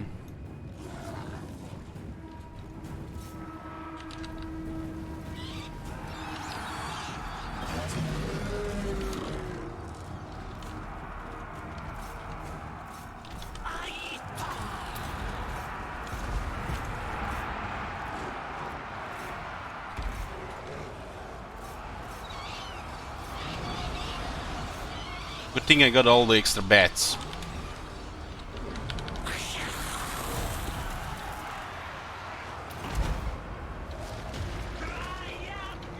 The Dryads should be better than their units, they don't have bullshit technologies. Even without a healing.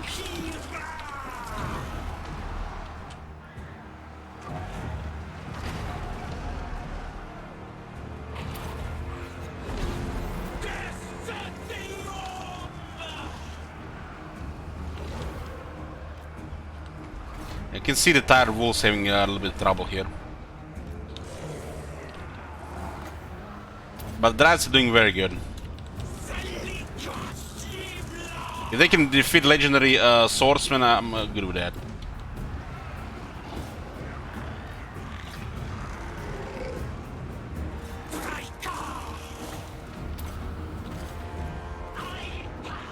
Considering we are in March stance, this is amazing performance.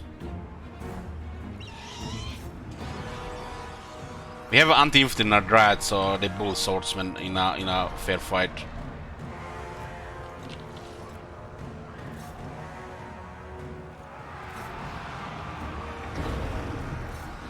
This might be the end of Ostermark, because we can go for Behafen and secure the whole province, which means initial part of the campaign is has been a success. We do have to get into Ataloren though, so either carve our way up there or attack directly. I think I want to have a second army for that though. Right now we need to sort of economic situation, which means we should consider getting another magical forest. Or start raising shit. Yeah, we don't have poison yet. And our experience is minimal.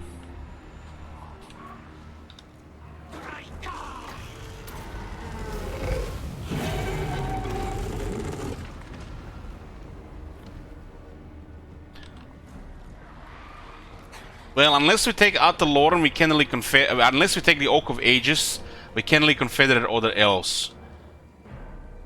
So we need to come in force. Attacking anybody but Orion or Durtu, those two other ones are crazy. They have a crazy head start. They might still outnumber us just like that. We do get extra bonuses fighting the elves though. We might consider just taking the closest two magical forests, which is the Laurel Forest and the forest between the dwarves and the border princes.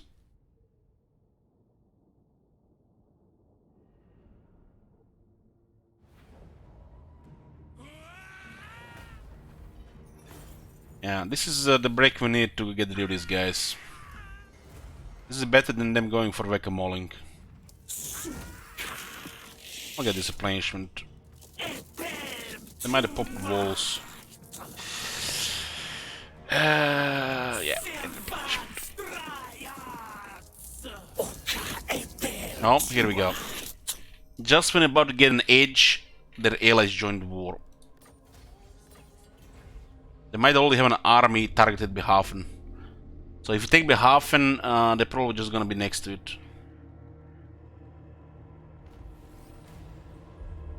Man, if Austin just wait one more turn. He might also go around. We do have two heroes. Treading silently. We don't see any movement here.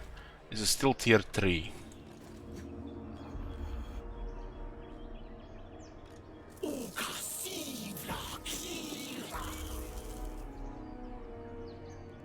Thank God we have a siege attacker. This gives us the full bonus of 8 attack and 12 weapon strength for all the Dryads. So on rank 2, they have 48 plus 8, 56 attack and 41 weapon strength plus 50% of the base. And now that they actually have even better stats, attack and damage, they're gonna level up even faster in battles. If they get rank 7, They get another 15 physical resistance, 12 armor, and 5 melee defense, which is massive, massive. On top of that, we can add poison on these units, so they can poison enemies, so they're even better in melee. And we can use magic to heal them as well, which looks them like a very good tier 2 unit at that point.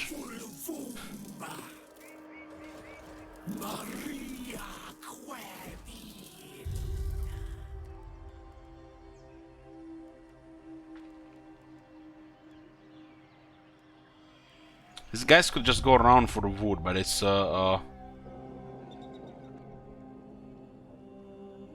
it is another penal spell now.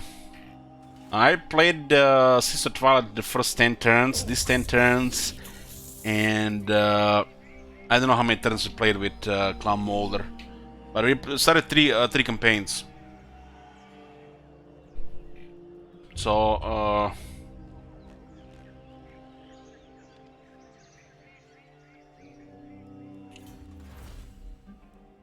they get missile resistance 10%, upkeep production, poison, death blow when they're low health, vigor loss reduction 25% for all melee infantry. But the Ember technologies are not that easy to acquire. At least not right now. We only got one because we started with one. I guess in theory, with all the stats, it gets close to tier 3, yeah. It gets close to tier 3. I would say like then tier 2.5. Which one of these three will continue? All three. With the new factions, the plan is to start all of them and then rotate, working towards short campaign victory or 150 turns.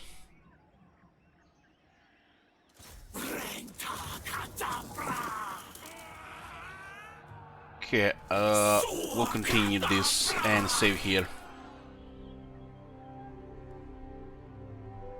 So we tried all three of them now for just initial stage, and so far all three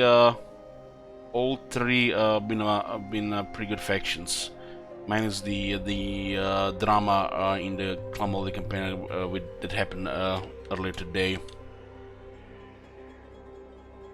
But I gotta say, I'm having the most fun with the Heralds of Ariel, with the Sister Twilight. Goddamn. That's like on that side of the map with the Hawk Riders bonuses and the airstrikes, and the Lord itself is mega fun.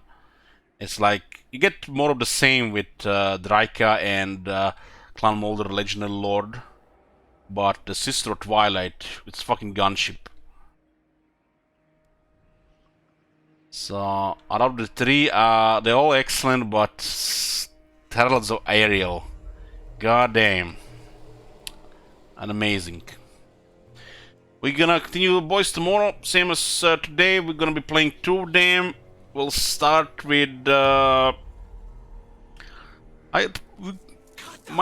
see. We'll start with the Sisters of Twilight, into lunch break, into Clan Molder.